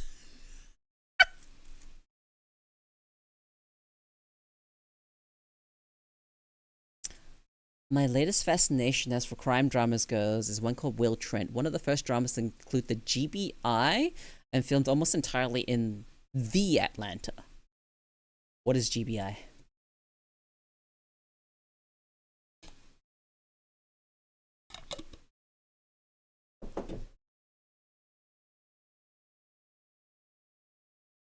What exactly is the GBI?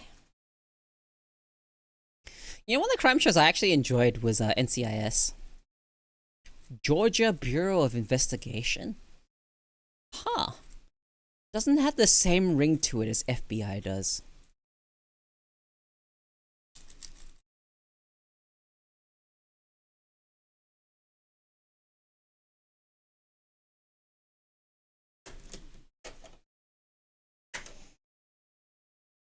If I talk about NCIS, I feel like you guys would immediately be able to pick out one of the reasons why I liked NCIS.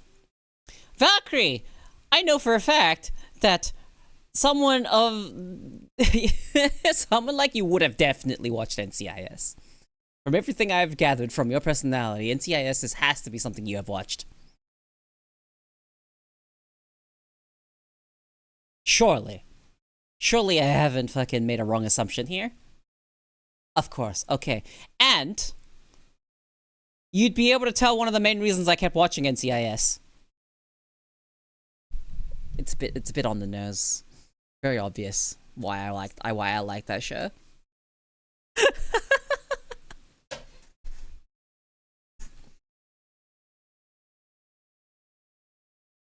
As long as you have a character I care about in your stupid crime show, if you have someone I care about, then I am more likely to stick with it.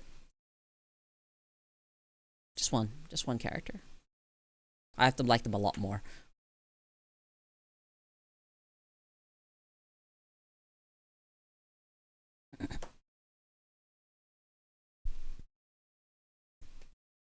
Let's see.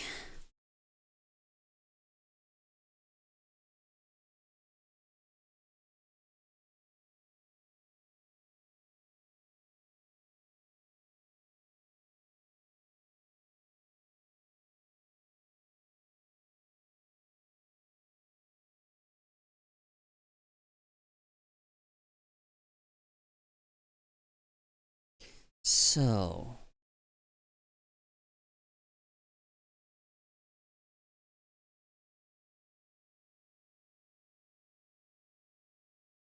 there was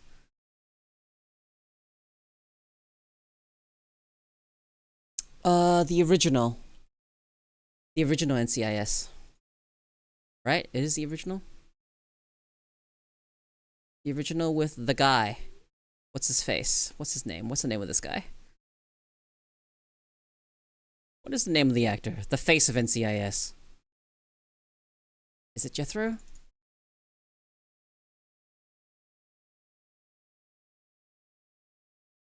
Yes! Gibbs. That's right. Gibbs. Yeah, that one. Specifically that one. I haven't watched any of the spin-offs. I didn't even know there were more than one spin-off. I only knew about one. I think it was New York. No, it's the original NCIS that I watched. This is a long time ago. This is back when I still actually watched TV, which was back in my teen years. It's just whatever showed up on on the television, and NCIS was one of them, alongside like 24 and like all the other ones. I think I know where this is going. Yeah, you'd be able to pick out the character I liked in NCIS pretty easily, right? Many reasons. Yeah, that one was free. Me liking Abby from NCIS, that's free.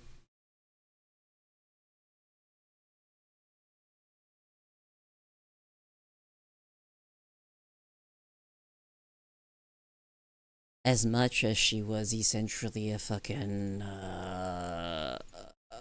supposed to be a representation of the thing culture, she is aesthetically I liked her, you know? Aesthetically I liked her. Hey Inferno, how you doing? Aesthetically I liked Abby a lot.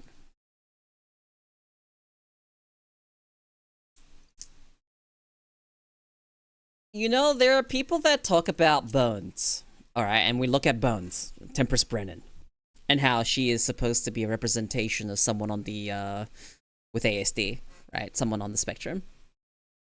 And I have seen very mixed impressions of people thinking whether or not she is a good representation. She is a representation of it. Because, again, spectrum. Some people are going to see her and think, wow, relatable. And some people are going to be like, wow, that does not represent me at all. So you'll end up getting a mixed reception for it. And I think that's what people need to understand about these characters and how they're written. Is that they'll always be just a single representation of how it can manifest. I think people get too hung up on this one character that could actually represent them. Or you end up with Big Bang Theory.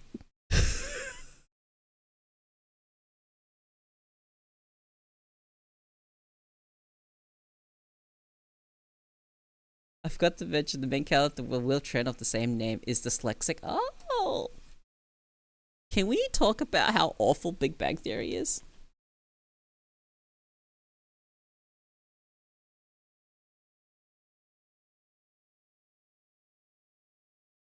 What the fuck was the character that everyone's just like, yeah. Was it Sheldon? Was his name Sheldon? That supposedly supposed to be the on the spectrum character, and how he is just the fucking crazy fucking exaggeration of God.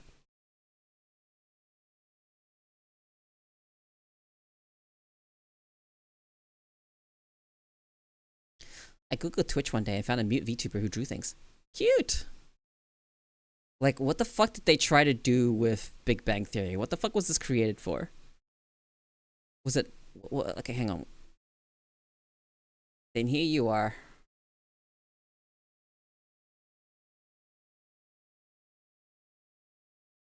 Oh! Oh! You said find a fucking mute VTuber who drew things. I did not expect that to be me, because I am not an artist. I doodled at best.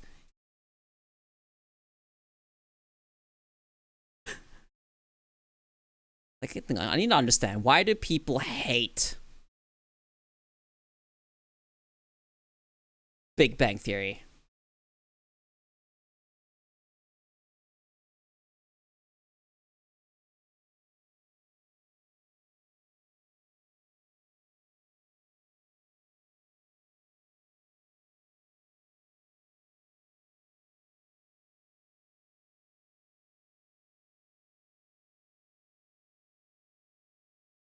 Yeah, I doodled. Like, evidence of my doodles still exists somewhere on the internet. But that was doodling in VR. I find it a lot easier to have all that 3D space and drawing in the air than I do on like a tablet or anything like that.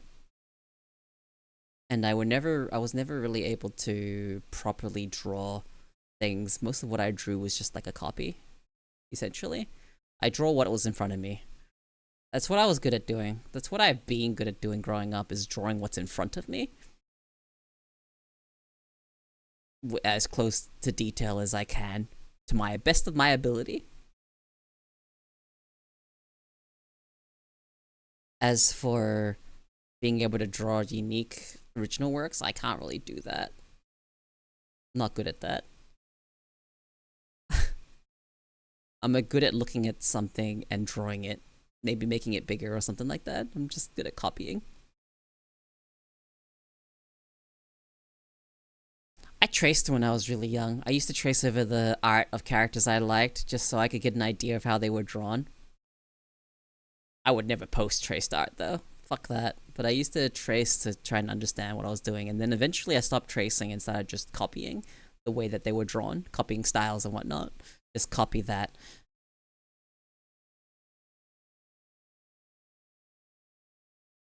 Yeah, that's about where I'm at, is just, I can only really draw whatever the fuck is in front of me. Like, if you gave me a pencil and told someone to pose in front of me, I think I'd be able to draw a relatively decent, what would you call that? I don't know what you would call that. I feel like my problem with art and picking up a pencil and actually drawing a lot, my problem with it is that I grew up drawing on with pen and paper, so having even a display tablet hasn't really properly translated it for me. It's a bit hard. But on top of that, I have many missed years of even practicing and honing the skill, and the amount of investment it would have taken for me to get to anywhere where I would be happy with it would have taken many years, and even then I would probably still not be happy with it.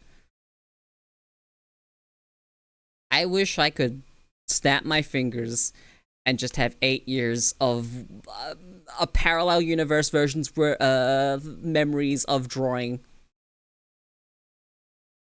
That would be cool.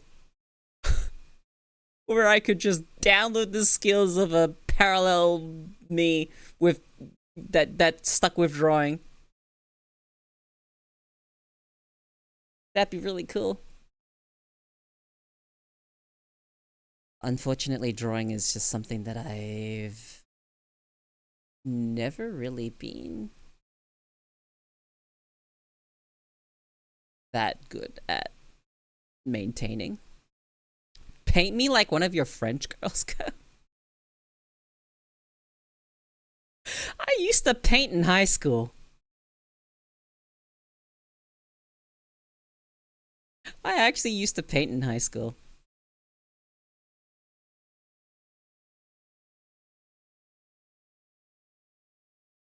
How the fuck did I color? I just don't understand. I remember one of the artists I liked the most when I learned in art was Monet. I really liked his style of how he painted. He used to use a paintbrush technique where he would like dab the paintbrush to give it like a bit of a... It gave it a different texture of paint. And the way the overall look of the art would end up different. Fucking Claude Monet, like, how would I describe this? Is there a good way? Is there a good picture that? Is there a good art that he's done that would actually illustrate the way that he used his paintbrush?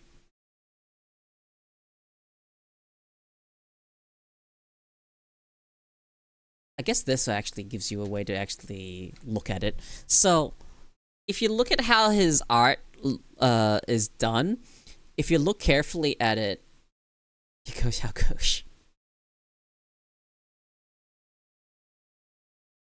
I really liked it because it gave the art texture. It's the best way I can describe the way he painted. He gave it texture. And these is one of the things I learned how to do, is stuff like this.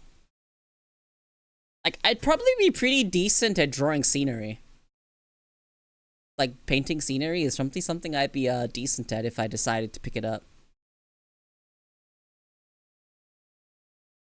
Wonder why I never did.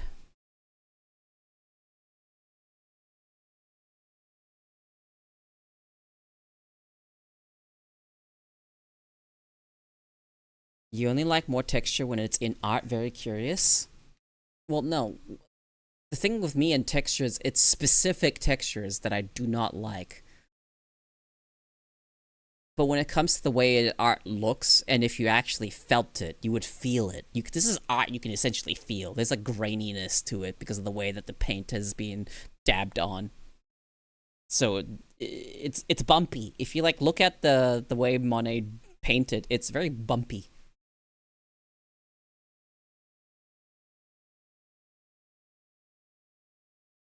I really liked Monet's artworks. Monet was one of the artists that, you know, traditional type artists that I liked. And he just had a way with his art that looked really neat. And what the fuck is he? Impressionist? Yeah, Impressionism.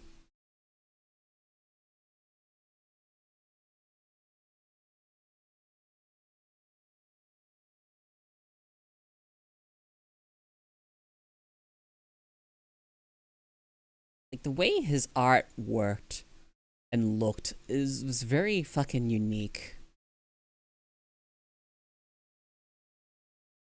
I don't know. I fear the resolution of this will actually ruin the experience a bit, but maybe I can find a better picture.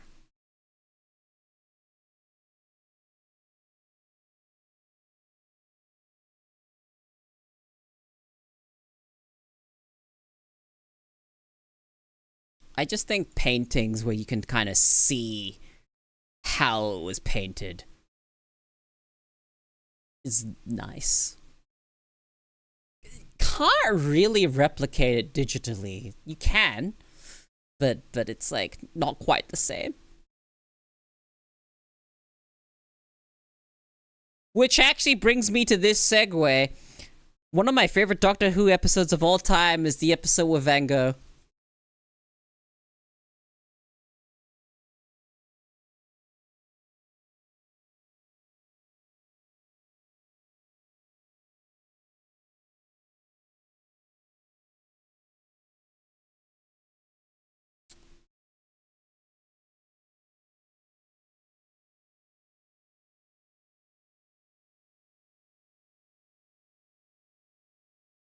Yeah.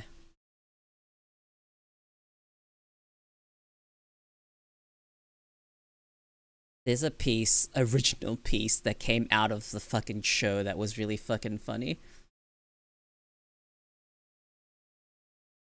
Who even painted this? Who even painted and tried to emulate the style of Van Gogh? Where the fuck is there a good picture of the exploding TARDIS?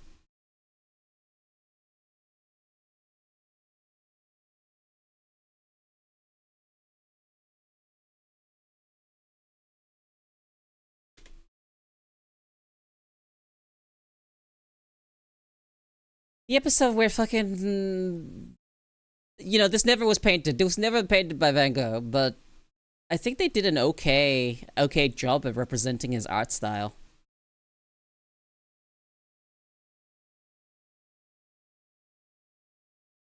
But one of the favorite episodes is the one where he takes Van Gogh to the Van Gogh exhibit.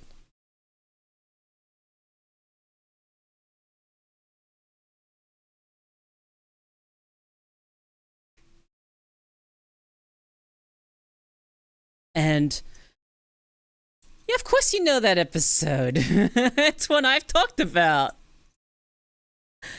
That episode is one of the few episodes I have watched and wished so much was real.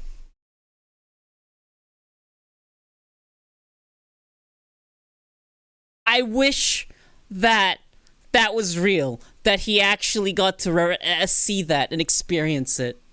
The fact that he actually got to see that people appreciate his... I wish that was real, but that's not reality. That is fiction.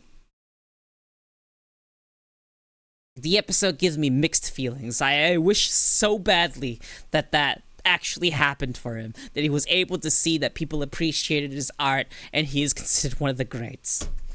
Because he died unappreciated.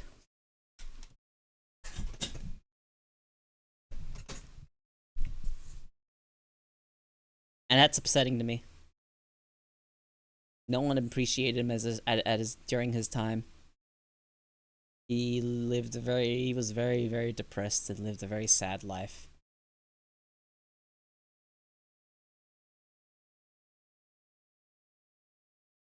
And it's very upsetting. Very, very, very upsetting. I really wish people that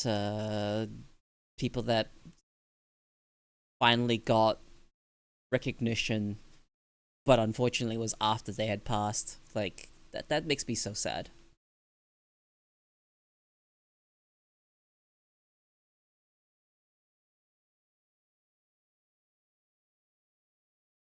Like, to me, it's just a big case of...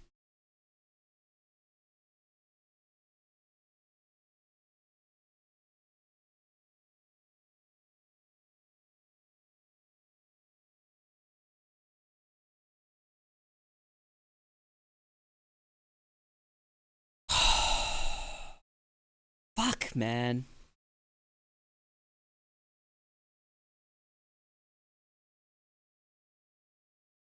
Like, people that didn't get appreciated until after their passing. It's not even just limited to painters.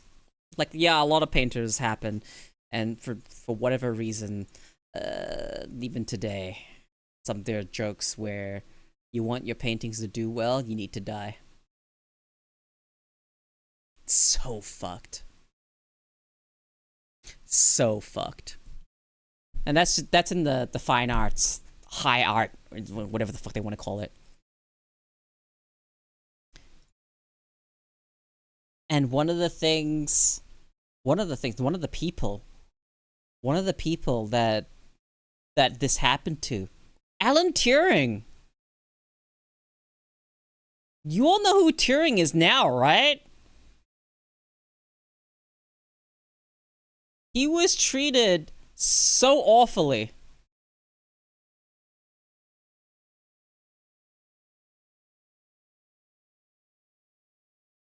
He is such an important... He had such an important role back then with fucking solving... What was it called? Cipher? The Enigma cipher?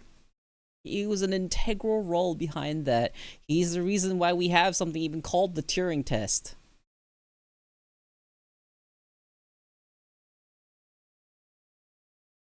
And the Turing test is becoming more and more relevant today. Okay? With the rise of AI. What we need, what the AI to pass Turing tests is a lot easier than it makes it sound. They're like, well, Alan Turing was gay, right? So he was kind of, you know, fucked over because of that.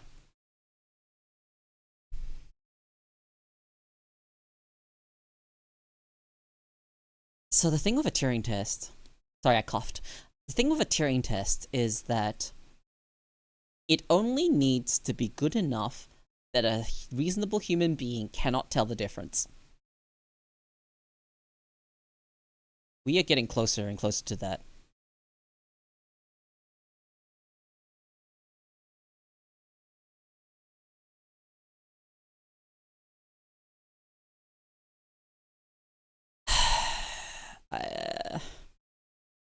The things are gonna get fucking blurred. We won't even know if a fucking AI is properly sentient or not. We won't even fucking know. It may pretend to be. It may show everything it needs to show to even appear sentient, and it might not even be sentient.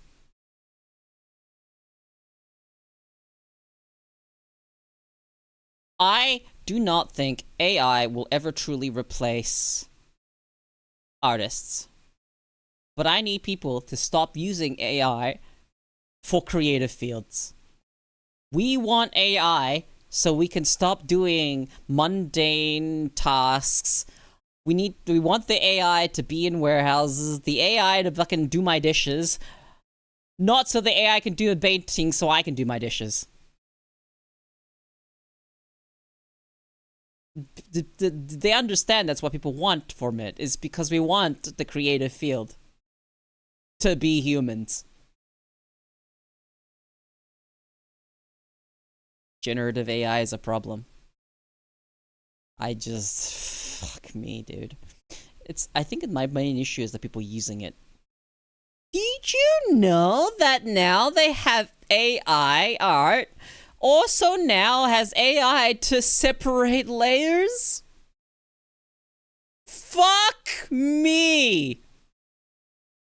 That is AI developed purely to deceive. There is no good intentions behind that.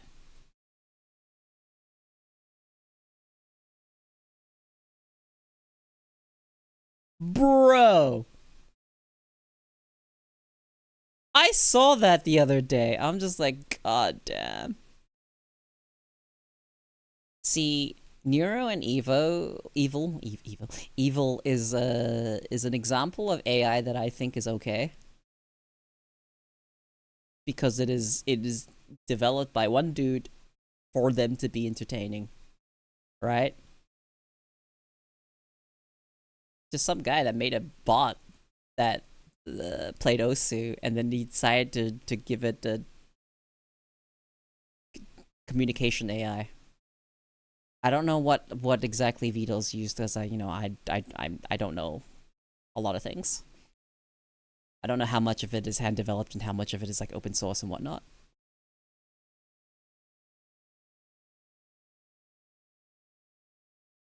Yeah, the problem with that to me is the fact that people are marketing and making money off of AI art when I think it's fine to use conceptually. Now, I stopped using DeviantArt, and I can't even Google things without AI fucking everywhere. It has made it fucking hard to search for stuff, especially when I'm looking for references for things. All I get, I'm just bombarded with AI. Some of them look good too, and I look at them, but here's the thing, right? AI art, like I've said many times before, has made me really believe in the concept of a soul. Because every single piece of fucking AI art I've ever seen has been fucking soulless. But somehow, not everyone's able to fucking see it. The fact that some people not be able to tell that something is AI art is problematic. The fact that some people can't even tell that some bots on Twitter are AI. AI run bots.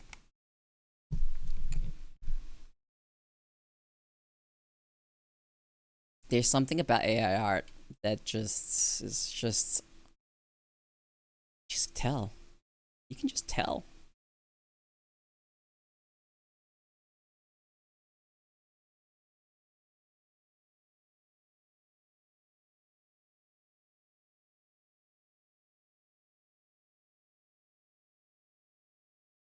Five fingers.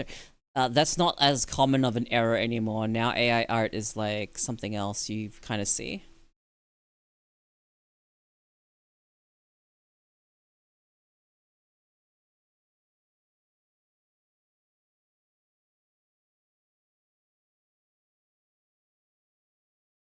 But did you guys see the thing on Twitter? Where Twitch used the fucking AI art for the stupid cat with a Santa hat?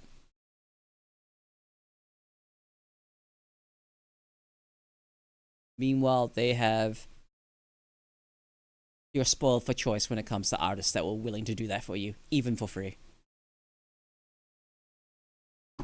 To use AI is such an insult. You have artists all over your fucking platform, some of which would volunteer to just do the emote for you, since it's a global emote, and you decide to use AI.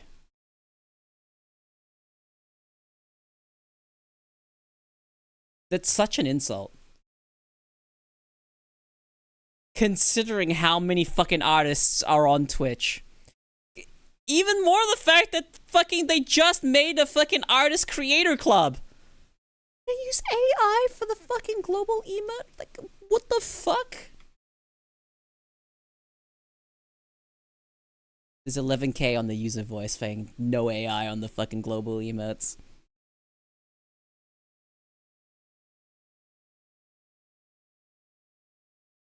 Like, fuck me, dude.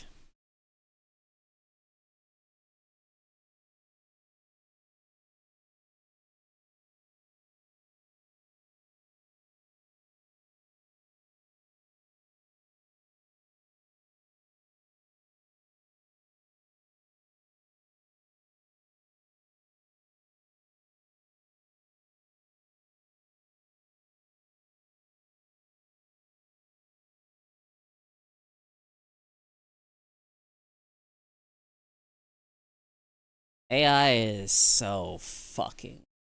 Ugh. Have you guys seen the people that are developing the fucking AI videos that change based on your inputs to emulate playing a video game? Like the one that they made, sort of like a fucking Minecraft one, and then now there's like other stuff it can do. And I looked at it and I'm like, this ain't it, dude. This ain't it.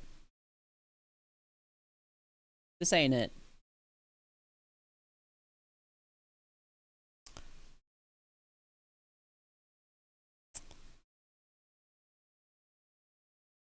And someone played it and they were like, oh my god, is this what having dementia is like? I watched someone fucking do that weird Minecraft, AI Minecraft thing, and it is so fucking... Eek.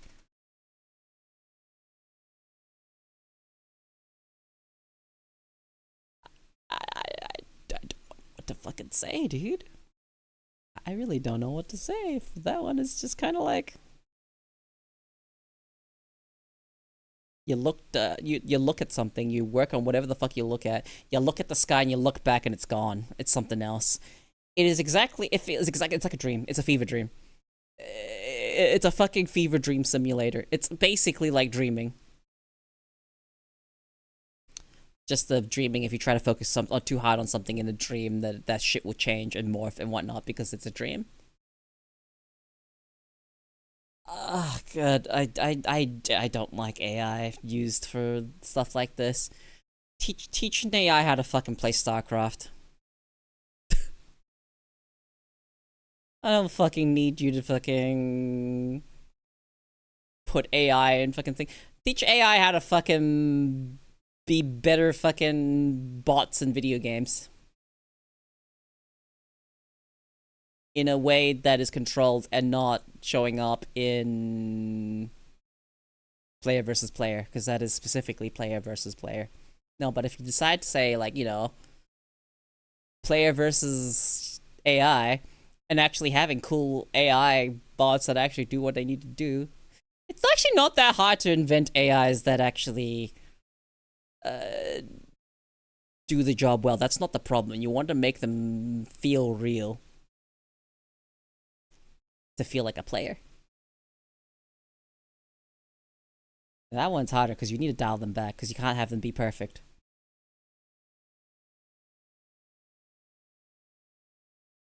Because you have the problem with when you play against bots is that bots have aimbot. Automatically track your head, see you through walls, all that stuff. Look, Diggy Diggy Hole by Even Nero is amazing, but I will never accept AI taking your spotlight. Yeah.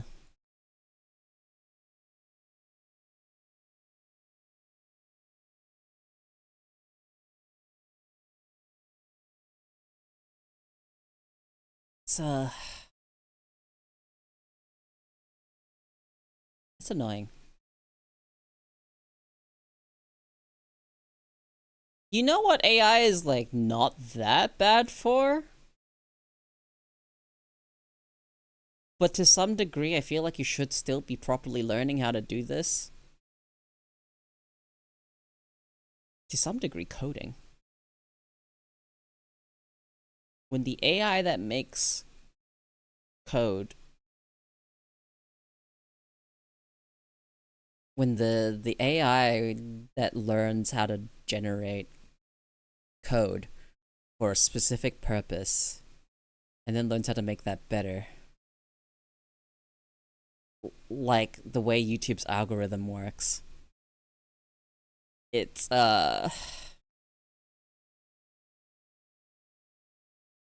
like that's AI. YouTube algorithm is AI. People on YouTube don't really know how fucking that shit works.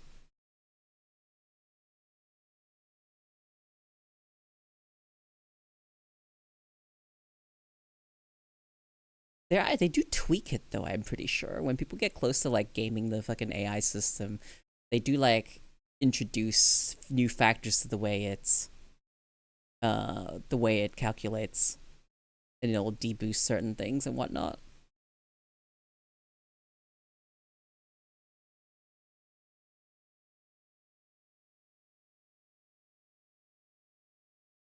I don't like it. Don't like what we've done with AI. Like AI literature is not something I want to see either.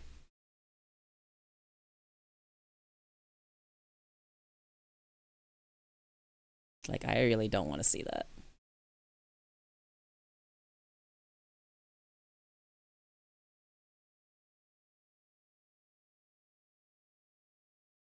See this instead.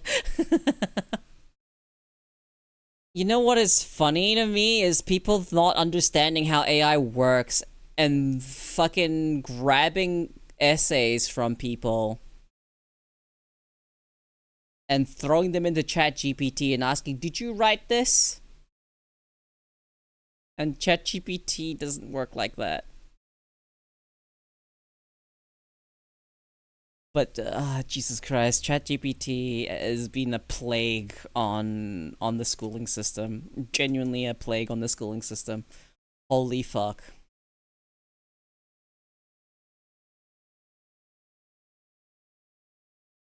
Like a lot of people are getting flagged for false positives, even though they wrote the essays themselves, but because they use, you know, vocabulary that's not common for students to use.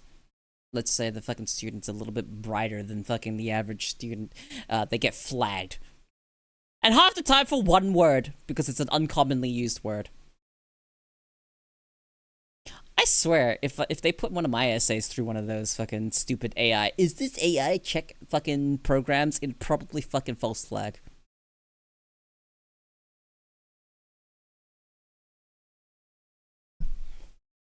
I'm a fucking... Maybe I should learn more about the English language so I can fucking use it to fucking beat people up with fucking literature.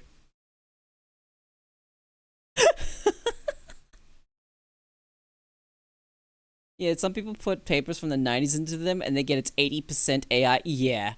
See, what a fucking... You know that your AI checker is bullshit if that's the case.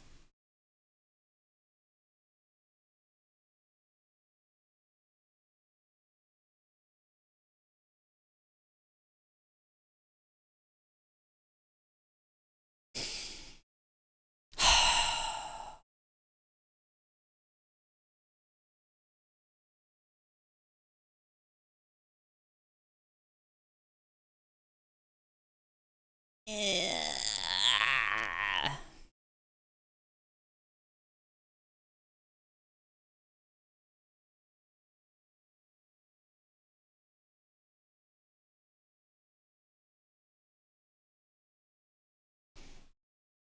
No, I actually kind of liked English, except for that one year where I had that bitch of a teacher that kept marking me down because she hated me. In fact, I think she was racist. Hated that bitch.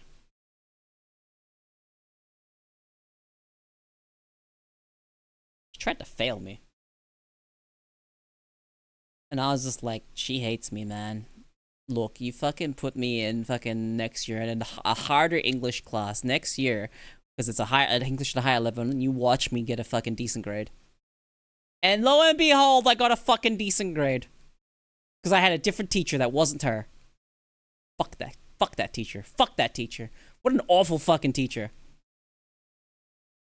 I'll never forgive them. I will never fucking forgive them for fucking reading out my essay because they thought it was so fucking good and then giving me only a B.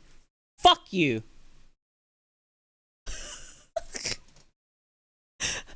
I think I'm allowed to still be bitter about it many years later.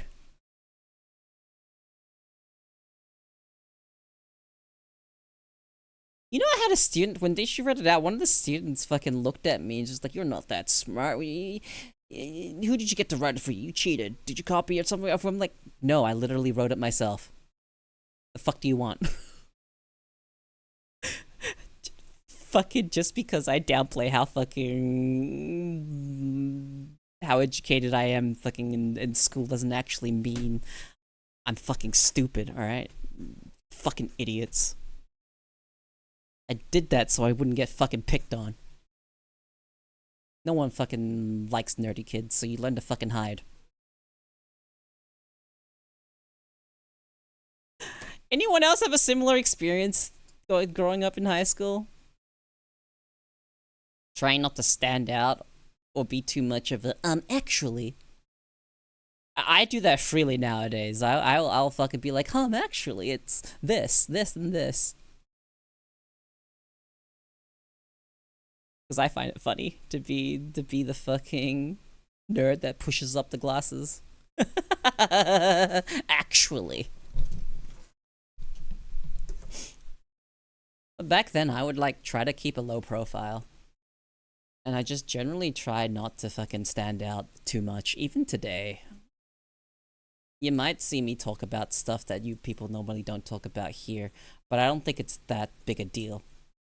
At least in this environment, I don't think it's that big of a deal. Like, I might try to pretend to be fucking hee hee ha ha.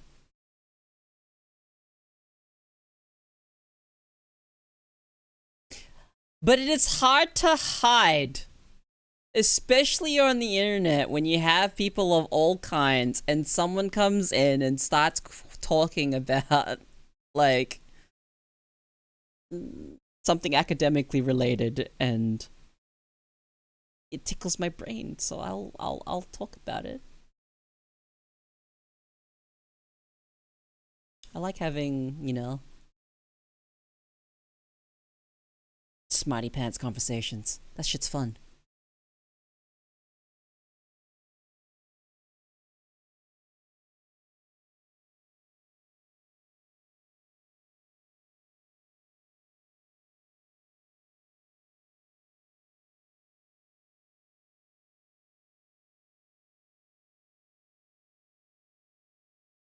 But I still remember the shit that I went through in high school. It's actually funny to me that I had someone not believe that I wrote that essay. Because that means that I was successful in my attempt to mislead the people around me into thinking that I was less, I guess. But is that an experience anyone else has shared? Yay, nay?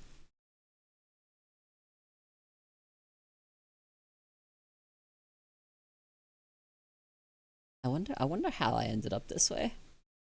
Nay? Never downplayed? Never dumbed things down for people? You are not less? No. Not anymore. And also, no, obviously. The thing I said was the epic just happened, but no, it's happening right now. We're on ads now. But I'm gonna keep talking.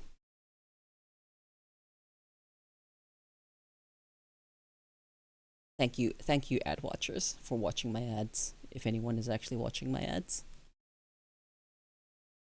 does help. No, the whole downplaying downplaying your intelligence.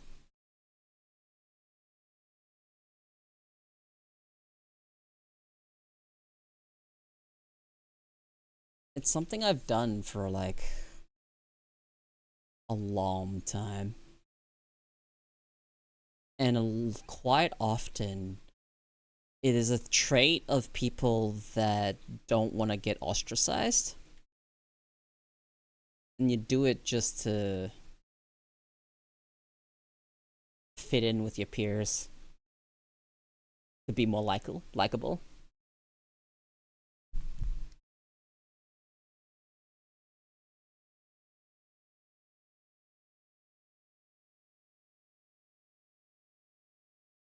I've actually changed a lot of my the way I speak has changed a lot because of this. Like, even if I know something for certain, I will always preface shit with, correct me if I'm wrong. I'm not sure, but those words have helped me so fucking much in just trying to keep things on a more baseline level. So I'm trying my best not to come off condescending, but I can't help it. That is something that I would say that when I explain things can happen. I can come off condescending, and I'm not trying to be. I'm really not trying to be. I'm not trying to be a know-it-all. I'm really not.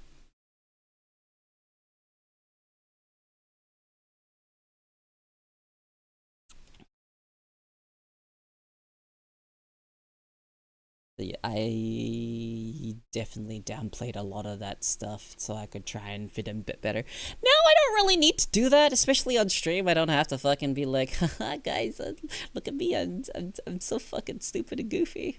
Haha, I don't know things. I don't think I've ever been like that, but that's a bit of an exaggeration.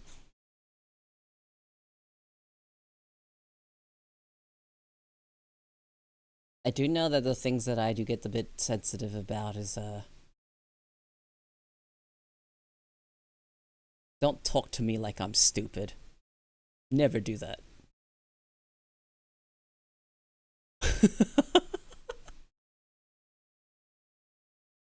Even if I may have been potentially guilty of doing that unintentionally. Not my intent. But when someone talks to you in the most belittling way, when they talk to you when you're like as if you were 4 years old, I don't think anyone's fucking okay with that in general. Like, that's a pretty fucking universal thing. Anyone talking to you like as if you were a child is gonna fucking piss you off. That shit is a big pet peeve of mine.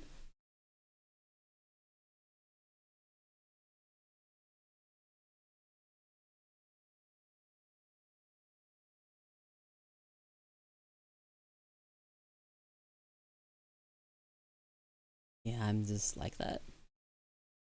Also, if I'm in a situation where I can ask people stuff around me, my peers, that are more knowledgeable in something than me, I'm gonna ask them instead of going to a third-party source. I'm not gonna fucking search something on Wikipedia. I'd rather learn from my peers.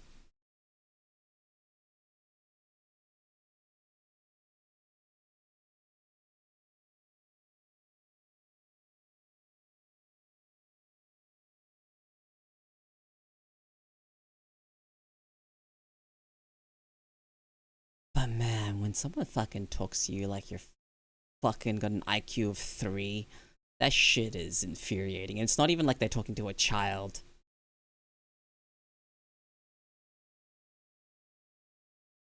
Like, even when it's like, you can take it pretty far to the degree of fucking dumbing words down to literally caveman tier.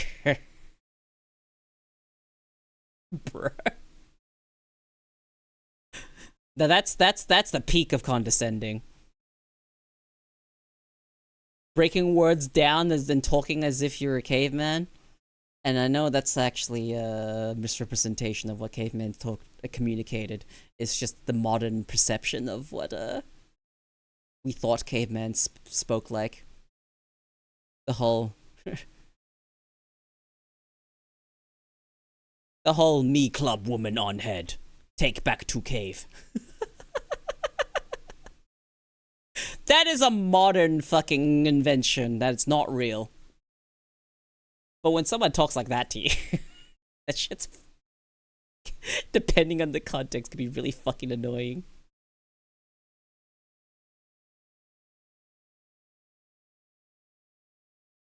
Who the fuck is Boca? Me like book? Me read book. I have understanding of language now.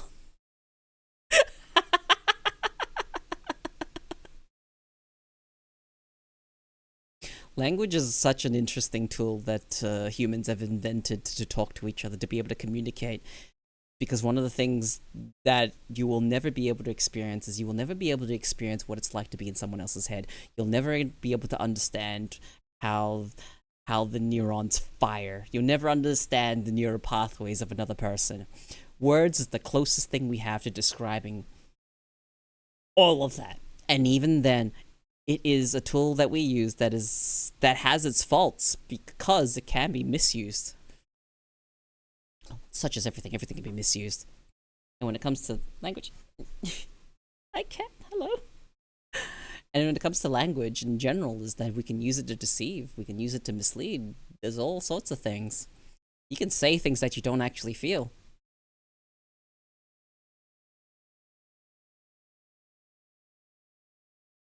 Language is such a funny thing.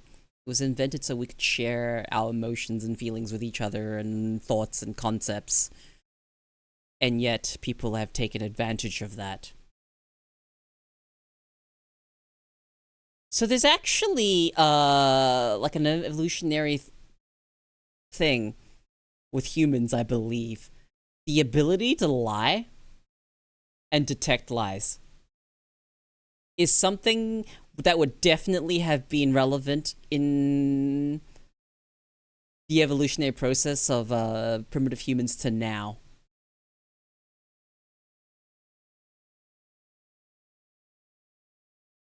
But it goes both ways. It's an arms race, right? Some people develop the trait of being able to lie easier, and other people develop the fucking trait of being able to spot lies easier. You know? Like, you end up with that type of stuff. And evolutionarily, this is what you would explain it as. But nowadays, how would you even fucking describe such a fucking symptom? Is someone that's good at telling someone's lying and just a cynic, or are they just someone that just don't believe anyone? Because there are cues. There are body language cues when someone's talking, right? Yes. However, those body language cues are very individualized. There are general ones that you can actually apply, but there are a lot of stuff where you have to know the person to a certain degree and know their physical habits and manifestations of their communication styles. And to know when someone is being disingenuous. Which is why people saying that body language is bullshit are not looking at the full picture. Micro expressions and all that stuff is real. Those are fucking real. Actually real. There's actually a show that fucking explored that. I thought it was a fun show, but they took it a bit far. Yeah, body language is built into humans. Like, exactly. How can you deny it?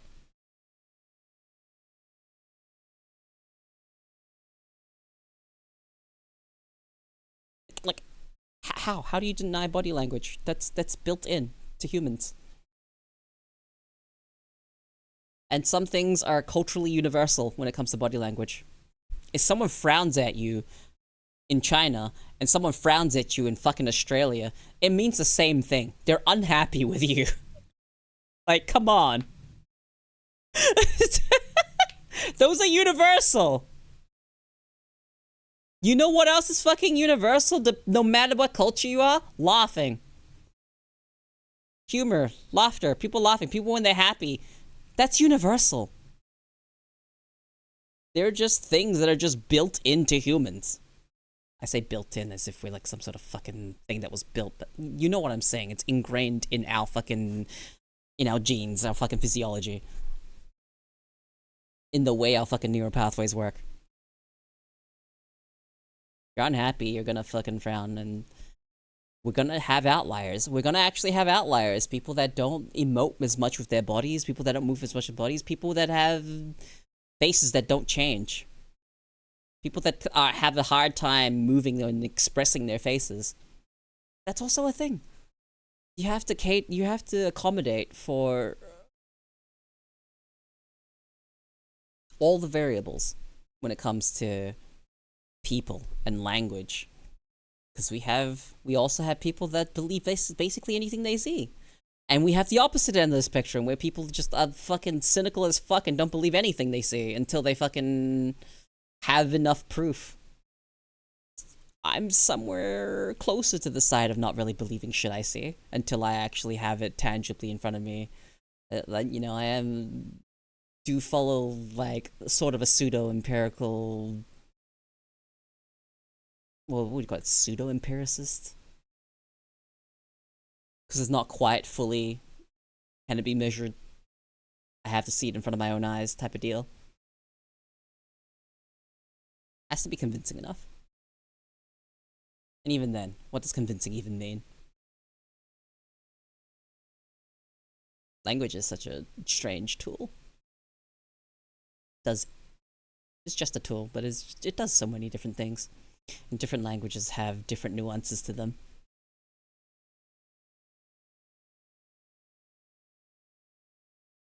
For English to be as widespread as it is, and for the fact that our words can be vague, can be ambiguous, it is what actually opens up so many avenues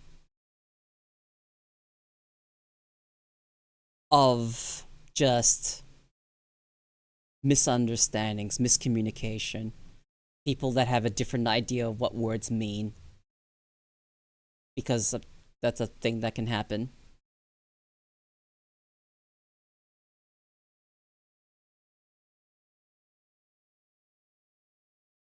And we talk about how important it is to communicate, but there's also, like, how important it is to be on the same page.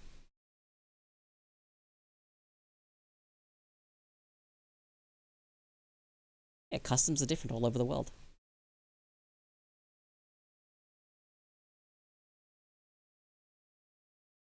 So that's that. That's how that works.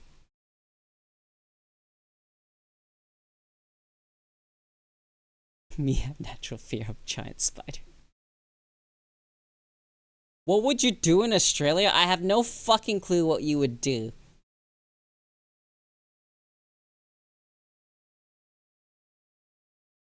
I have no idea what the fuck you would do here. Eat food, I guess. At least in my neck of the woods, we have the food capital of Australia. Lots of different food, lots of different cultures here. It's a melting pot. Go to a Miku concert, I don't know, go to a fucking convention.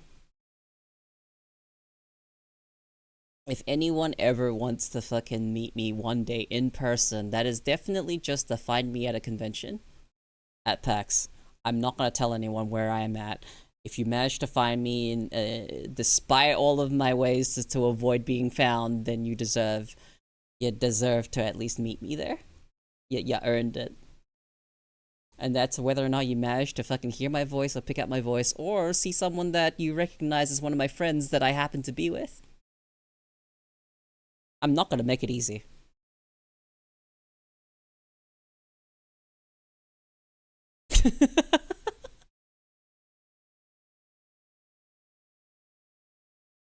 I am a very private person.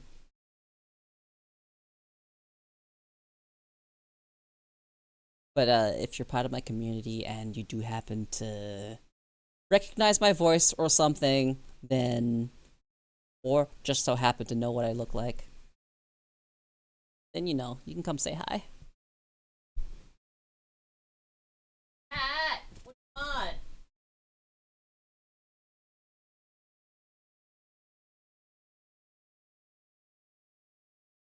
Okay, here you go. These are switches. Challenge accepted.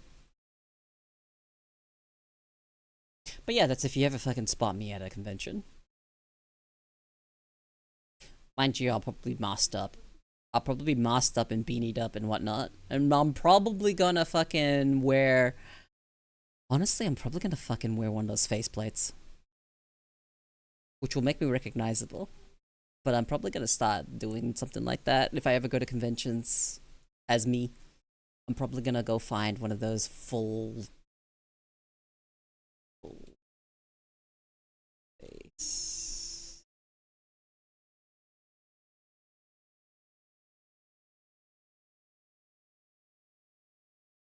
I found one of them that were like a cool design.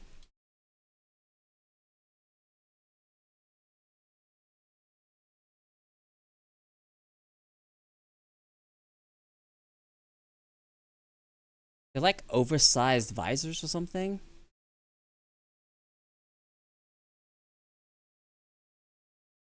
I'll have to look for it, but I'd wear something like that just to cover my face. I'd also be, you know, get fucking hot in that thing. But remember, at the very least, if you do find me at a convention, I'm more likely to be receptive. If you spot me outside of a convention, at least be respectful. At least, like, you know, don't like approach me when I'm outside of a convention. I have social anxiety. Do not approach me outside of a convention. Don't do that. I get a very apprehensive if I get randomly approached. Especially if I'm out eating with some friends. That's a you know, don't bother me.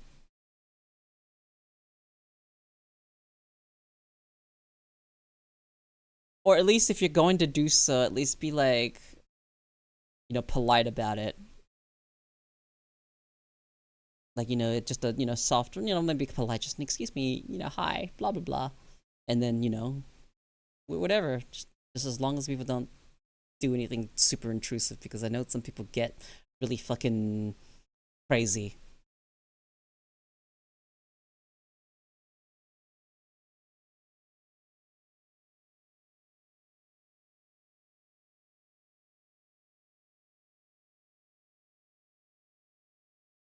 So, yeah, sounds like typical behavior. Honestly, social anxiety is becoming the new norm these days. Let's not say that the whole new norm thing is to dismiss anyone with social anxiety. It is more the fact that it is more socially spread. More people are aware of it. It's more informed. We're more informed that it exists. So more people are comfortable with admitting that they have social anxiety instead of going through the anxiety and sucking it up. And I don't think it's ever going to become the new norm. Unless we somehow decide that the definition of neurotypical includes anxiety. Can happen, honestly. If enough people, if the demographic shifts enough, then anxiety can entirely possibly be, if generalized anxiety disorder can come off as showing up in the majority, then that just ends up being what neurotypical means. Words change, definitions change.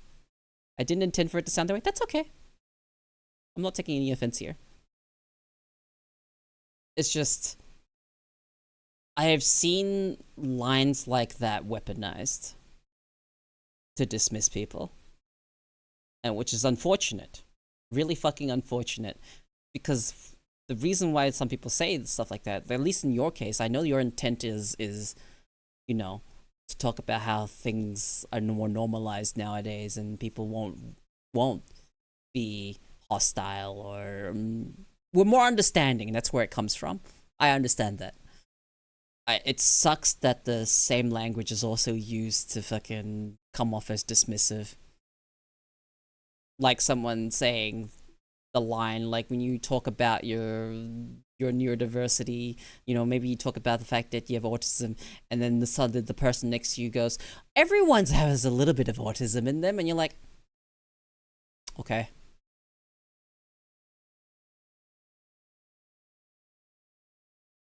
Or everyone gets sad to deal with depression. Okay. That's the type of comments we get.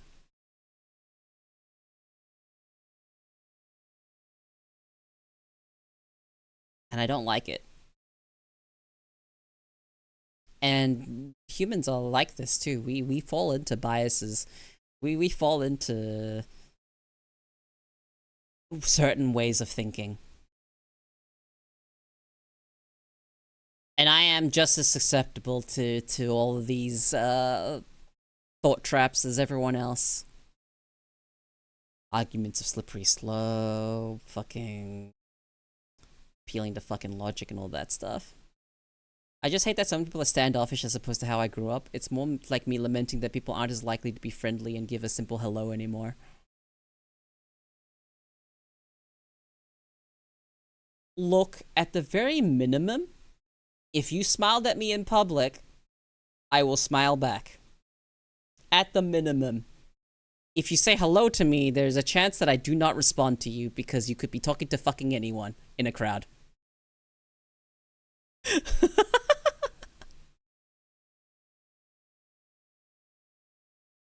My assumption whenever fucking someone starts talking in public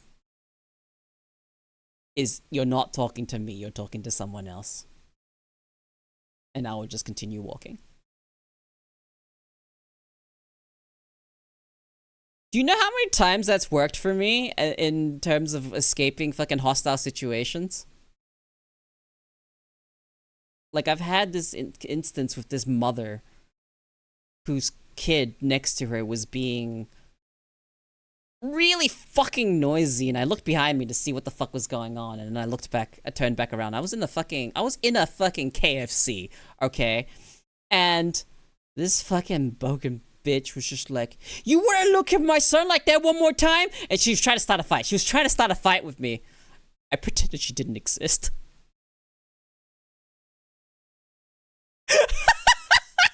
I just did not acknowledge her presence.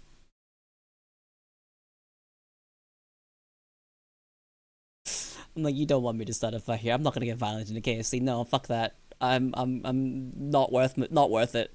Not worth it.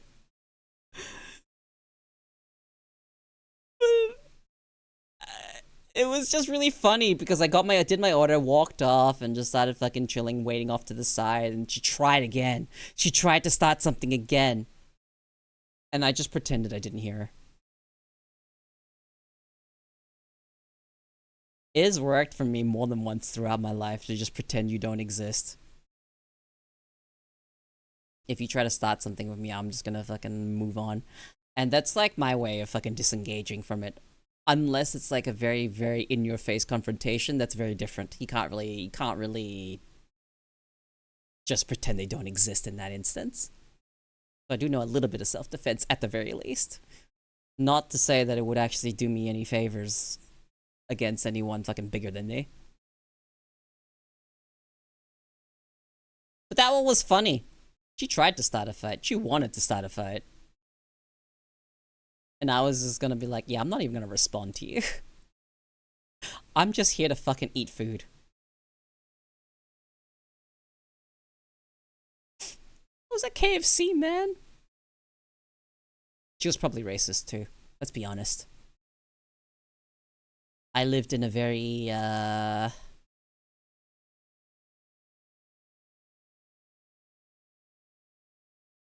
like, say, 1 to 2% of the population down there was Asian. I was a super minority down there. Now, it's not fair of me to assume that, but she probably was, because I don't see her picking a fight with anyone else.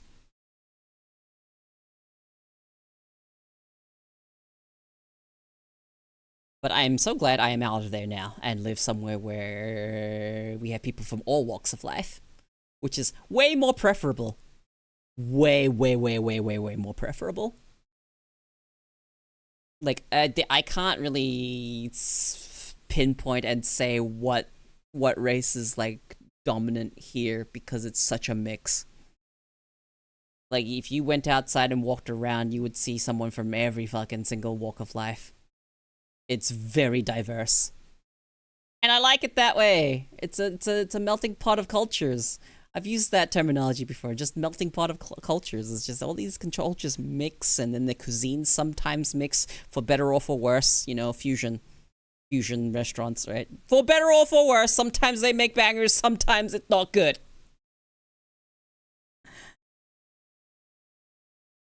And it's just interesting to see all the cultures mingle. Apologize? No, you don't have to worry about it. I didn't really take insult or everything like that. But it's okay. It's okay. I forgive you if that's what you want to hear. I wasn't offended.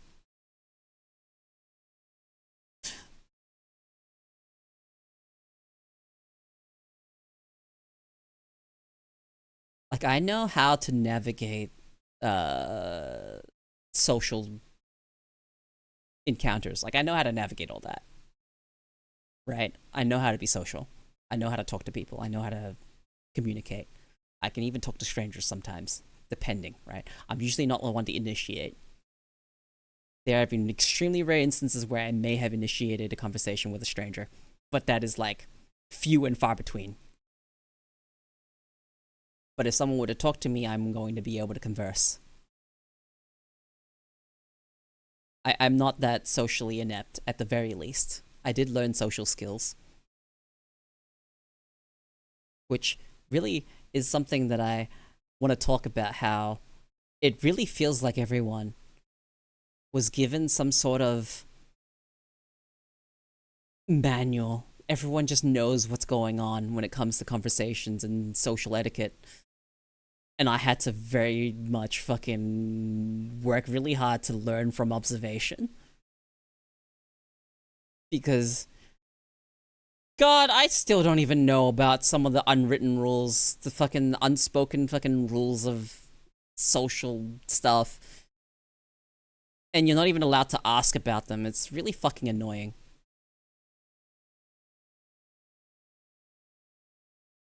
Ko is the mentally toughest person you'll ever meet. Very smart too.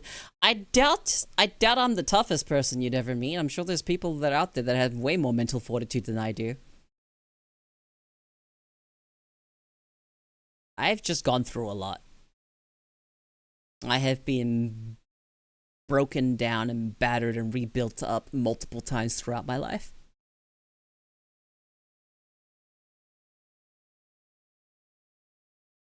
That's just how my life is.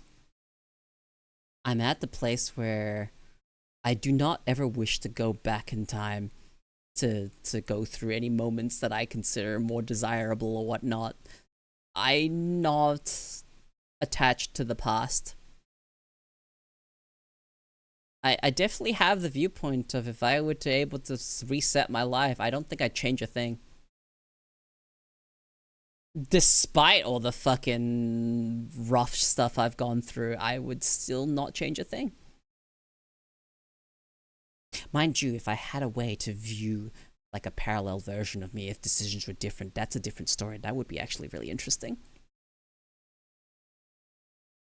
Like that shit would be really fucking interesting. Like, imagine if you could read a book and read about your alternate self and how the, chapter 1, and then it's like the version of you that did one left turn instead. I would most likely start over if I could. What would that end up changing for your life? How radical of a change would it be? Would a different life path, would we have even crossed paths if you had changed something?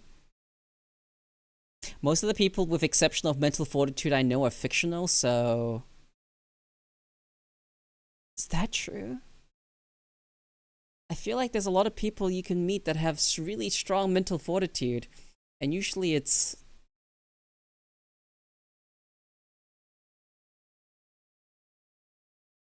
fucking... immigrant parents and the hardships they had to survive through to give their kids the life that they have now. Their stories, you'd have to understand the amount of mental fortitude they went through. Like, stories of people that have escaped North Korea, even. I think where I am on the scale of tough people, I am not that high up. Probably on the scale higher up than the average person, sure, right? Sure, I'll acknowledge that. But when you're talking about, when it comes to mental fortitude, some people are just, they're built something, they're built different. They're completely built different. Mental fortitude of a fucking rock. You can't bring those people down. They've gone through too much to be brought down by something as simple as you cutting them off in traffic. The abuse scale shouldn't exist. This isn't an abuse scale. I also put Shaolin monks there too. Trained mental fortitude as well. People that have gone through training to have the fortitude that they have. They count too. Although one could fucking argue that the Shaolin monks also went through what, I don't know. I feel like people would get offended. Shaolin monks would get fucking offended if you called it abuse, but it's similar. I'm not making that comparison. I'm just saying that you could. There's a lot. And you don't necessarily need to have hardship to have mental fortitude. Yeah, exactly. They chose that life, so to call it abuse would be insulting them. That's what I mean. They chose the life of giga crazy discipline. And then there's people that chose the life of the aesthetic.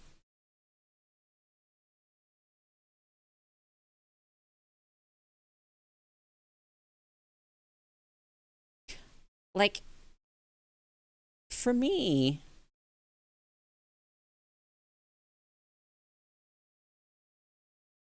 like, yeah, compared to the average person, the shit I went through is unpleasant. Alright? It is still my story, it's still my reality. It's not like the fact that it's not like I had the worst in the world that it invalidates my experience. No, I'm not saying that. It's just saying that, yeah, technically, you can say it is a abuse scale. But I hate defining it that way. But unfortunately, everyone's experience, like many things for us humans, are a spectrum. Technically, it makes it masochism, then no. What, the fact that they chose to live a life of a Shaolin monk? No, it does not make it masochism. That is very different. In fact, I'm a little offended by that statement. To call someone choosing to live the life of a Shaolin monk a masochist is something fucking else, man.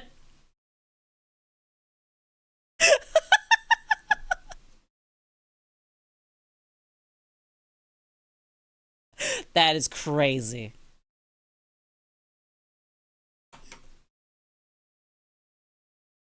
People that seek out the Shaolin life is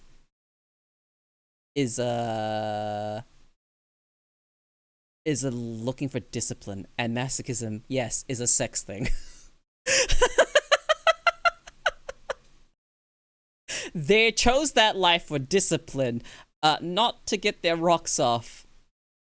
That is not where you would find someone. I think that's the last place you'd see a masochist in, is in becoming a Shaolin monk. You would not find it there.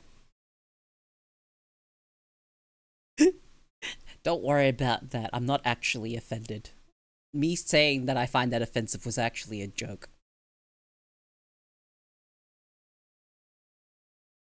I'm merely pointing out how ridiculous your statement was.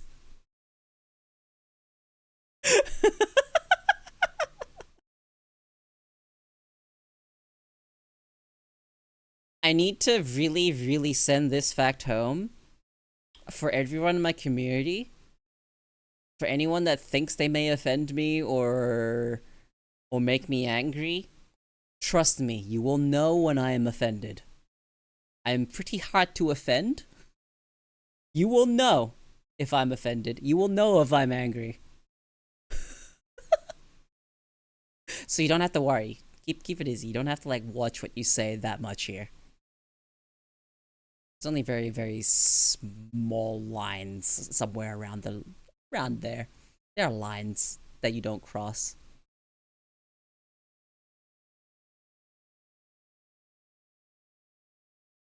But no one's crossed any lines today.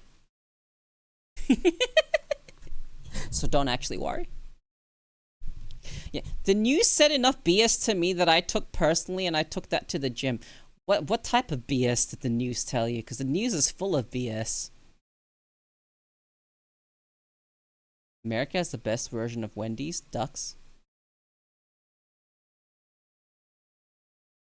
Like, I'm not really a particularly fan of the Wendy's that we currently have. However, the Wendy's we have is spelt with an IE, I think, and it serves ice cream.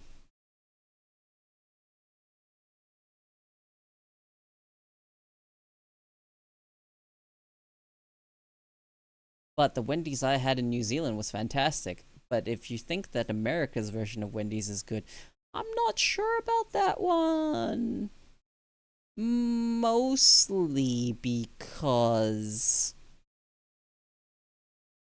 most of your fast food franchise joints are tend to be better overseas. Much like in New Zealand and Australia. But we don't have Wendy's here. I wish we had Wendy's, because Wendy's Nuggets is one of the ones I've really liked the most. I was just trying to start a healthy argument.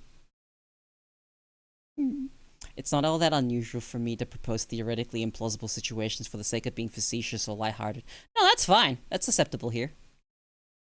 You have to also remember that I am very literal and will take words at face value. Unless you very, very, very obviously make it sound like a joke.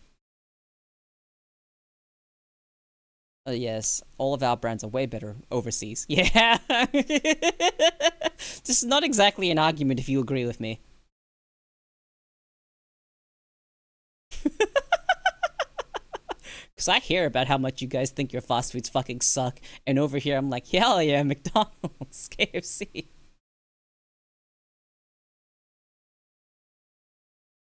Mind you, there was a period of time where McDonald's was a place where I used to go every now and then to remind myself why I didn't go. Now I'm actually okay with McDonald's.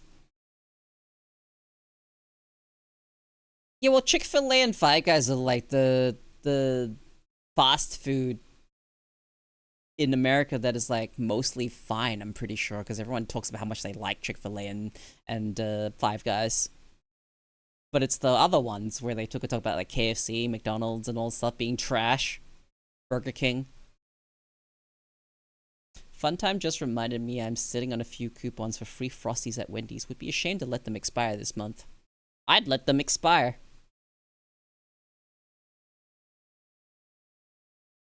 I would actually just let them expire. I don't fucking care. But my Frosties. Well, if you want Frosties, then go. If you have coupons and you want something, then go and make use of them. I don't care about sweet things, so I would not care. I would let them expire, free or not. You always want a milkshake, Rage.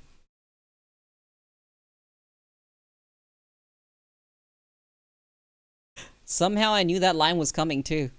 Somehow I just knew. Mostly because the topic went towards that. New coat tone observed? What tone is this? So far, all the tones you've brought up to me have felt kind of made up. Whether or not it's real. Sometimes they might be. But to me, they seem made up. Mostly because I'm just like, what the fuck are you talking about?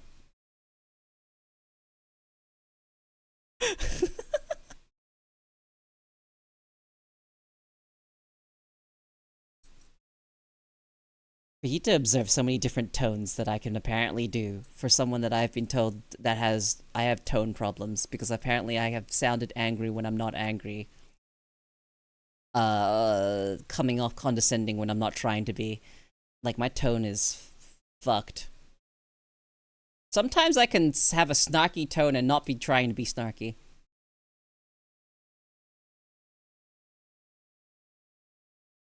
I'd like to believe I have okay control over it nowadays, but I'm very much aware that it's a thing that I do.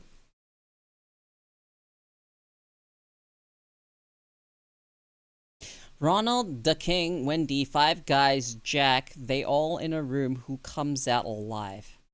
Who's Jack?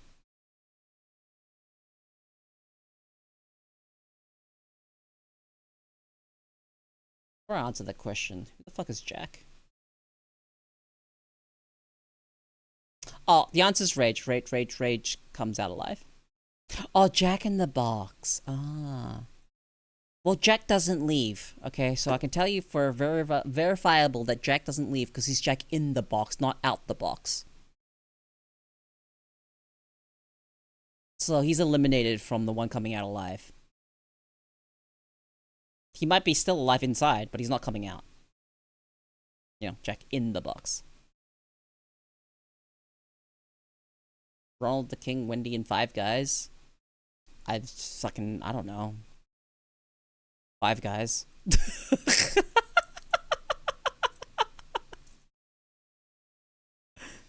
Because, you know, Ronald the King, Wendy, and Five Guys.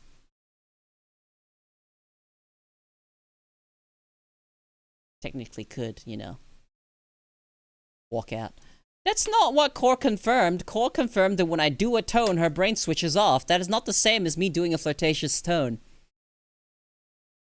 That says more about Core than it says about me.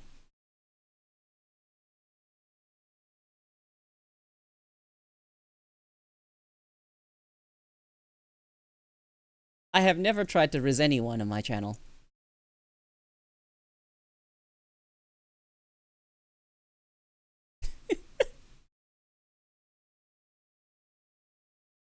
With my best friend in my chat.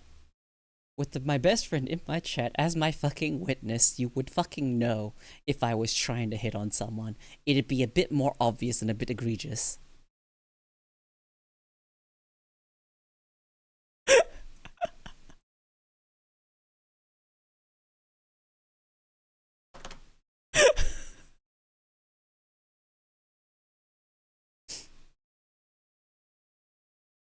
That being said,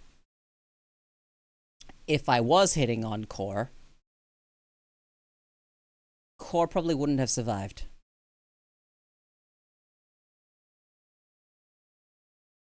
I know Core well enough to say that.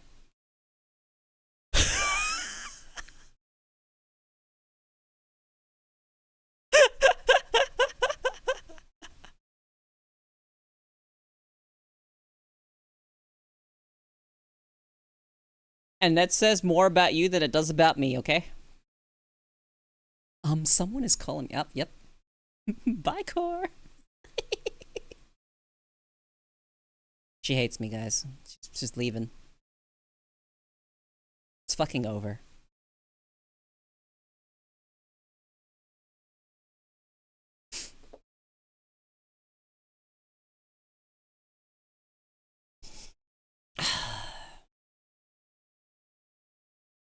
That being said, when it comes to hitting on people, I hold back a lot. Cause sometimes there are just fucking natural fucking lines that would just fucking they just fit, right? They would just fucking fit. For certain times, lines will just fucking fit. And I hold back so hard not to say them. There's so many cheesy pickup lines. Not even pickup lines, just cheesy ways of flirting that they're just there. They're low-hanging fruit. And I resist every time.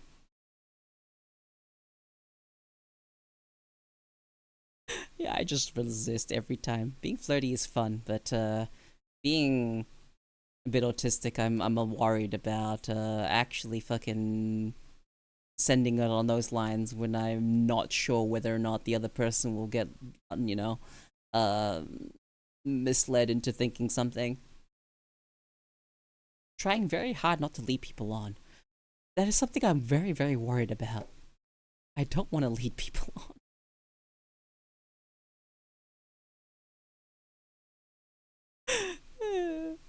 It is something that I have had trouble with in the past.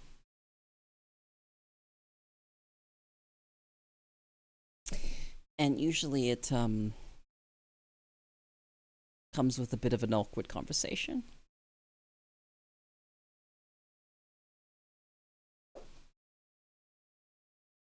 Lead me sin. What? What's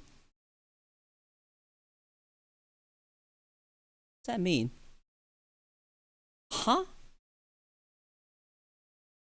The fuck is a Simpai? The fuck is that? Could probably come up with some type pickup lines.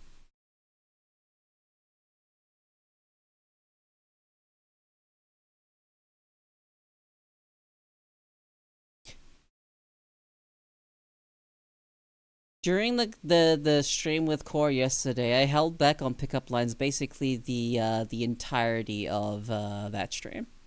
I held back. Play off as senpai, but also senpai? Why do people spell senpai with an M? There are no M's in Japanese. There's no M, it's an N. Usually, there's no singular M sound in.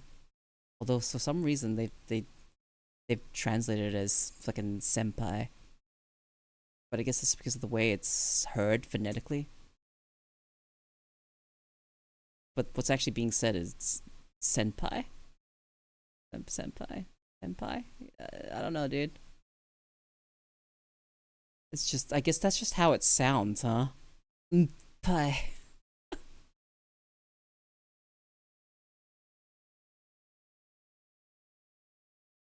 This is my newest favorite. Are you a fan of spices? Because I'd like to show you a good time.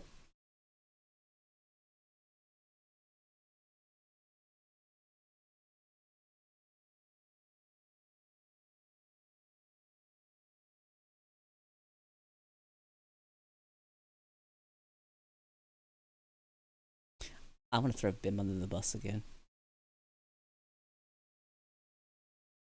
Hold on.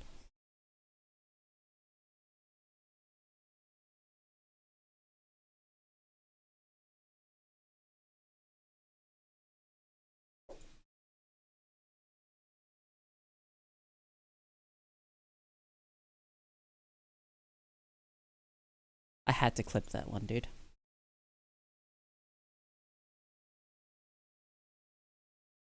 There it is.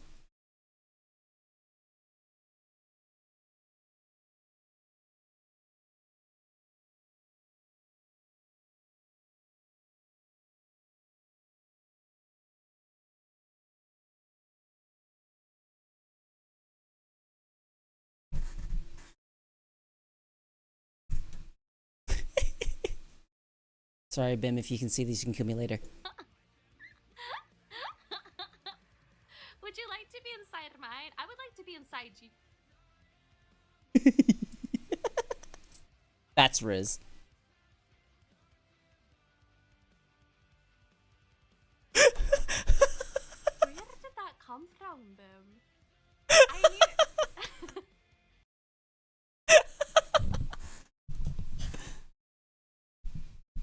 Oh.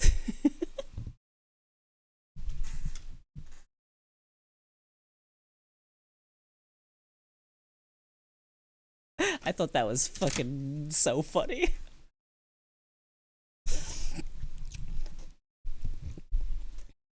You know, the context was just about talking about being inside other people's brains and living through their experiences. And all I said was, would you like to be inside mine? But yeah, that's that one.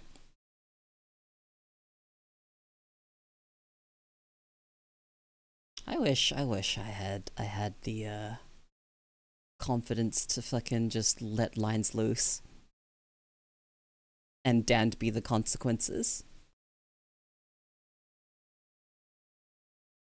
But I worry too much about the consequences to fucking let them loose. I don't have confidence that they're not gonna fucking mess with someone.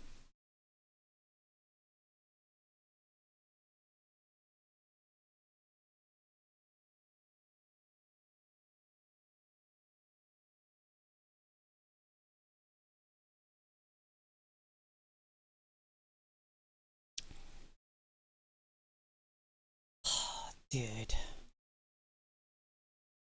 I don't think I'll ever fucking forget that one time I was sitting in a call with fucking the boys, and for whatever reason, we started naming fucking, we were starting to do video game title puns.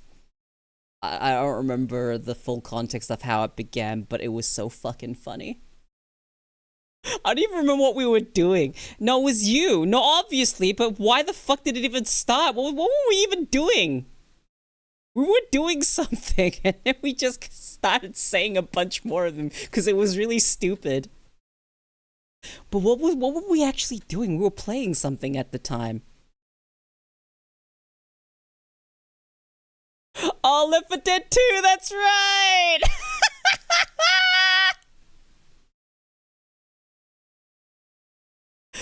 The fucking very fucking plain one. Guys, stop! Don't leave me behind. I don't want to be left for dead. And then it just fucking went. It was just awful. And then there was a time. There was just fucking any fucking title that we could fucking think of, and we made into something stupid. I did it like 10 times, and eventually Nessie cracked.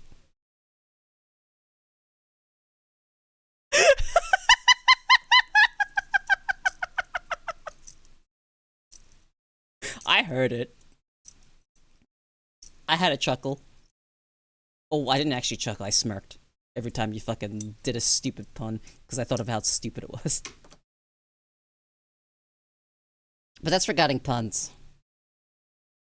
I don't even remember the ones that we said, because we had some fucking bangers.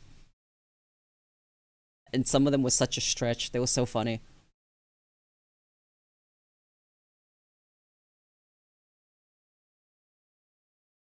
What was the one you said when you started, you like... You were like... You were holding off somewhere and you're like, guys, don't worry, I'm on Overwatch.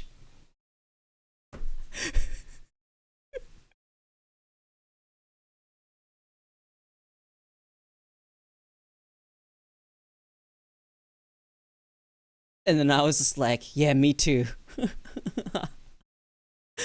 I was just like, what the fuck did I actually say? I was just like, yeah, hold on. Let me catch up. I'll be on Overwatch too. It was so bad. It was so bad. Oh, you guys stay on Overwatch. And then I said I'd stay with you or something. Overwatch 2 doesn't have Jeff. Shut up, Nibby. Jeff the Shark is not okay. That guy needs some balance tweaks.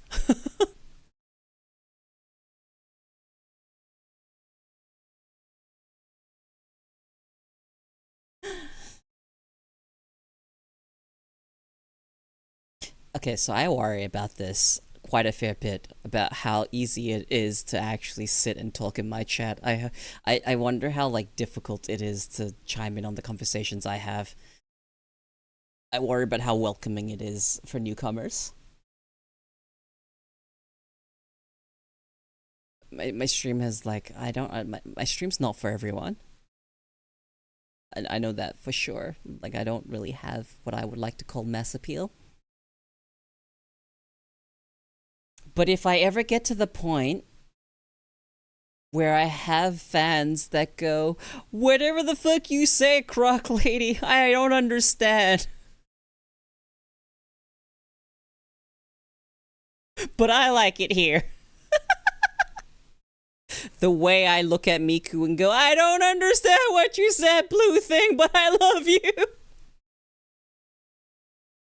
God, every time they make Hatsune Miku fucking speak English and I'm just like, I can't understand. Malban.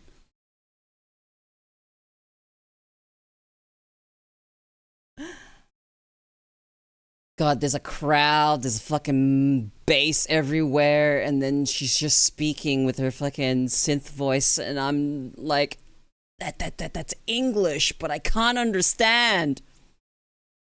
What is she saying?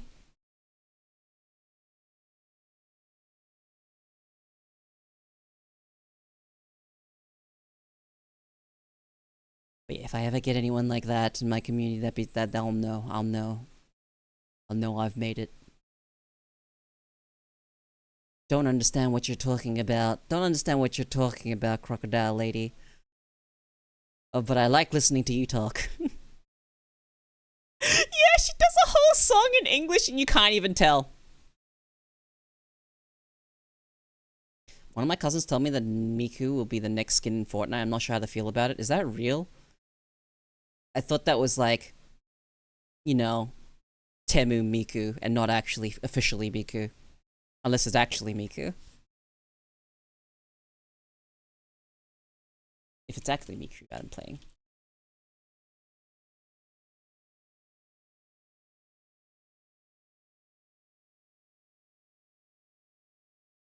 "2025 Miku is coming to Fortnite. Fortnite leaks at major upcoming crossover."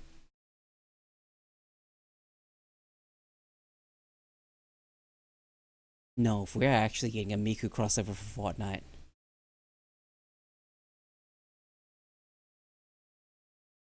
No, I will actually fucking play. I will actually fucking go and play.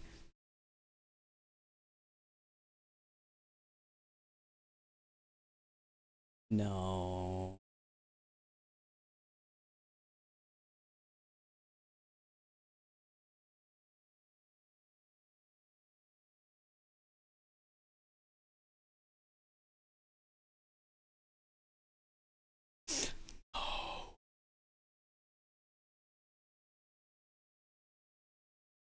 I would not stream Fortnite.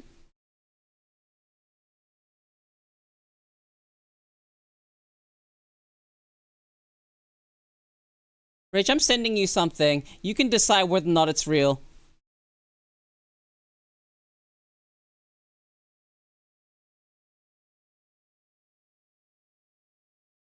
Hatsune Miku skin in the concept made blah blah blah blah blah. This is not the official look. The outfit will be officially revealed sometime 2025.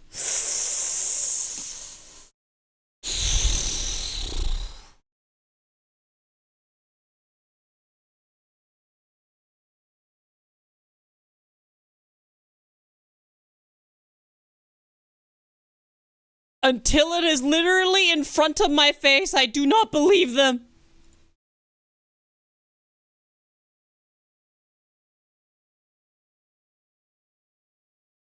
Why did it take so long for Miku to be in Fortnite?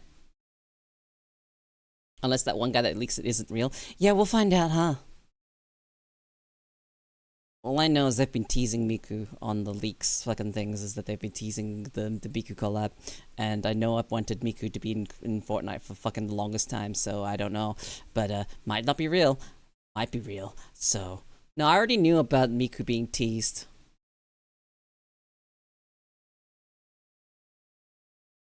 The shitty leaks is always true. And he leaked Miku? Or I don't believe it unless that one guy leaks it. It isn't real. Fire monkey. Ah, dude.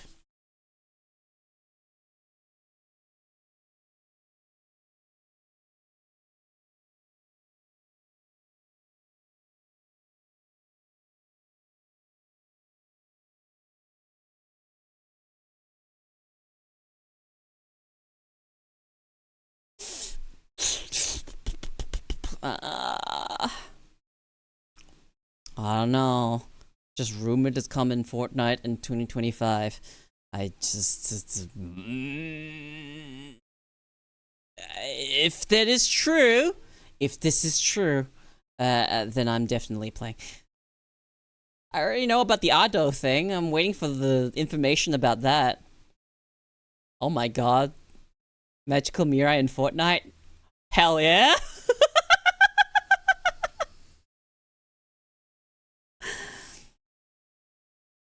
You know the fucking weird thing about Fortnite is its business model actually being somewhat reasonable.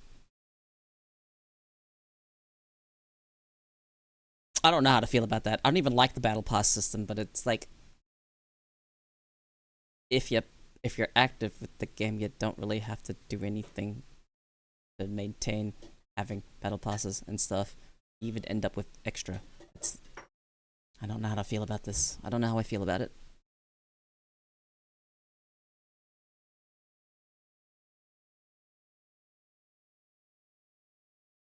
I fucking love Miku. That's a name, Miku, dude. And anyone that fucking says, like, Miku's too mainstream, shut the fuck up. There's so many other Vocaloids to choose from. Yeah, and I love them too!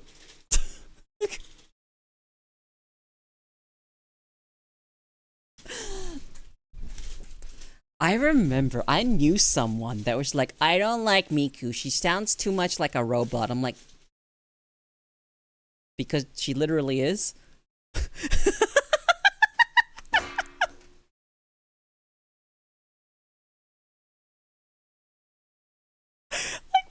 had people that just, I don't know, she sounds too synthesized.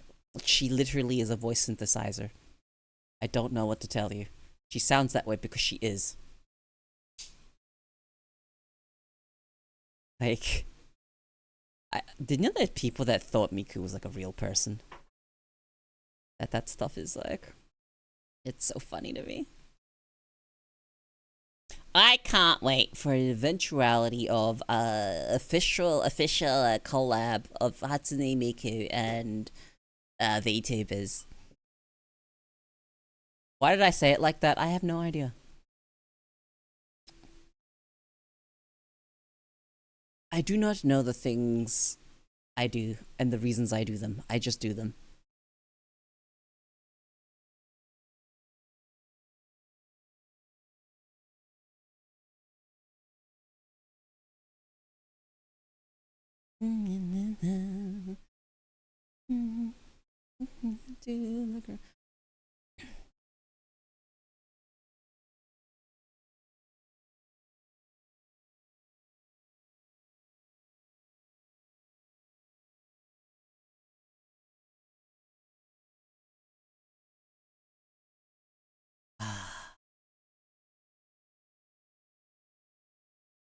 You know, I want to talk about this and how much I am incapable of using Twitter, even with medication. Turns out, if you don't like something unmedicated, chances are you're still gonna not like it medicated.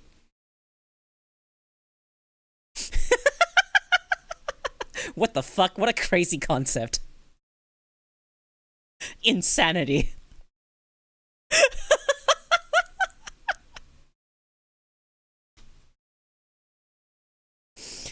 I will never get over what Sentho told me the fucking other time when I brought up the medication and how he picked up a million different programs and skills to learn because the medication made him feel like a god. Turns out he realized his own human limitations and he was very quickly trying to burn himself out.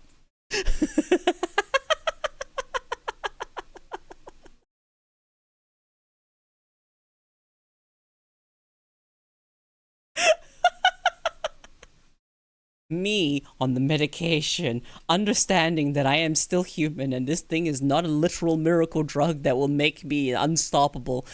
No, it literally does what it says on the tin. It gives you the ability to do. You're still a human. Just because you can do things now doesn't necessarily mean you'll be good at it. Varying degrees of effects for person to person.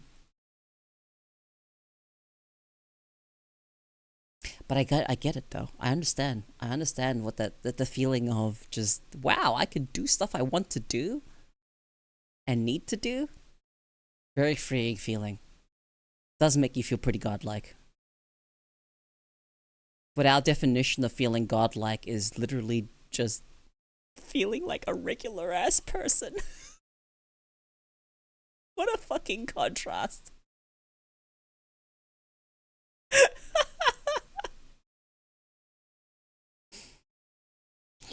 I get it. I understand. Medication does make me feel that way sometimes. You just feel kind of unstoppable. Feel. Not actually. Reality hits.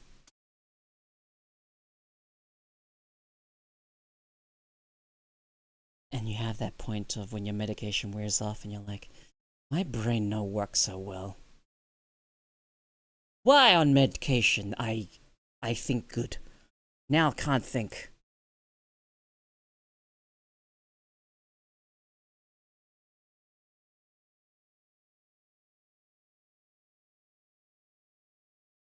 I wish I could always be as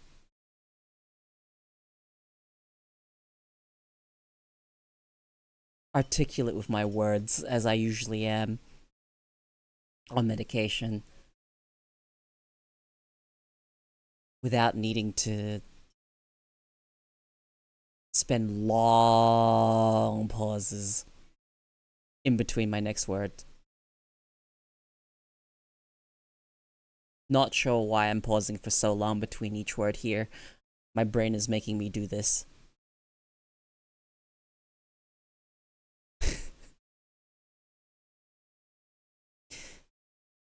But did you know? One of the things that you can learn if you want the people to actually listen to what you say, and this is just like general advice that people give for talking and keeping people's interests when listening to you. Keeping someone engaged in your conversation. Use less filler words. And don't and yeah, whatever fucking variation of that you have. And just pause. Really hard to do. I'll still fucking do weird fucking noises too. Quite often I'll say frickin' and then hang on the ending. That's something I think I've noticed as a habit of, you know, word salad. But I wonder if that's usually the indication of whether or not someone's well-spoken, I suppose, is whether or not they're willing to pause. And whether or not if it's actually a habit. Not much intentionality behind me pausing. Even when I'm unmedicated, I don't actually use that many filler words. But at least for stream, I do sometimes slow down my thought process so that I can talk better. So that I can explain my thoughts in a more concise way.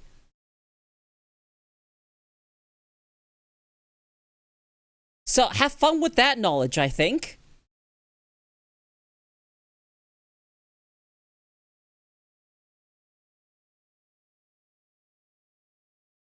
I found that swapping it with other filler things, but quieter, are way better, i.e. waving your hands, tapping the table, touching your chin.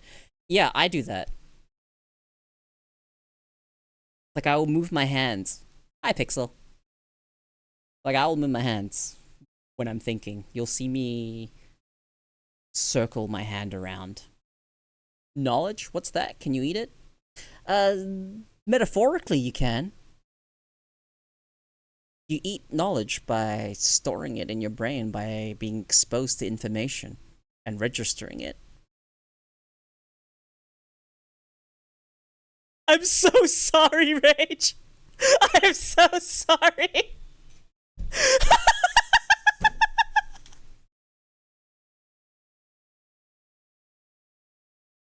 That's an ADHD thing. I'm so sorry.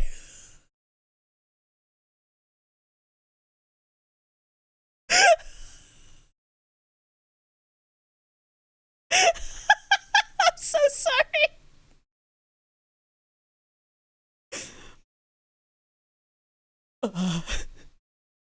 I can't help it. I try not to. I really, really do try not to. But it's really hard not to do.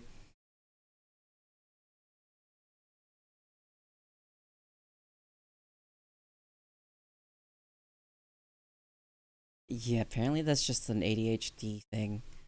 And the ADHD's process of being able to acknowledge patterns a lot easier compared to neurotypical brains.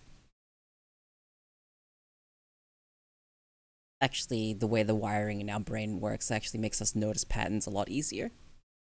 So you will tend to autocomplete people's sentences if it follows a particular structure, and based on context, you fill in the blanks. And it is a thing that you do automatically with ADHD. And however, one of the things in ADHD brains is that you will try and fill in the sentence or even say it out loud and finish their sentence.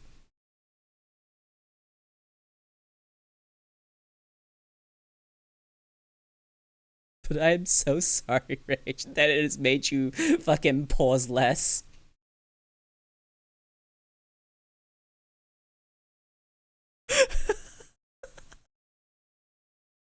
I actually feel a little bad about that.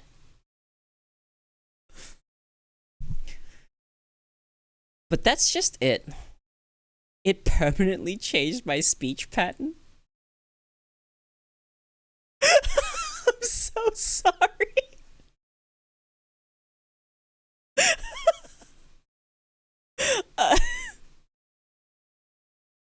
Oh, it goes both ways. I let myself get cut off. I cut my own thoughts off, and I got that from you. While I'm talking and cut myself off if I get distracted, I got that habit from you.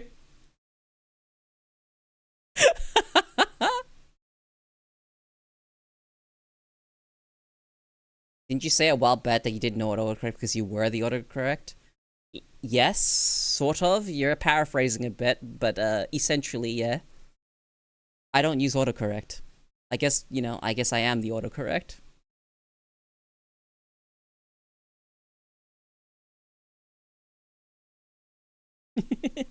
Akayubi. I can't believe I have irreversibly changed your speech patterns. God damn it.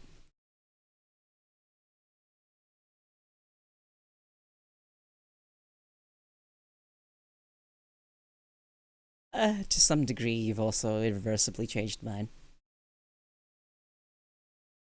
Though I find that I talk a bit differently on stream compared to how I usually speak when I'm with the group.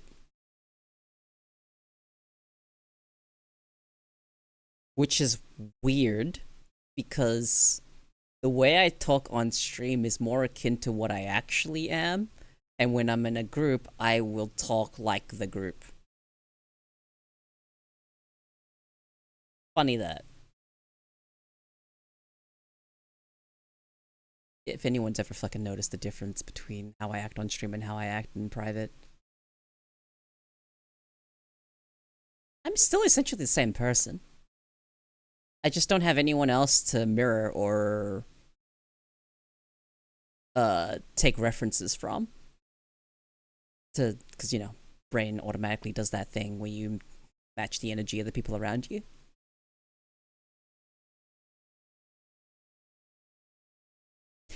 I think Rage would be a good person to have observed that. Whilst I'm still the same person, I do talk differently on stream and in group. Right? Rage? At least I think I do. I'm definitely more verbose on stream. Not really, no. You sure?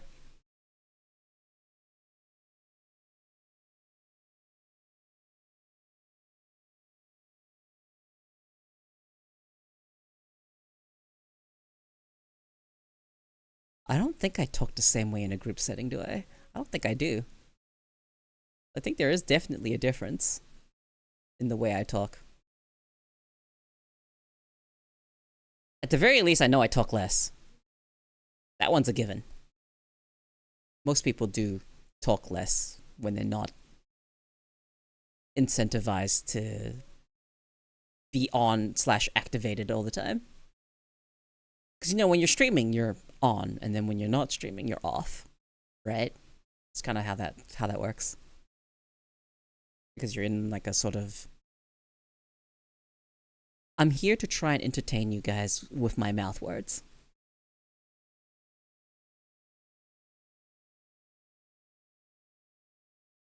No, I guarantee you, Rage, I am less verbose in group. Way less.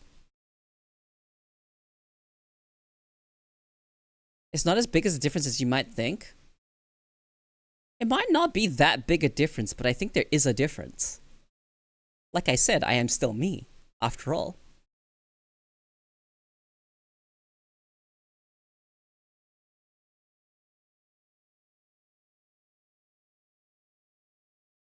You said not really, no.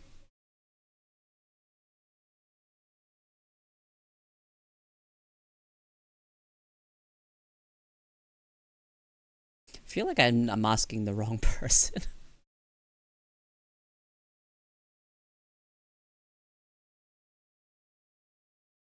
I don't think I speak that differently to how I speak on stream when I talk to you one-on-one. I don't think I make any conscious effort to speak a certain way either.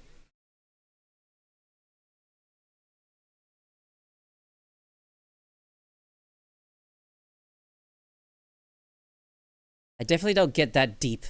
I don't get deep there. There is no deep thoughts. No deep thoughts. You don't get me being, you know, no philosophy. No academics.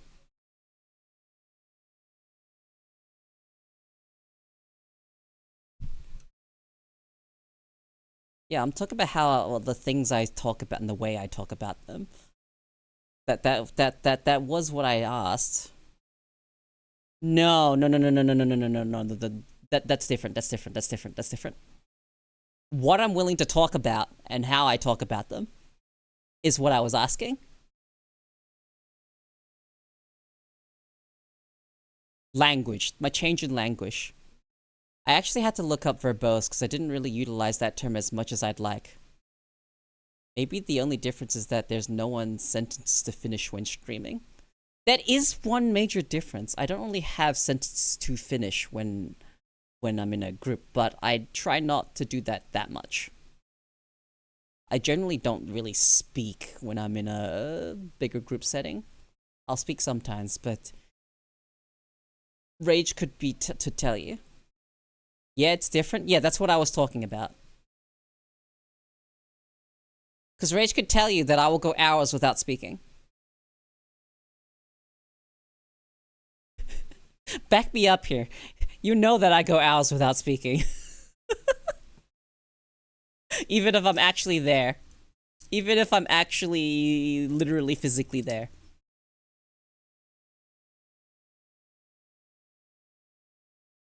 It's not that I hate talking in... Well, okay, I do hate talking in big groups, but it's in the group that I'm in at the very least. I know I'm close to everyone in there, so I trust everyone. It's just I'm not under any pressure to fill the air or talk. So I don't talk unless I need to. Unless it's relevant. Yeah, most people are kind of like that. Just kind of, it's silence.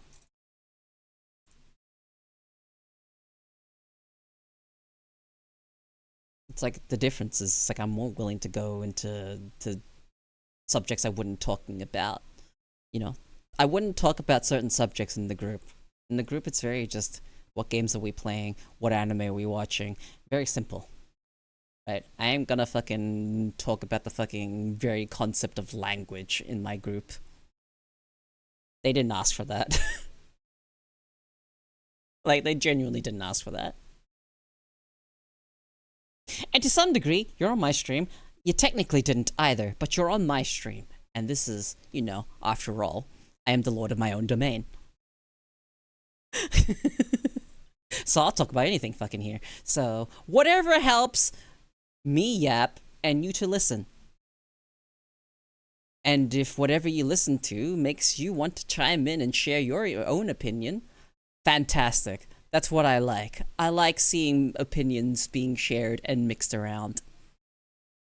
That's when we become a forum of discussion. Because my stream is essentially open forum.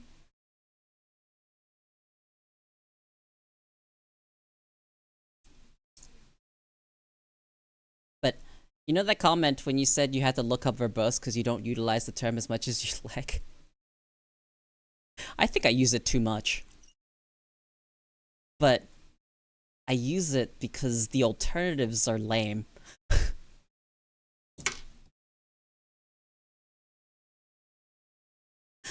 I mean, there's a couple more words I could use. Being articulate is not actually what would actually describe what I'm actually doing with my word choices when I speak. A lot of it's automatic. But verbose is like the perfect word for it, so I end up using verbose a lot more. Whereas the alternative is me describing something as, you know, the way I speak kind of wordy.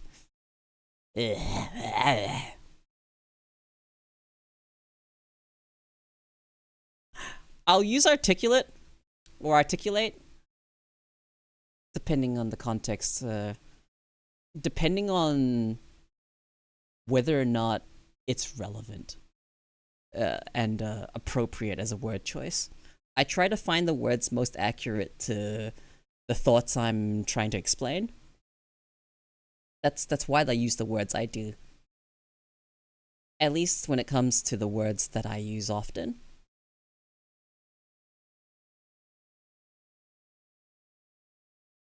Like how I will randomly drop vernacular.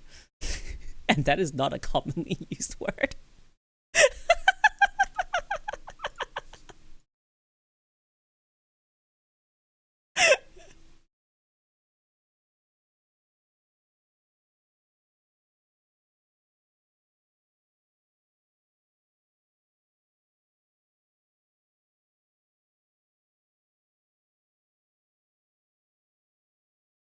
I do find myself speaking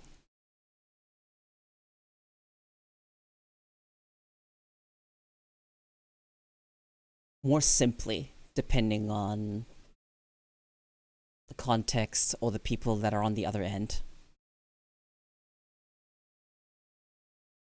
So one of the things I worry about the way I speak on stream, I worry about accessibility. More in the sense of worried about being condescending and whatnot. Why you not have to go to work?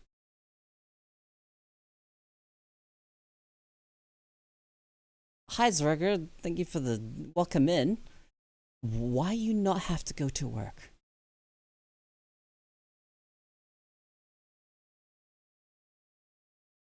Like, literally why? Or as in... Because if you want the actual answer, I'm at work, this is work.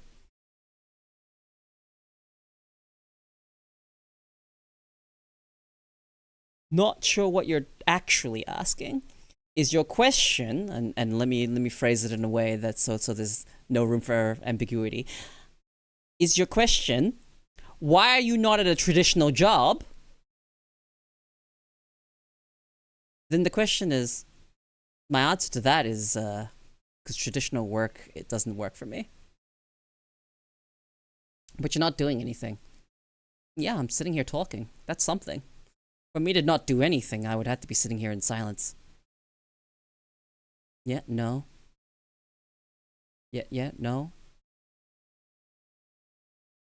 Yes, no.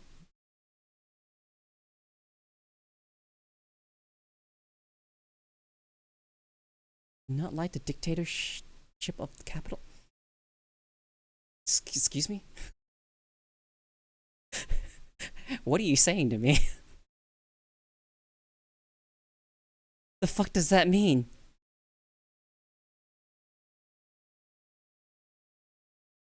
Are you okay? How old are you? You good? Do you need to talk about it?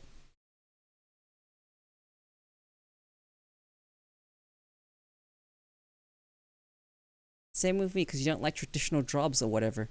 Yeah, I'm just not really qualified for any traditional work. I don't know what you mean by dictatorship of capital. It's more or less whether or not I'm qualified to even find those jobs.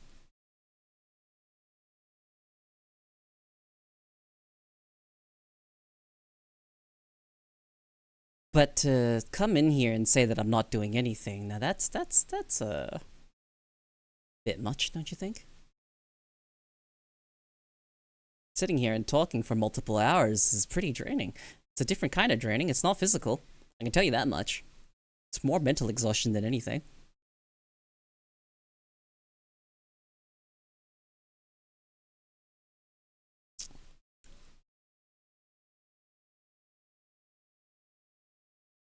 Okay. Don't live in a dictatorship. Live in a democratic country. Which is very much the opposite of what a dictatorship is.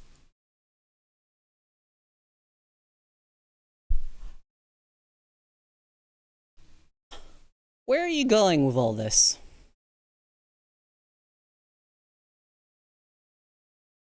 I can't leave the planet, sorry. Are you real? Normal prompts and write a haiku about Italy.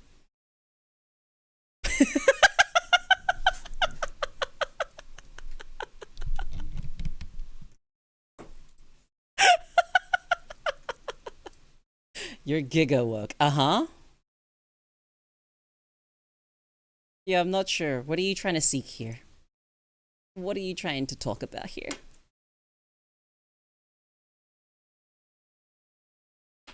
What ideas are you trying to spread? What ideals do you want realized? What motivates you? What makes you step forward in the morning? Speak.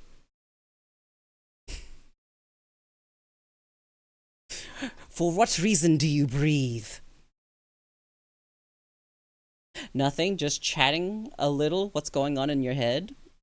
Okay.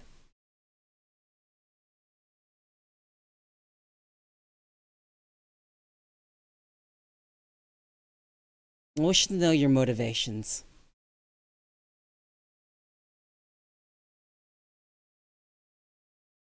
For what reason have you come here? Of all places you decide to drop by here to talk and share your opinions here. To talk about what's on your mind. Why here specifically? Why did you open with, why am I not at work? What are your reasons? What is your lore? What's your backstory? For what do you fight for?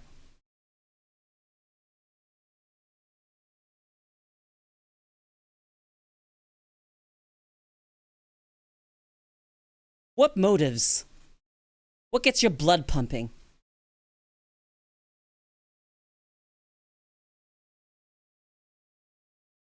No, I'm asking you. Specifically you. Not asking anyone else. No, I'm literally asking just you.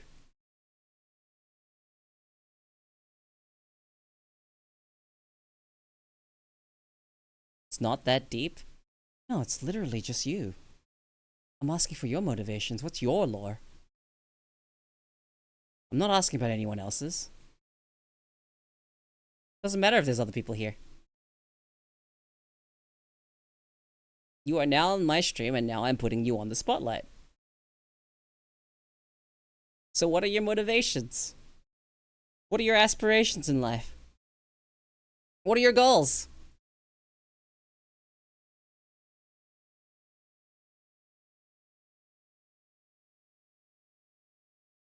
I just came in, what's happening? I clicked on streams and asked this question. Someone instantly banned me, and you talked normally. Thank you. Well, you haven't actually answered my question. Why was that your first line? Why aren't you at work? Tell me, what's your thoughts here? Why do you ask this question, and why are you insinuating what we're doing is not work? No, this goes a little deeper than that. No, this definitely goes a little bit deeper than that. My question to you is still the same. Why do you ask?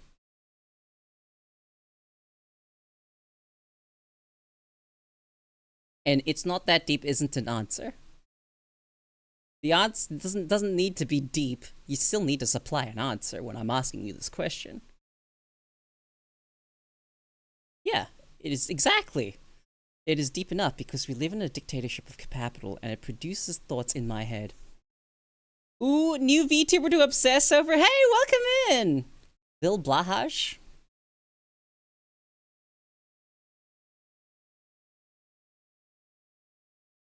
Dictatorship of capital and it produces these thoughts in your head.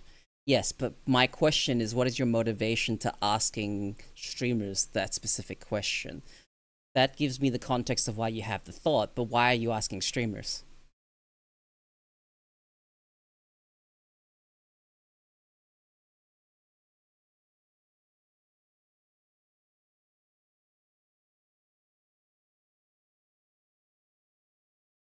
Hi, Elise! How you doing? Yeah, I'm having a pretty good night. I'm currently questioning this dude.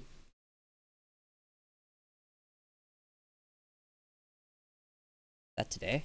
Shouldn't be today. That should be tomorrow. Yeah, well, this guy came in and asked me why I'm not at work, and the answer is I am. Right? It's technically today for me because I'm in America. It's like, oh, 20 hours now. Okay, got it. Don't call me dude. I'm not your dude. Yeah, don't have to be my dude for me to call you dude. You're dude because you're just a dude. As in, you're just a guy. What the fuck do you want me to say? It? Would you like to be referred to it? Okay, well, this thing over here came in and asked me. Came in and asked me why I'm not at work, and I'm trying to ask why. Why in particular are you asking people? And no, the answer, because no one else is around, is not an acceptable answer here. There's more to it.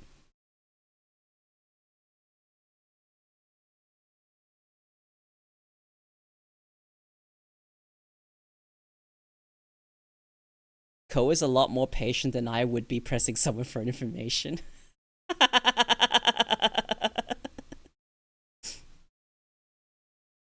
Yeah, I'm just currently, right here, putting them on the spot.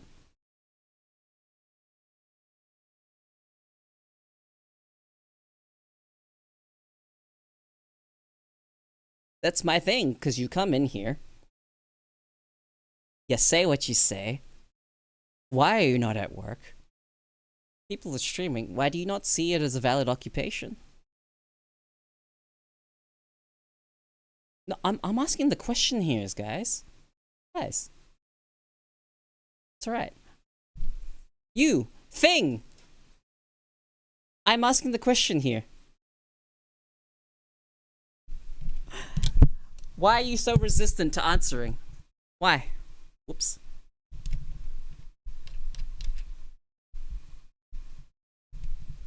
Okay.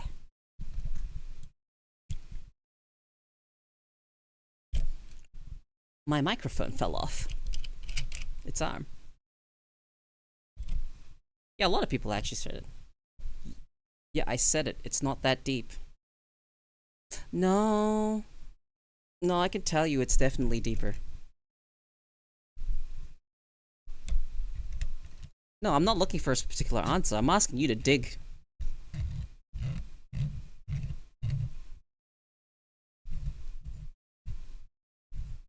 Like, you're still here entertaining me by responding to me. So, what are you seeking by this question? What are you wanting to learn here? Yeah, dig, there's nothing else. So your reason to ask random streamers on the internet why they aren't at work is because we live in a dictatorship of capital.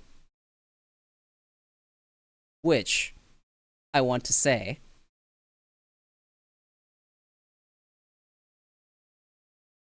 doesn't really make sense as a sentence.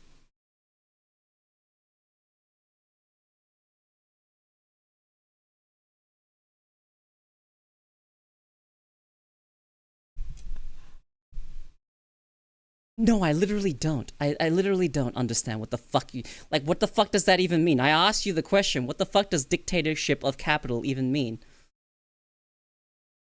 Elaborate. Go on. You've got the platform. Elaborate.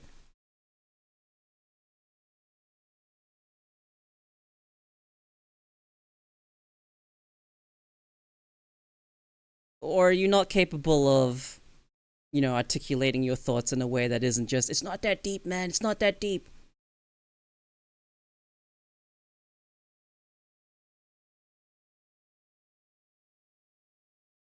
It's like a child regurgitating words they heard on the news. That idea, everyone has to accumulate capital. To anyone does, has to die, I guess. Everyone dies, my guy. Everyone dies. It is very much in the nature of the fact that you fucking exist and you were born that you will eventually die. That is not what a dictatorship means. Do you know what the word dictatorship means? I'm not sure you do.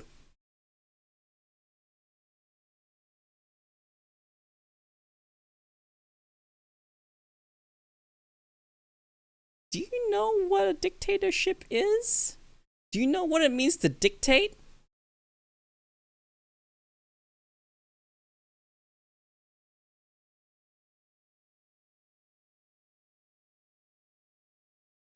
Hold on. What does anything you have said have anything to do with a dictatorship? Yes, you're talking about a symptom of capitalism, okay? Look, I'll acknowledge you. I'll humor you here. You're talking about a symptom of capitalism. Anyone without money will end up die. You won't be able to survive, etc. Blah, blah, blah, blah. You're ignoring exactly what Elise just pointed out. You're ignoring that even people that accumulate capital will also die. Yeah, this insight into everyone's head is dictating us to do things we don't intrinsically motivated to. How you doing tonight? Pretty good, actually. That's not what a dictatorship means.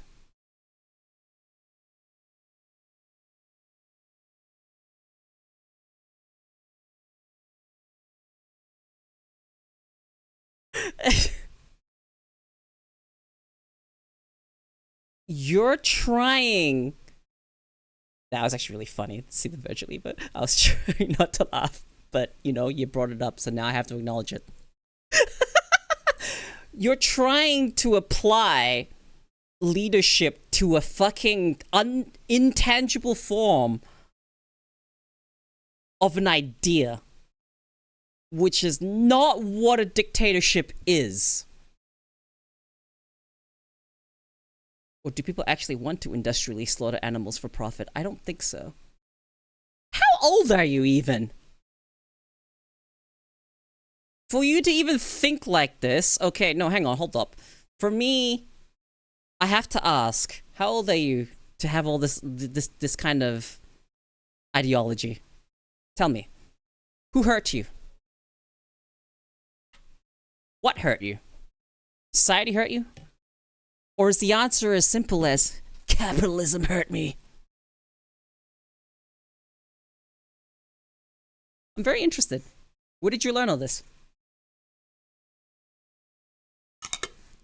Are you a product of your time?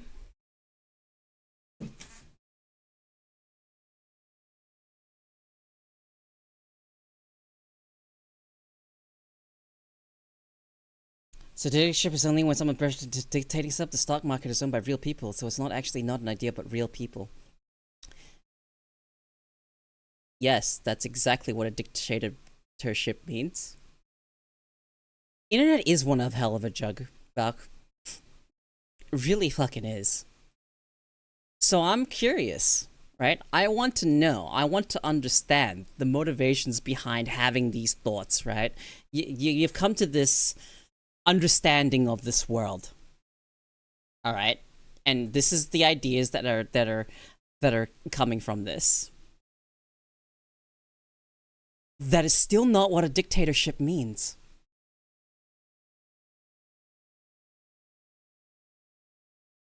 I'm interested to hear about where you got your information to form the opinions that you have.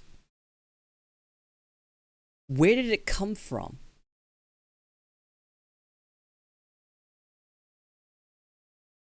That question has nothing to do with dictatorship of capital, like you keep saying.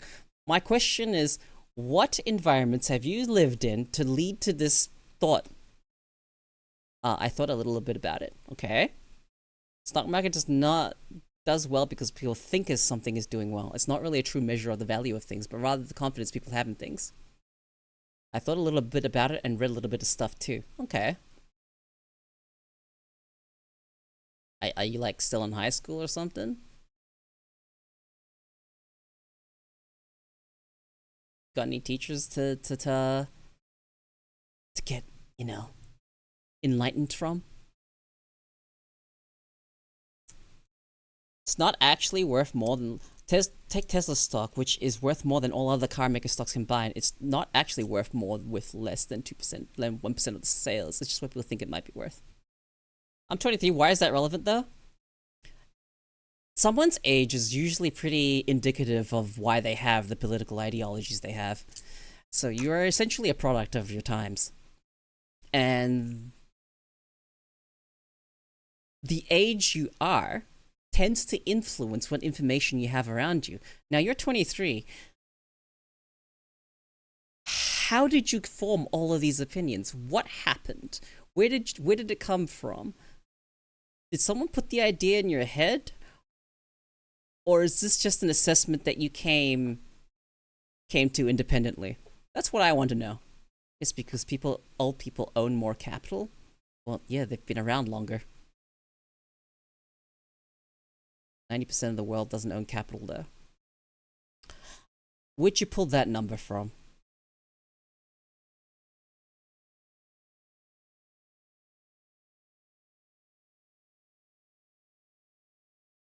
Because if you say 90% of the world population doesn't own capital, okay, how do you define capital? What does capital mean to you?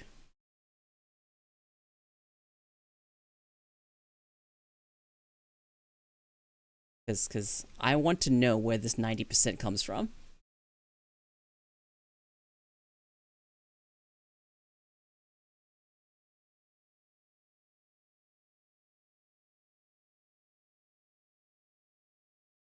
Yeah, it definitely sucks.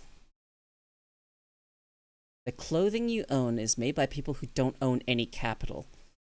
That doesn't answer my question. What do you think capital means?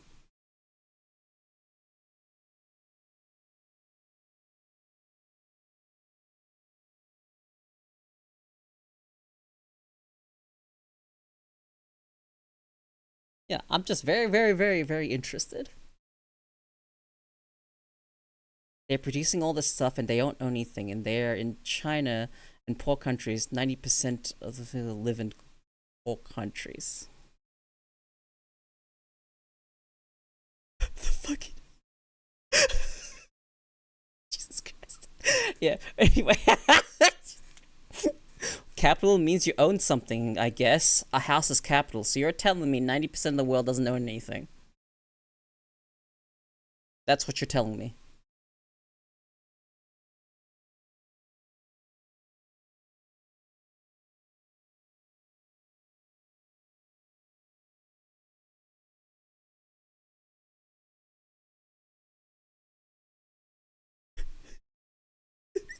Fucking emote. Really?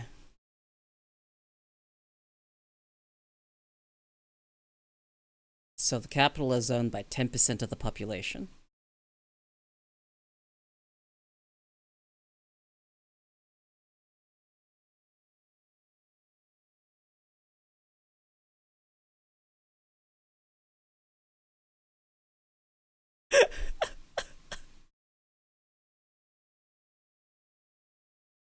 This is not personal. You have to understand. This isn't personal.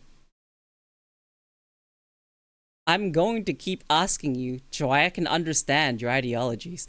And this is not anything to do with whether or not I like you or not. If I didn't like you, I would have already banned you. Think about that. That doesn't mean I like you, though. Absence of the ban does not necessarily mean I actually like you. I'm very fucking neutral and on the fence right now. However, I am very interested to learn how you even came to this ideology.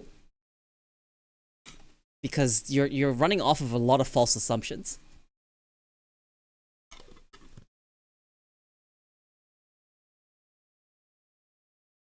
Yeah, I was expecting capital to have more of a quantitative connotation. Yeah, me too. I wasn't just expecting it to literally be as simple as ownership of something.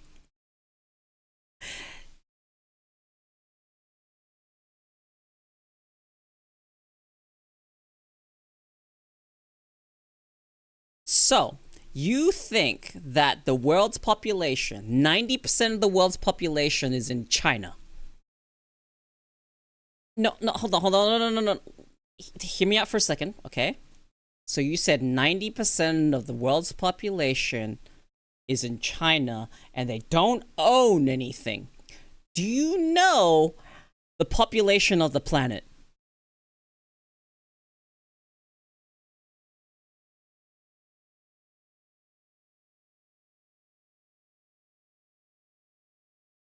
Now I want you to look at the number 90%. Okay, all of those countries included. Alright, again, 90% you said. Do you know the population of what 90% entails? Do you know the population of all the countries? And the distribution of the population on the planet? Do you know what the distribution is? And what 90% of the population actually means? The number that you have been running off of no. Based off of your number, 90% of the population not owning any capital is untrue. The number is too high.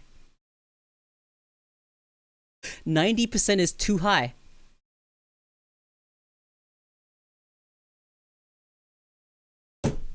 Not the Bing AI! Not the Bing AI! Ah! Don't ask AI! Please do not ask AI! AI is currently pretty fucking faulty and will be wrong. Okay, I have to illustrate this right now. AI can give faulty information. Don't even ask ChatGPT. Wait, I wasn't even there. Wait, wasn't there even memes about that? That in India and China are living like 50% of people? Did anyone see this picture? I hate to tell you this, okay? The population of China is only 17%. 17% of the world's population.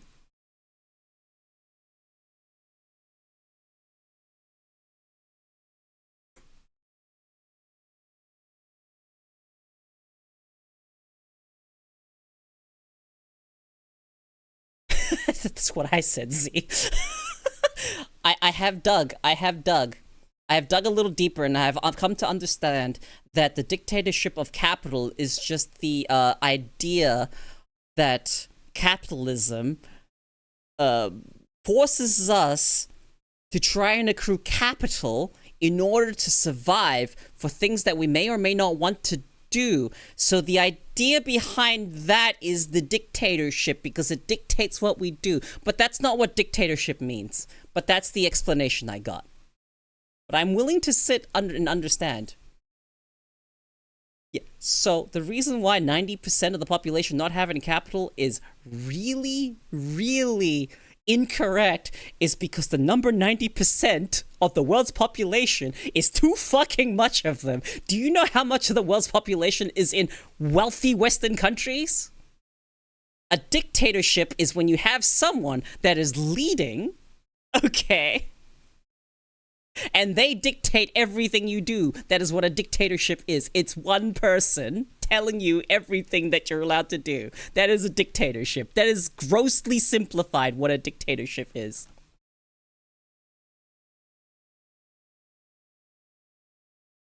You can use a different word to describe what you're talking about.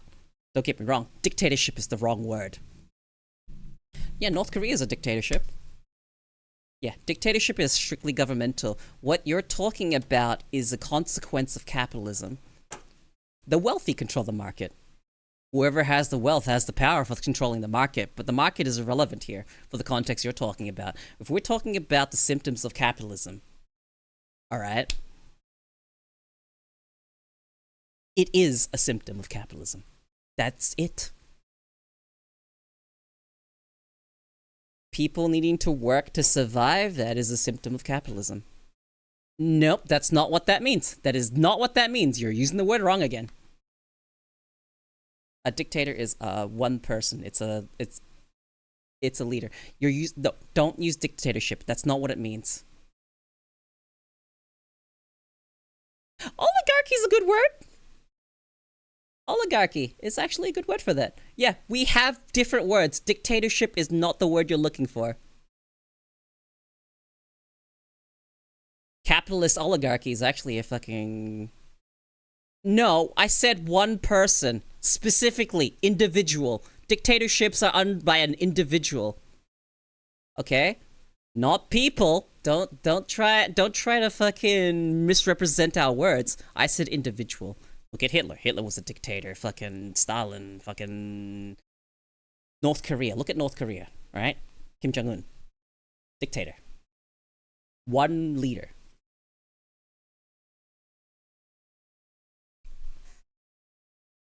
Plutocracy is when the rich rule a country. Sort of, but we don't really live in... We don't actually live really in a plutocracy. Not quite. That's not what dictatorship means. Dictatorship does not mean power. And who owns the power. That's not what that means. There's a big difference.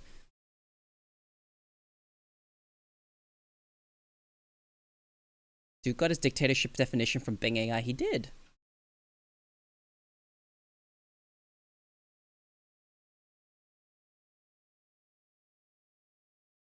No, but I'm very interested in what resulted in you having your opinions and knowledge that you have. And if the answer is Bing AI, that is worrying. Because AI is poisoning your minds and feeding you misinformation.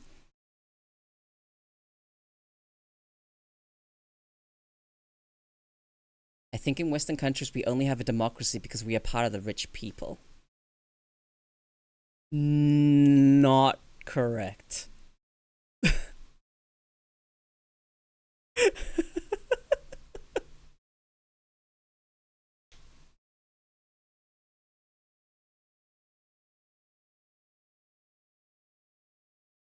Like, yes, having wealth is power.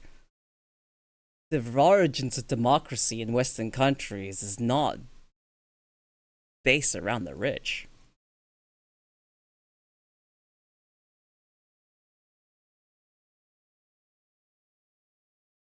Yeah, that's true. Bakri, you're right. Not everyone necessarily has the same mental capacity to correlate with their physical age. Yeah. The wealthy are scared shitless at the moment. It does spark joy. I don't necessarily like wealthy fuckers, but not all of them are bad. Okay, you have to understand, not everyone with wealth is bad. But that is a small percentage. That is a small percentage of people in the wealthy circles that aren't even actually, you know, that you wouldn't be able to lump them into wealthy assholes that fucking... Yeah, there's an even smaller percentage of that small percentage that you would consider okay people. How are we being classist towards you?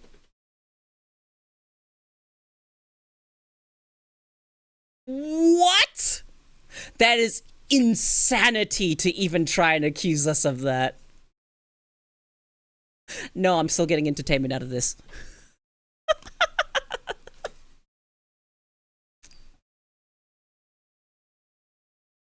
Saying you have little knowledge is not being classist.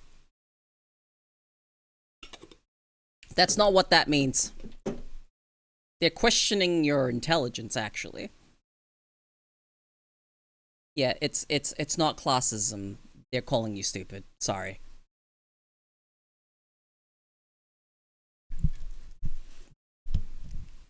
No, but this is an education chance. This is a chance to learn that the things that you have been taught or learned, wherever the fuck you got it from, which is what I was trying to find out. I think that I just have what is their knowledge, and that's classism in my eyes. That's not how the world works, buddy. That's not how the world works! You can't just fucking use words and expect them to work just because you decided it means a certain way. That's not how the world works. I'm sorry for this to be the place that you've been exposed to, but I'm trying to understand where you're coming from.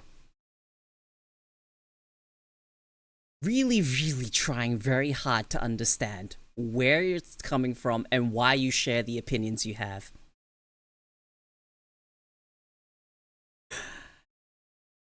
Because someone else has knowledge that you don't, that's classism to you. How the fuck is that classism when information is free?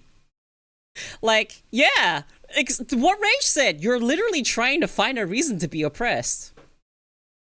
Okay, so calling people stupid is okay? I learned in school not to do that? Hey, man.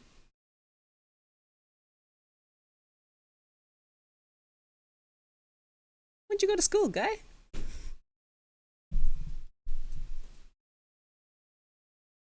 Don't call people stupid? Yeah, well, stupid people are stupid, right? I didn't call you stupid, but you are very, very, very confidently wrong, is what I want to say, and not willing to be corrected.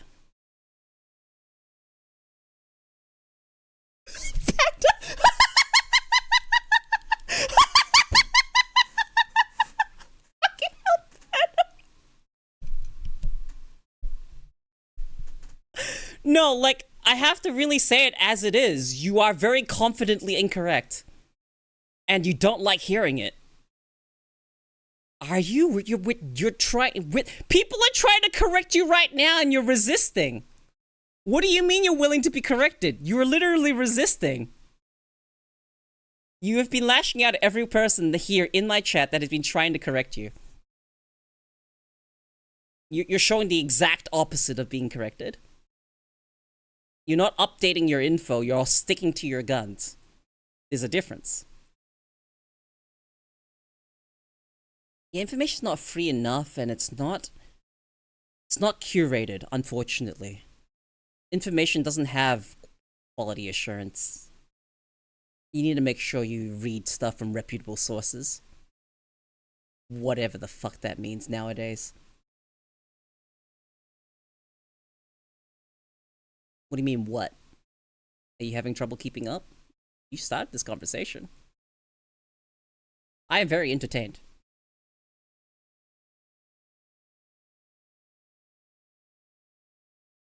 Like, if you're coming here and you're willing to...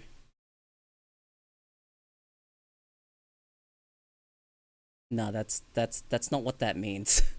Trying to force your reality on other people is not how this works. You have the belief that China and India and wherever the fuck else is 90% of the population. And I pointed out to you that that's wrong. Are you able to reconcile with this fact that China only has 17% of the world's population?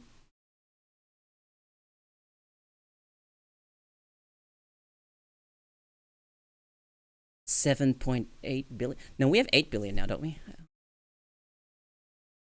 Currently, it's a bit higher than that. Yeah, we have 8.2 billion now. We're slightly higher. That's actually quite a lot. Holy shit. It's like fucking 400 million people. Holy fuck. Where'd they all come from? We have been growing. When I checked, it said 8.2. Projection for our population is 9.7 billion by 2050.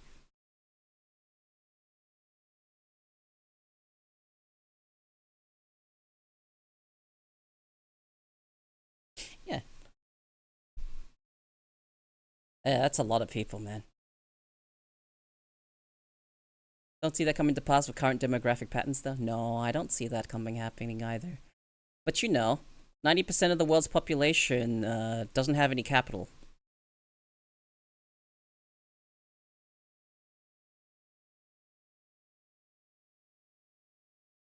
So with all this information in mind, you think 90% of the world lives in a sweatshop. That is too many.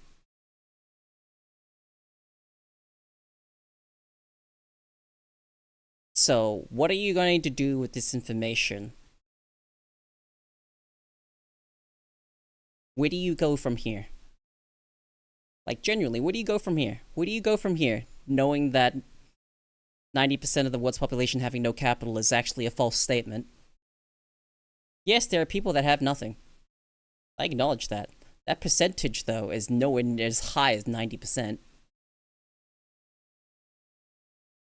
I have no idea if the ads, if they're still here, or whatever. But yeah, it's not anywhere near 90%.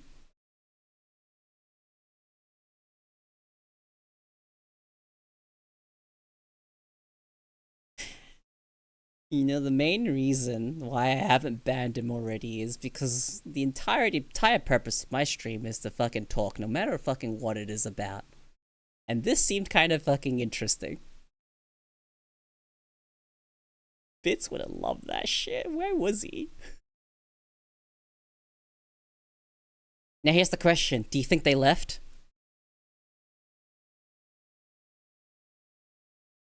Do you think the ads popped up and they left?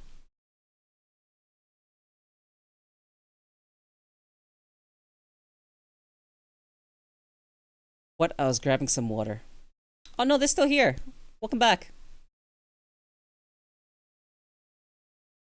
Anyway, where was I? I was talking about how your statement about 90% of the population not having any capital is wrong. What do you do with this information?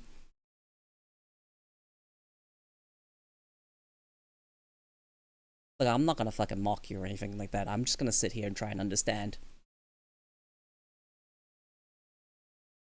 I can't speak for my chat. They are their own people. They are individuals.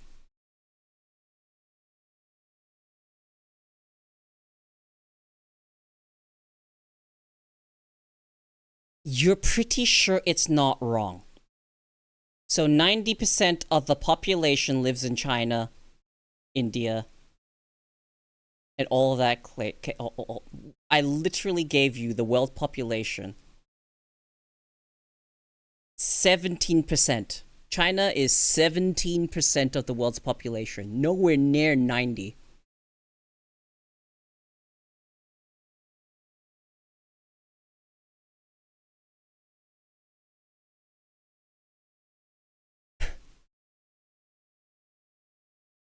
Like, where is this confidence coming from? I want to know, where is this confidence in your information coming from? What reputable source have you heard this from? Where do you get your information from? Is it from the article The Onion?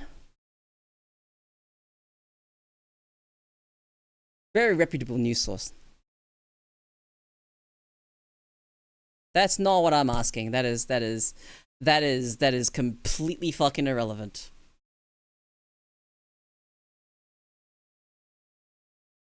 Where are you getting your information from? Is my question. That is not that answer. You are the most AI-generated human I've ever seen that's actually a human.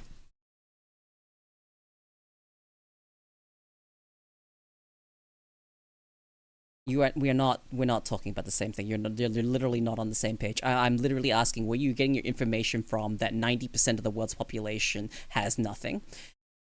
I can already prove to you that 90% is wrong because 90% of the population is way too fucking many people.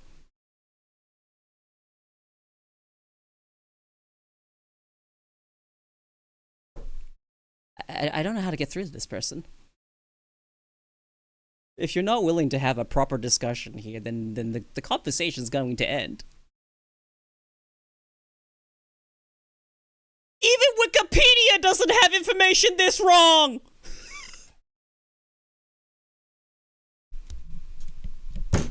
The West is not that many people. Brother, do you know the population? Do you know the world's population? Okay, it's 8.2 billion. Okay, hang on. Population, world spread. What the fuck do you mean 900,000 people? Oh my god!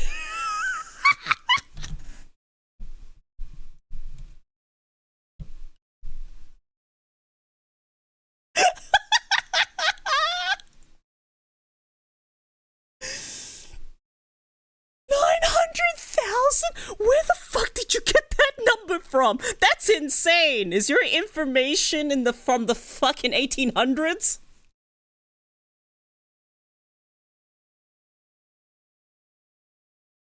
No, this is entertaining. No way! This is so fucking funny. Surely not. It's not that many. 2 continents are in China, basically. That's one continent. And China's smaller than India.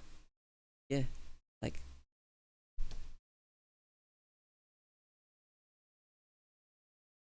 Western Europe, where the rich people live. Okay, where did you get your information from? Who told you all this? Where's your information from? You and USA at 900k. Where are you getting your information from? Please, hang on. No, hear me out, okay. Where is your information? What are your sources? Bing AI? Is your sources Bing AI?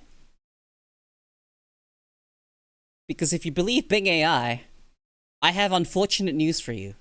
Very, very unfortunate news.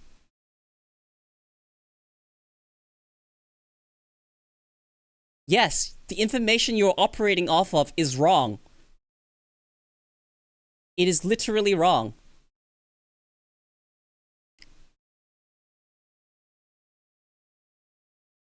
It is so off. It is insane how off that is.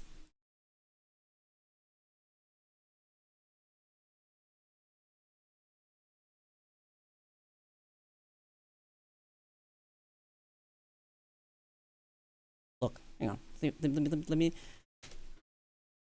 I just Googled. It's even less. What is wrong with you? You aren't real. Look at this. Current world population. 8.1. Okay. World population sections. Alright. India. 1.4 billion people. 1.4 billion people. That is not even 90%. This does not make up 90%. Okay? India and China. Right here. This doesn't even make up 90%. USA alone has 346 million.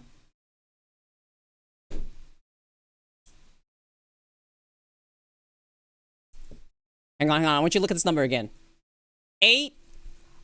close to 8.2 billion.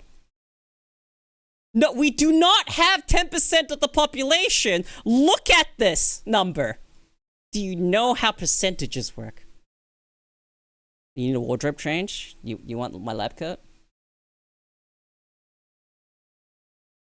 Here you go. Oh, well, that one was on the house.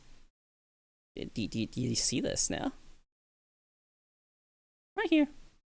We've got a world on nature over here. Yep. Population forecast, yearly change, about 0.87%.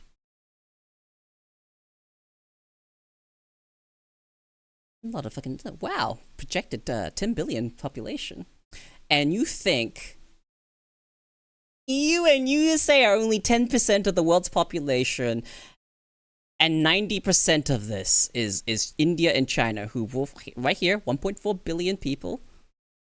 1.4 billion people in India and China. USA has 346 million.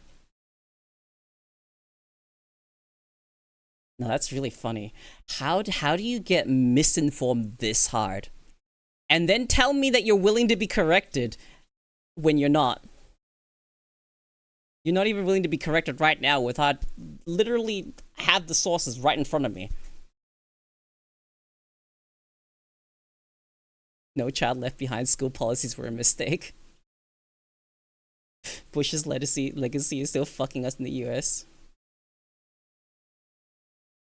I don't know, Ko. Some people count for 2 due to weight. Oh, Jesus Christ. Alright, let's double USA's population.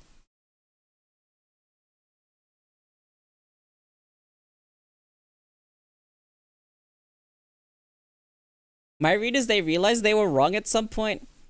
Look, it's actually true. EU and USA equal 100k.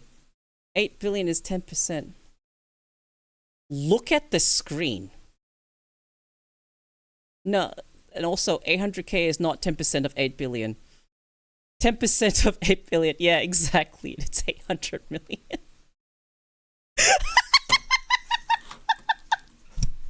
Oh my god. Not 23.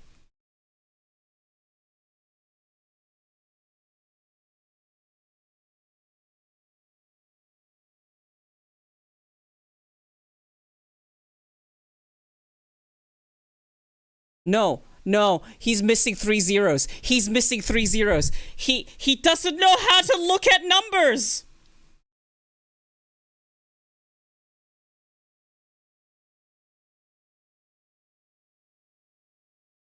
You're off by 3 zeros. You are off by 3 zeros. Absolute specimen. Absolute specimen. No, you understand that 10% of 8 billion is 800 million, not 800,000. Do you know how many zeros are in a million?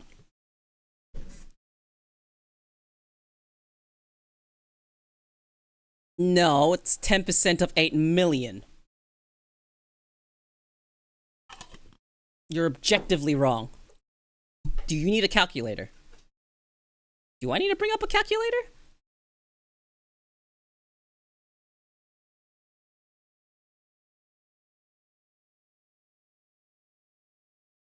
%10 of 8 million. What did I say?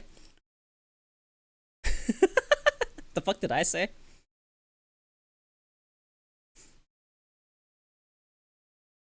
Oh, my bad. 8% of 10 million. My bad.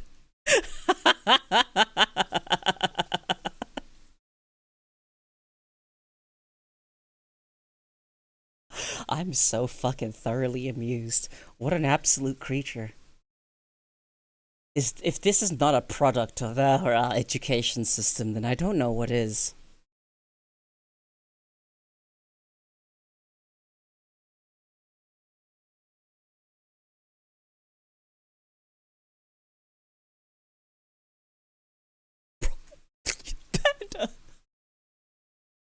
Yeah, you are. By definition, you are a creature. Humans are creatures.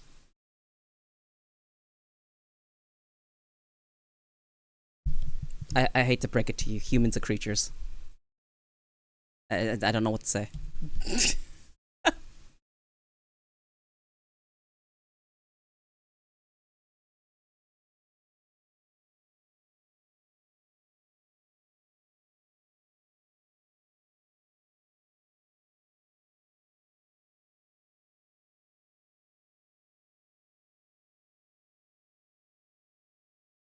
That's not what people were arguing here.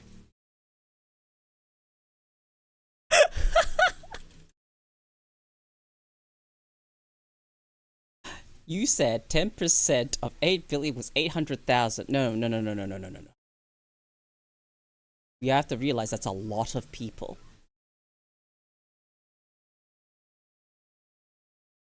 Yeah, but everything I have to say has value, okay? We can acknowledge this. What I have to say has value. And I have deemed this entertaining.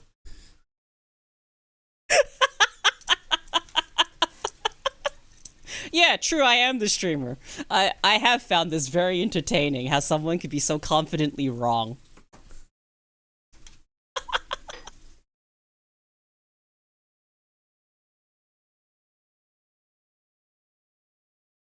It's really entertaining that someone could be that confidently wrong.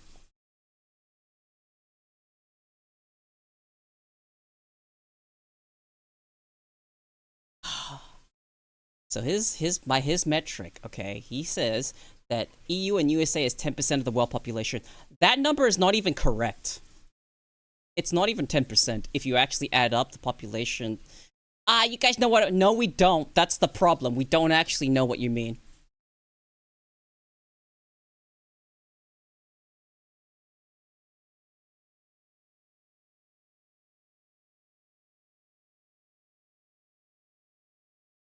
Look, let me give you the approximate numbers, okay? The population that we currently have in the West, okay? If you want to go for, I don't know what the fuck you're even trying to say here, but the percentage of people in the West, if you add up the US, hang on, population of the world in Western countries. What's the number here we're looking for? How the fuck do I include all Western countries?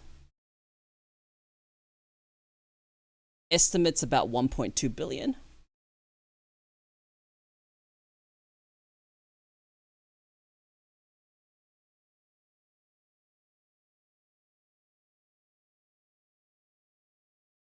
That seems low.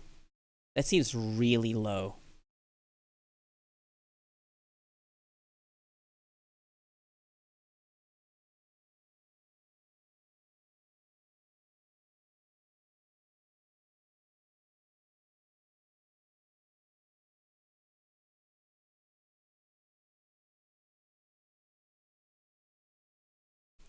Okay, so let me do a little bit of looking. Western Hemisphere progression outlet 1.2 change. Okay. Population of Europe. Population of EU. Europe. 742.3. Give me a. Do we have a this year's population? 745 million. Okay. Population of USA in 2024. This is also removing a lot of countries, honestly, if we're only including Europe and...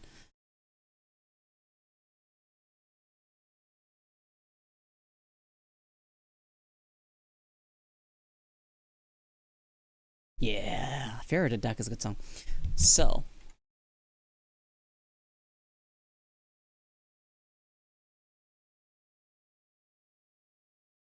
that alone is already, what? About 12% of the world's population is in... just the US and European. roughly 12.5%. Hi, Nixie, welcome in. So what point are you trying to make here?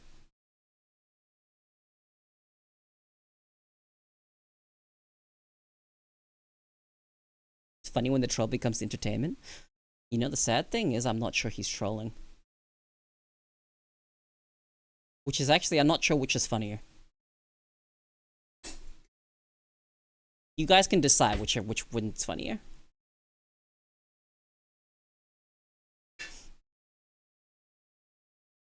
So, significant amount of the population that's outside. Okay, we're talking about first world countries. There's a lot of first world countries. So let's look at the percentage of first world countries.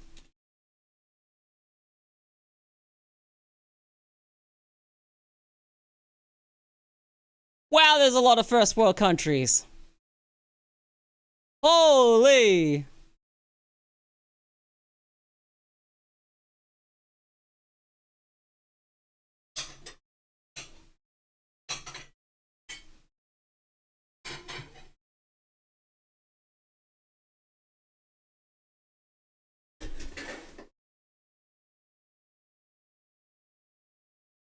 The first world is larger than 10%.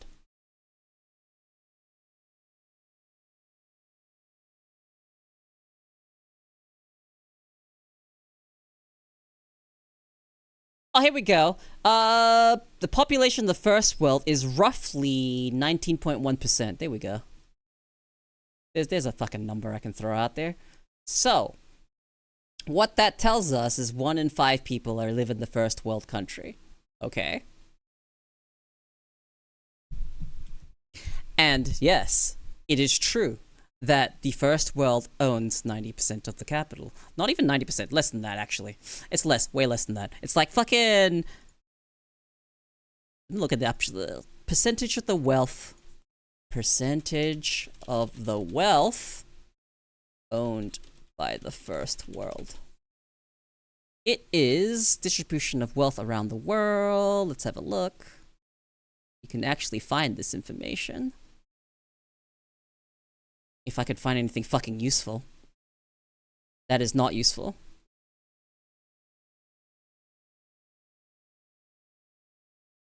Because one of the things to actually... Really, you're basically in a crock to play, choosing to play with your food, huh?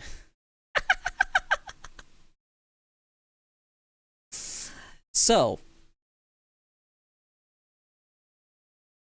You're misattributing, alright, what the countries are. Because even among the Western world, the wealth is owned, okay? Oh, we talk about them all the fucking time. The 1%, right? The 1% fucking own everything. But the 1% aren't countries. They're individuals. Many, many, many, many different individuals. However the fuck many 1% is. Calm down with the big words, Ko. He might come up with new definitions for them.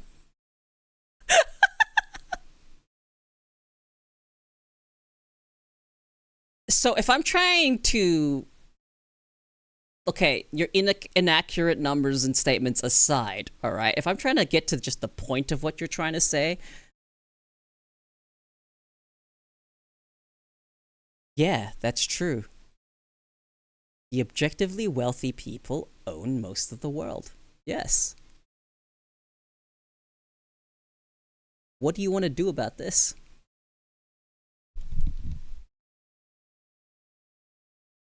Talking objectively, right? We're talking about the wealthiest, the 1%, which are in every country. I have to tell you this. The 1% is comprised of people in every fucking country. People in the 1% are all over the world, including non-first world countries. In fact, it's more fucked up when they're in the 1% in a not first world country.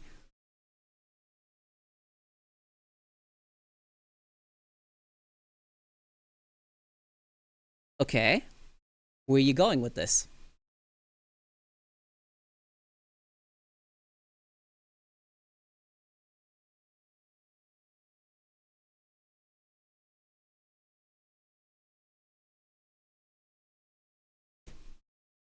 Oh yeah, yeah.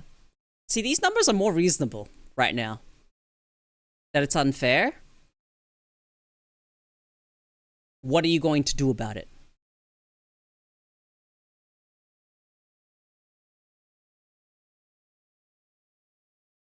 Like, what are you saying? Okay, no, hold on. What are you saying outside of why can't we all have the same upbringings? No, this is something you learned, is that life is extremely fucking unfair. Doesn't matter if you're a human, you're a fucking frog, or a fucking cat. No, life is unfair. You work with the cards you're dealt and try not to fucking worry about the problems that you have no power to influence slightly. So what do you want to do from this now that you've come to this realization? Like, yeah, we're all human, yeah.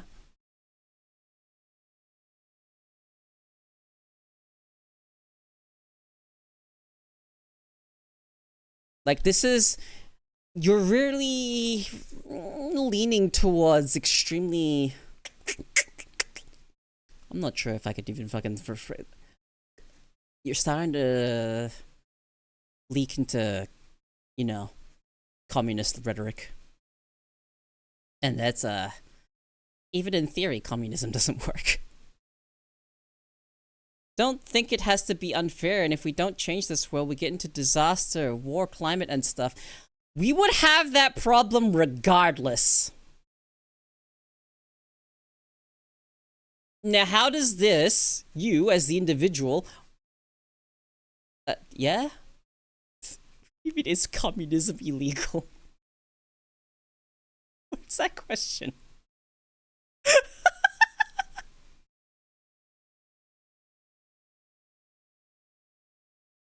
Did you read some Marxist works and fucking decide, oh my god, he's so right?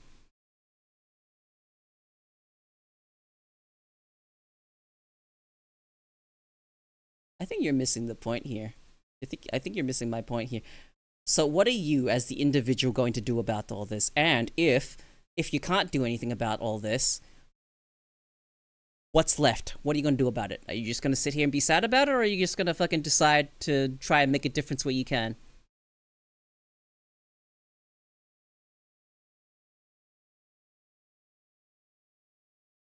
Because you just gave me some fucking really stupid nihilist rhetoric. Shouldn't we all just be depressed then? No.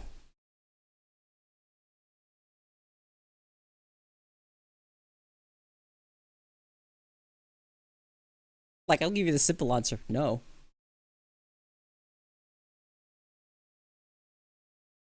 So my question is, what do you do about this? What exactly are you trying to do? How are you trying to achieve this? No, that's not what I said. That's not what I said.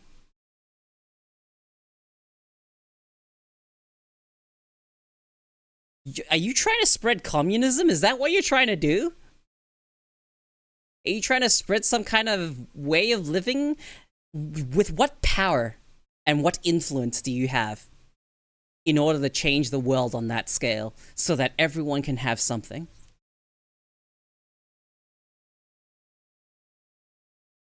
Yeah, bro's actually trying to solve world hunger, dude.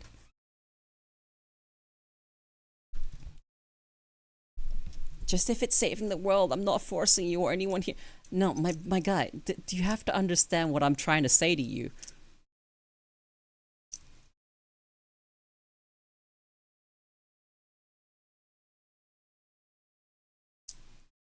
What actions are you taking? Understand the words that are coming out of my mouth. What actions are you taking to do something about the things that you're complaining about right now? How are you trying to improve the world? And why do you think it will be effective? Why should people listen to you?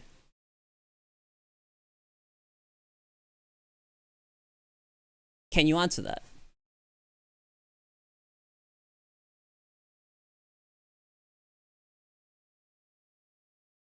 Oh no, the fidgeting is starting.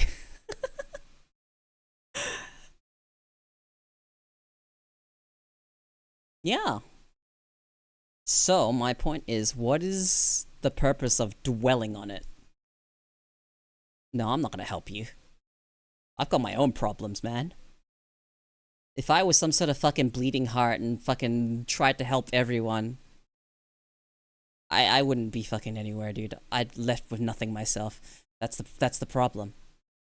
You think people are unaware of this? You think the average person is unaware of the inequalities our world has and how unfair it is?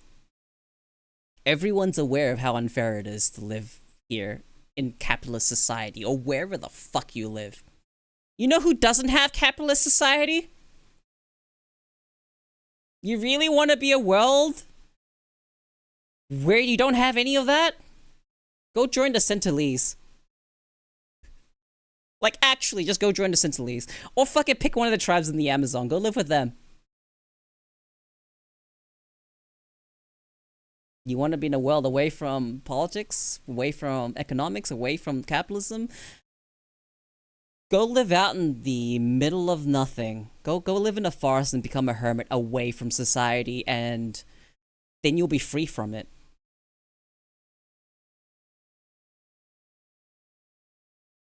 Aren't we a democracy?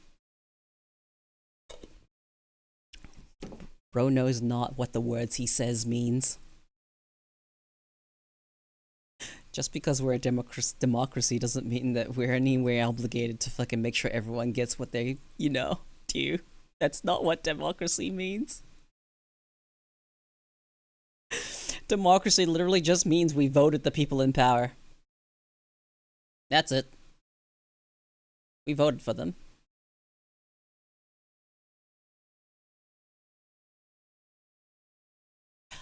My favorite part is the fact that he thinks it's a crazy revelation, and how has no one else understood this? Why does no one else care?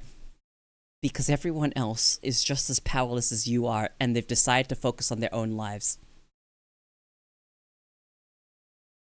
Just because we live in a democracy means people own power, or wait, democracy means people's power. But what point are you fucking trying to make here?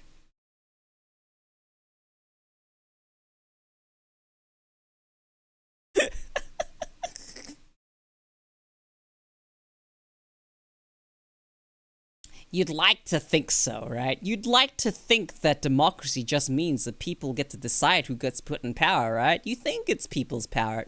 Not quite.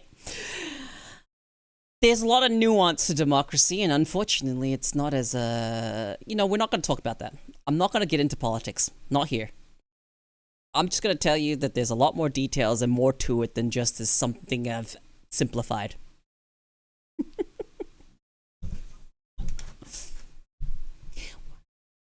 My point is, I think there's better things to do and focus your life on than this.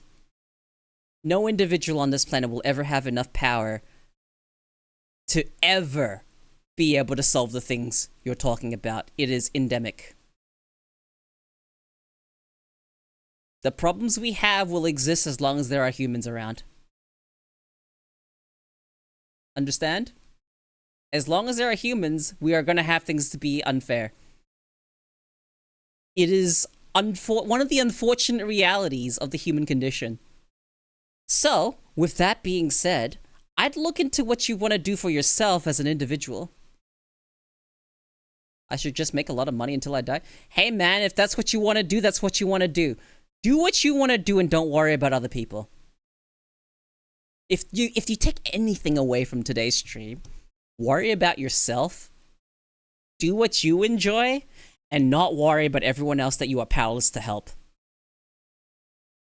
If you can make your own life better and in some way positively influence someone by not spouting this bullshit rhetoric, but by actually fucking,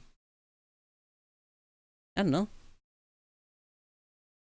be friendly? I don't fucking know. Make someone else fucking smile? That's how making money works. You fulfill the needs of other people. That is kind of the definition. People will buy it if they need it.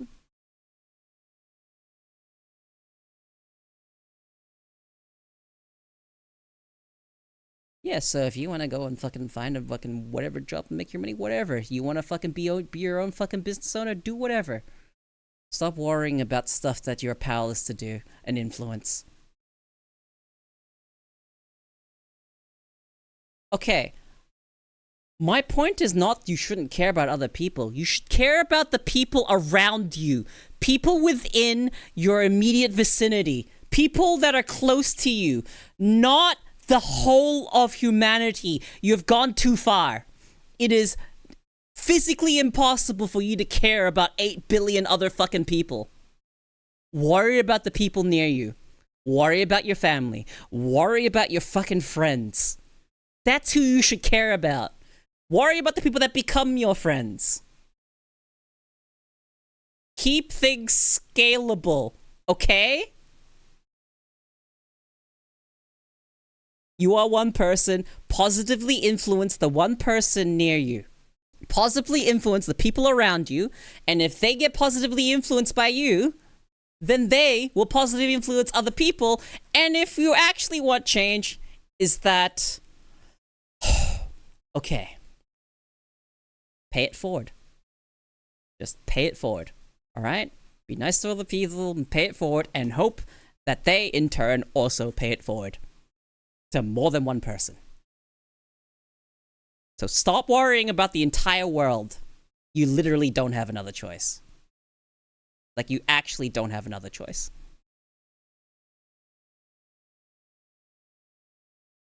So focus on yourself. Enrich your own life in a way that you can enrich the people around you's lives. If you can improve your life and improve the people around you, you've done your part. You've done your part. You don't need to do any more.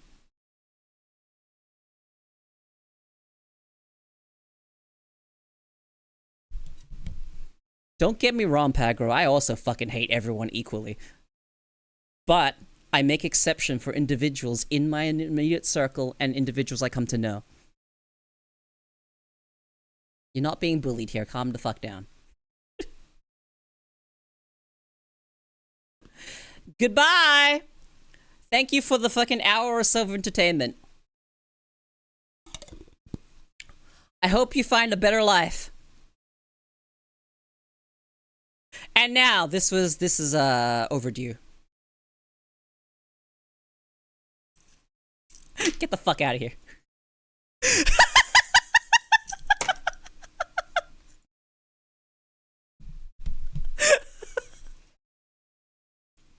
All right.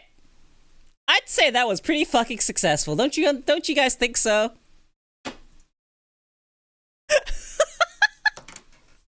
It took us a while to get there, but at the end of the day, I managed to get the information I needed out of them to figure out what the fuck was wrong. And it was literally just, guys, the world is unfair. Why is there inequality? And what do I do about it? There's nothing you can fucking do about it. And the sooner you fucking come to that realization, the sooner you can actually fucking live your life. Worry about yourself. You don't have the means to worry about the entire world. Worrying about the planet and the entire world's population is the job of the many, not the one.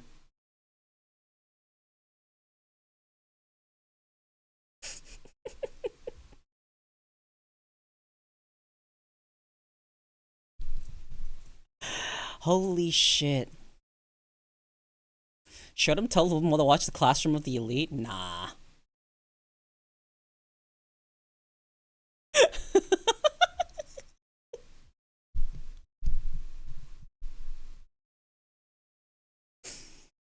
I'm the only streamer that gave him any fucking time of day. Everyone else would have fucking banned him on the spot. But you know, see, the problem is I have free time.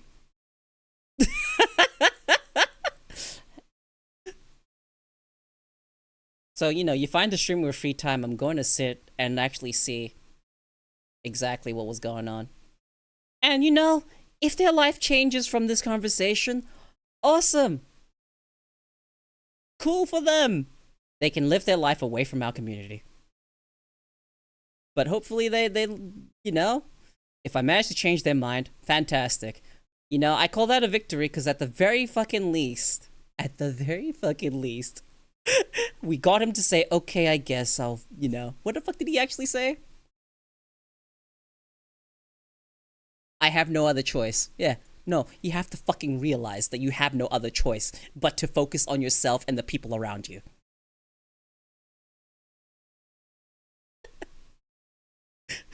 He thinks fucking realistic. And you all learned that. Every single one of you have understood that. Like that. Except he hit the point of his life where...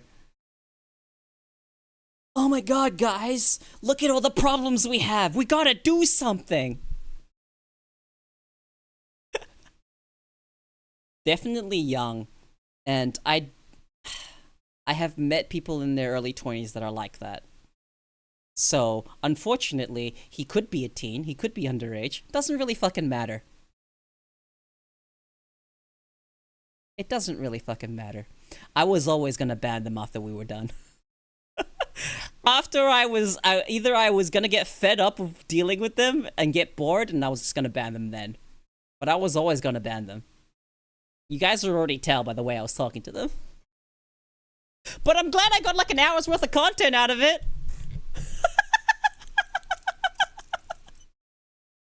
It doesn't normally happen here.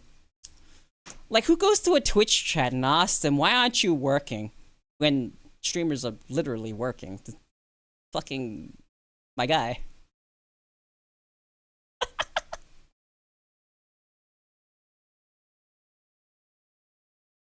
Oh, the words problems on a chart goes off the chart. Yeah. The accuracy aside.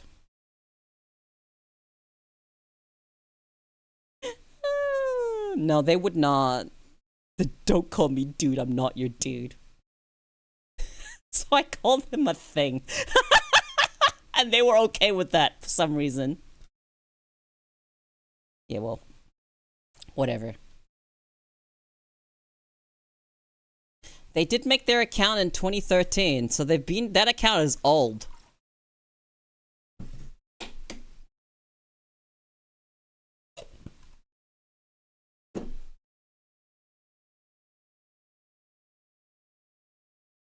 Or stolen, true. But, I don't know, it's really funny. Did you guys enjoy that, at least? I decided to ignore his numbers because he was just factually incorrect, and he was confidently incorrect around his numbers, and I decided to stop being anal about it and ask him what the fuck his point was. My head hurts now. Shut the fuck up, Adam. I know you wanted to shoot him the entire time, but held off. I know a lot of you mods actually wanted to shoot the guy.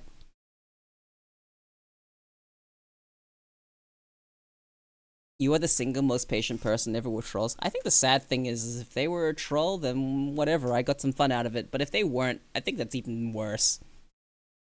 It's very sad if it was real.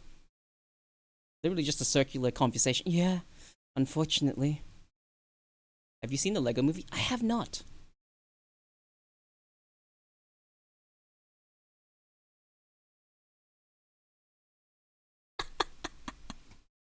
I know you guys wanted to actually fucking shoot them. Yeah, well, you know. Hats off to you if you were here to troll.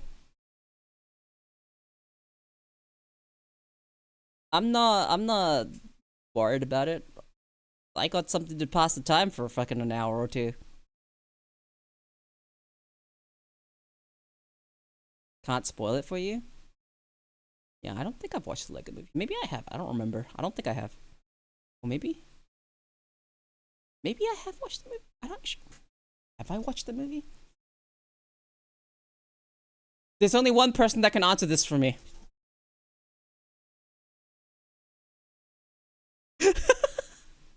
He'll remember if I don't. Because I vaguely remember some plot with the Lego movie. I don't. Why DM me? I'm here. Because you might be doing something on RuneScape.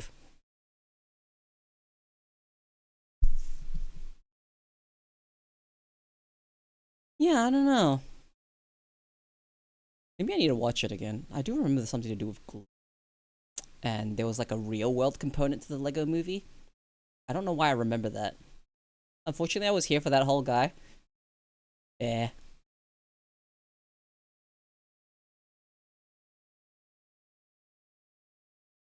I was amused, even if some people weren't. I just don't understand how someone can be so confidently wrong.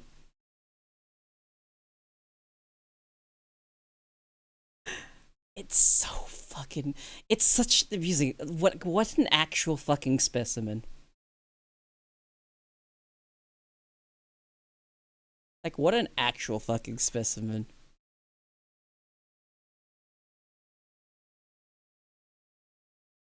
A product of, today's information age. Oh, sorry. I misspoke. Today's disinformation age. I don't think I've watched it. I actually don't think I've watched it. Yeah, I don't think I've watched Lego Movie.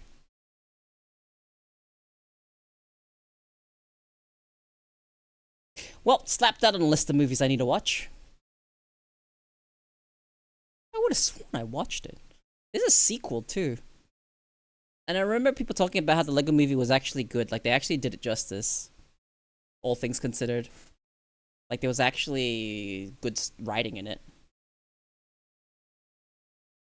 TikTok info. No, they told us it was Bing AI. And unfortunately, they don't know the difference between 10% of 8 million.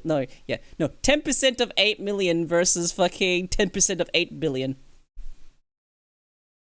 They were missing a whole 3 zeros, but that's not the point. I realized that they might not be very good with numbers. And that's not what they were trying to fucking communicate.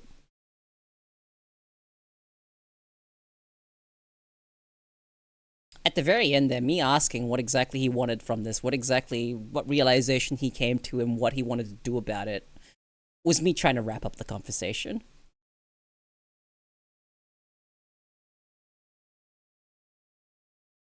All of that fucking bullshit.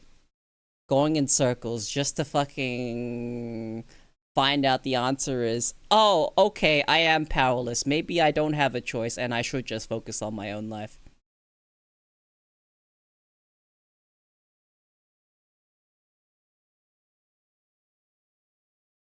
I get it. I understand. If I'm treating them as a real person, I understand the sentiment. I truly, truly understand the sentiment of wanting everyone to have everything. For everyone to have access to stuff, but unfortunately, that's not the type of world we live in. We don't live in some sort of fucking strange, fucking backwards utopia.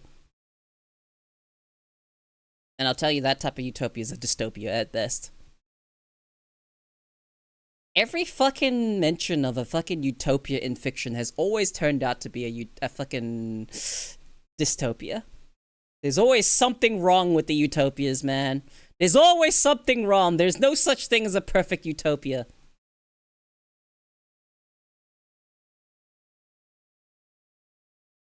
Sometimes the money people have isn't even money. Yeah. Yeah.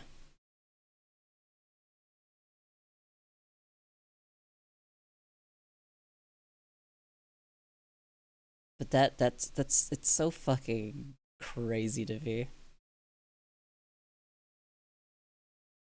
Most fucking fictional fucking person.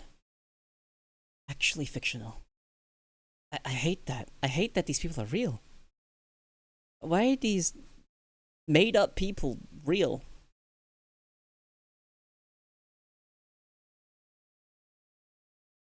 I complain about, you know, theoretical, like, ideas of what a person can be like. It is something else to talk to the actual example.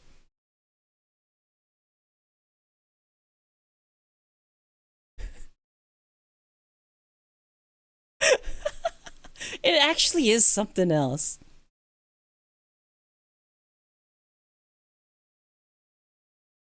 His base knowledge of capital is wrong.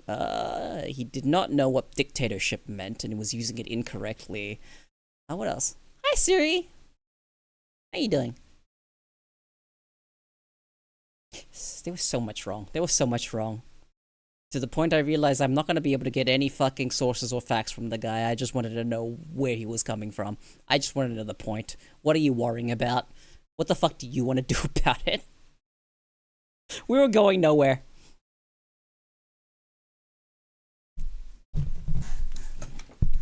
Now, you know the answer, what I'm doing about all that stuff? The answer, the blunt and technical answer is nothing.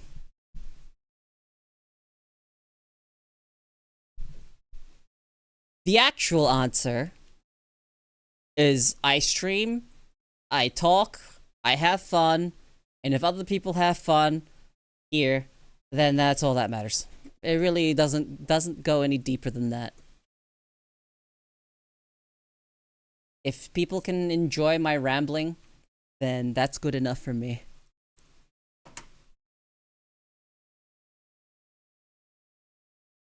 So, on to more pleasant subjects, I want to say, yeah.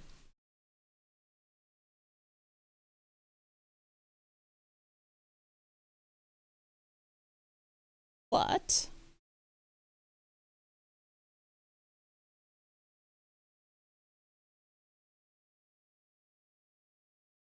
Movies would you like to watch that are coming out? Anyone actually rare excited for any movies coming out?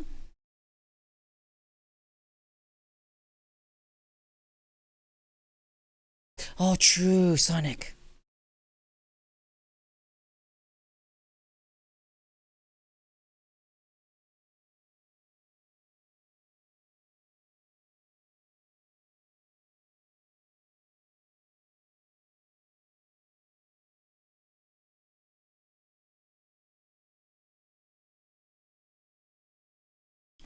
I'd like to watch it. I really would like to watch it in the cinemas. Were there any other movies other than Sonic? Like, I know games, what games I'm looking out forward to, but like, mostly movies, right? Yeah, that's the thing. No one really watches movies anymore. And yeah, Sonic 3 is something I want to watch. I can't wait to clap.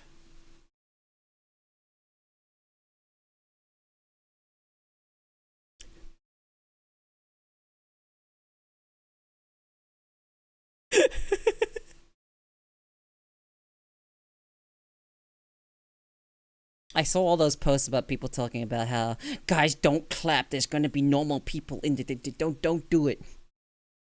I'm like, I wanna do it. Ruin the experience. They won't understand. I'm so mixed on it. I wanna look, maybe he can do it justice. Maybe he can do it justice. Maybe he can do it justice. I don't know. Maybe. I want to let him try. I don't think he's the right fit, but I want to let him try.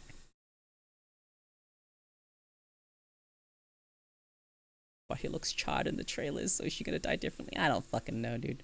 I didn't watch the trailer. I'm trying to stay super unspoiled. I don't want to hear or experience anything from the trailer. I need to go watch it so I can hear what Keanu's like and see where they go with the plot. Was there any other movies? There was one movie I did end up seeing. It was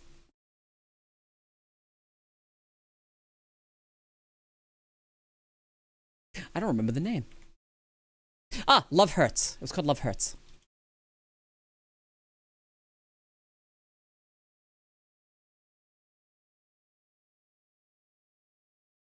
And I'm only really interested in it because it has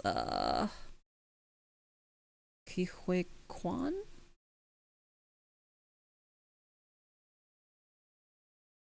Jonathan Ke Kwan, Vietnamese-born Chinese-American actor.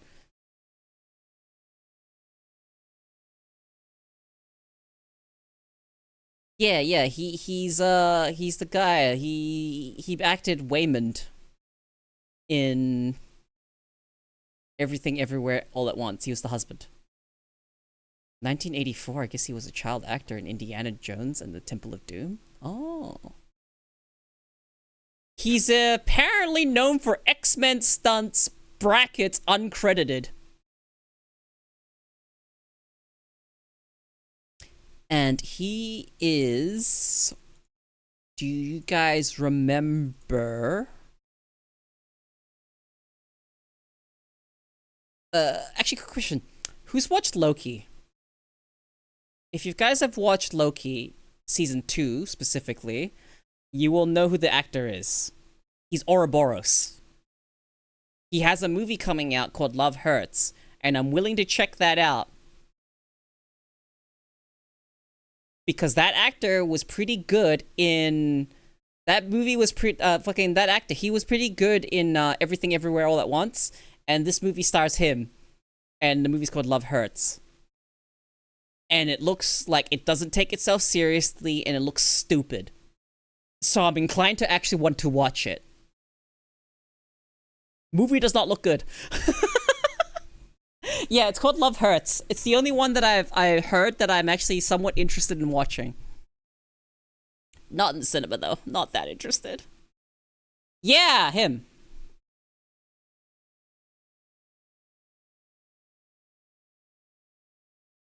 He's a pretty decent-ish actor.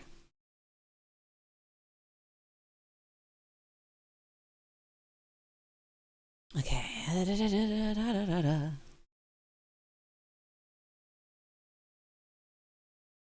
Goes by Jonathan. Yeah. Can go by Jonathan.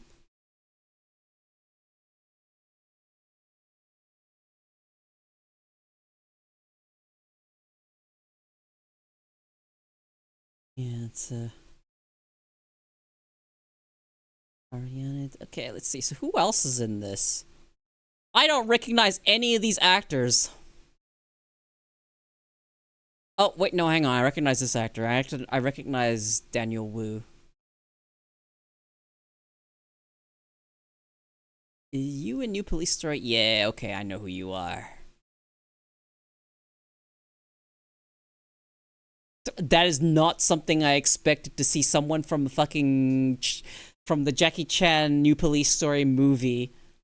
He's the antagonist in that one, one of the fucking terrorist teens. I did not expect his filmography to include 2016 Warcraft Gul'dan. Excuse me?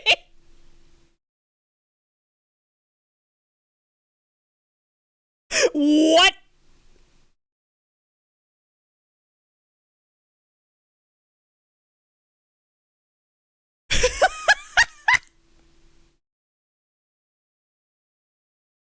Hold on. Not Jackie, Daniel Wu.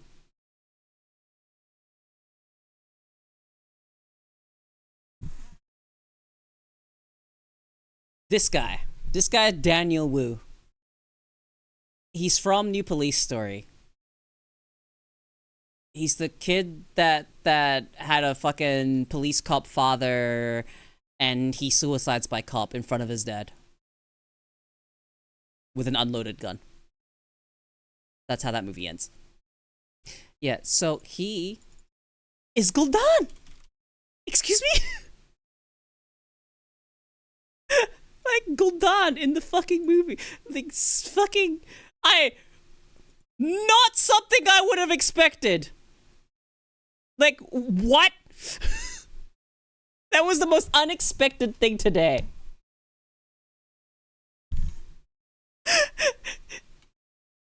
I'm like looking at his fucking just everything he's done on film just to see if I'd recognize any of the movies. Like, I recognize a bunch of some of these movies because they're Chinese movies that I've watched before. And then I see 2016 Warcraft Gul'dan. What? What do you mean, Gul'dan? Not what I expected, dude.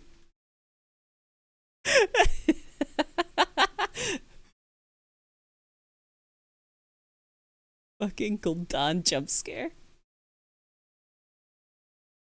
So that movie is gonna be fun. So Love Hurts, and that guy's in it. He starred as Gul'dan. I'm gonna remember this. I'm randomly gonna remember this.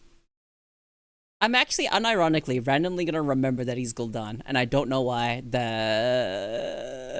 Such a strange fact I'm gonna end up remembering. But Rage, I need to send you the screenshot for this. Look at this jump scare. Looking through a list and seeing that is such a jump scare.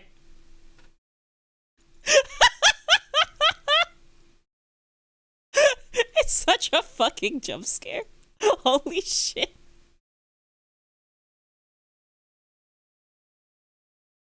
Alright, and then we got this. Kitty cat! Look at my cat. Look at my cat. I need you guys to look at my cat. Look at her. Look at my cat. Look at the cat. Look at her.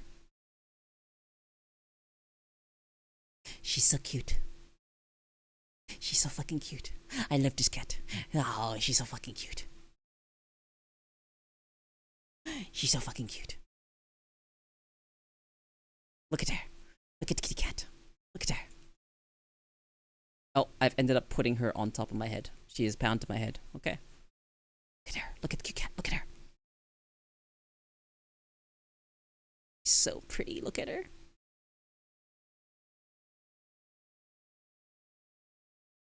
I am a blessed cat owner that my cat is so fucking gorgeous. What a fucking photogenic cat. Have you guys seen my cat picture? Oh, this one's actually really funny.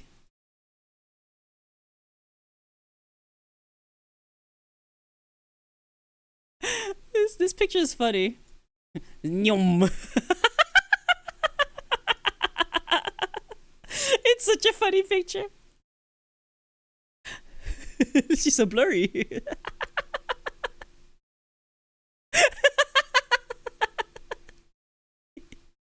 She's playing with the toy right now, that's why it's blurry. It's actually such a funny picture.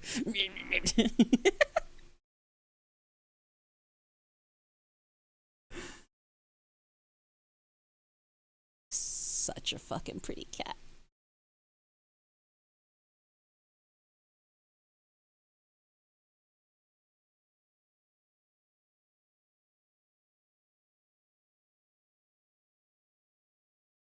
Ah, here we go. Look at her! She has a little fucking green dino!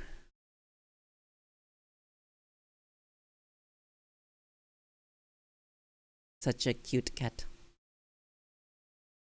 She's such a fucking photogenic cat. I sometimes wish that she was a little more goofy or like stupid even, but she's just cute. She's also like really smart.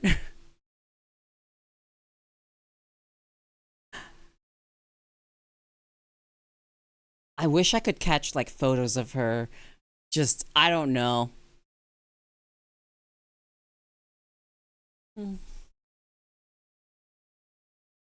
Just looking like an autistic creature.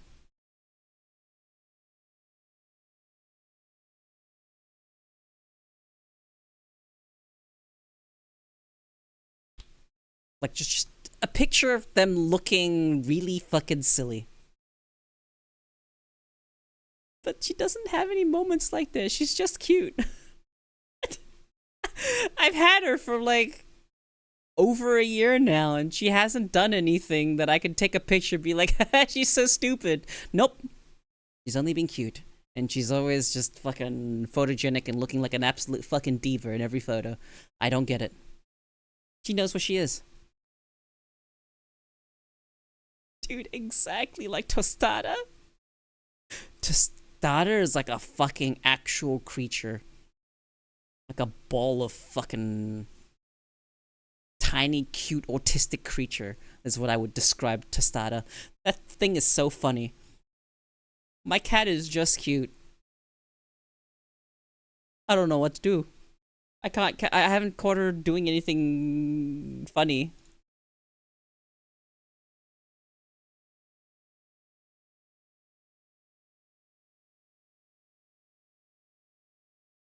The closest thing I have is like her doing this.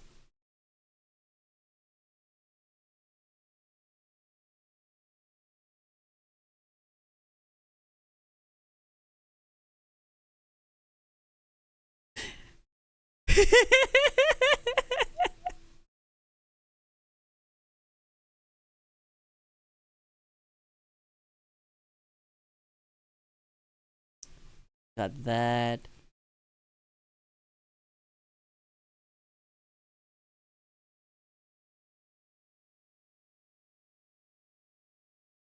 Save that here. Some of the say that pets are mirror of their owners. I don't know, man.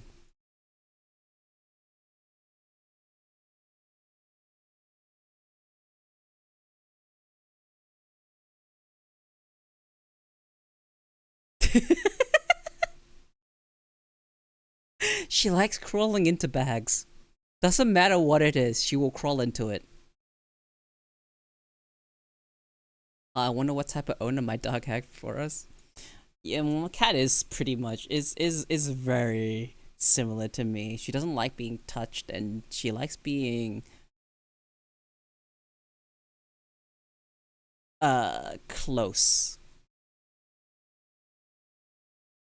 but not touching. Okay, I've got this though.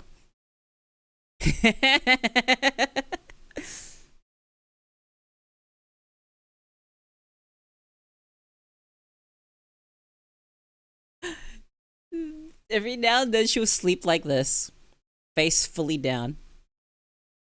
It's so silly. It's so cute. Every now and then she'll just sleep like this. We won? What did you win? What did you win? Glove? You got the glove. Let's go! Huge! Biss!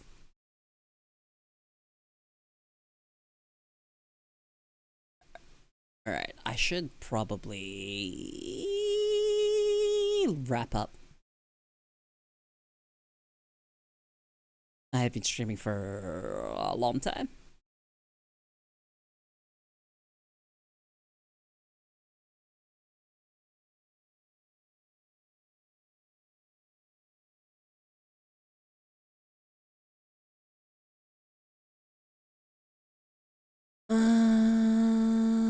Let's see.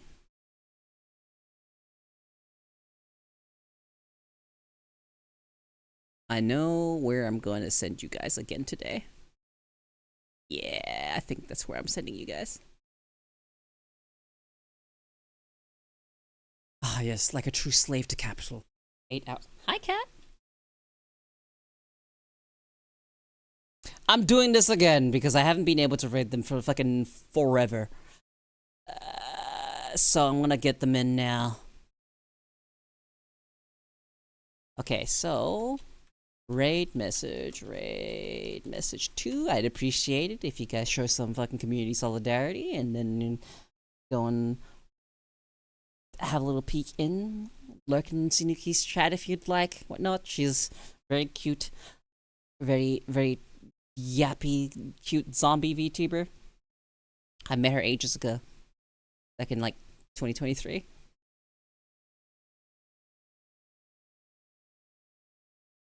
And she has been very, very, very nice to me. Alright, for anyone that's new, I'm dropping down my socials and whatnot. Thank you for hanging out. I'm raiding them again because of all the times I missed out on raiding them because they streamed too late for me to raid. Alright. I will see you go all after tomorrow. I'm not streaming tomorrow. So I'm gonna take it easy. Bye-bye!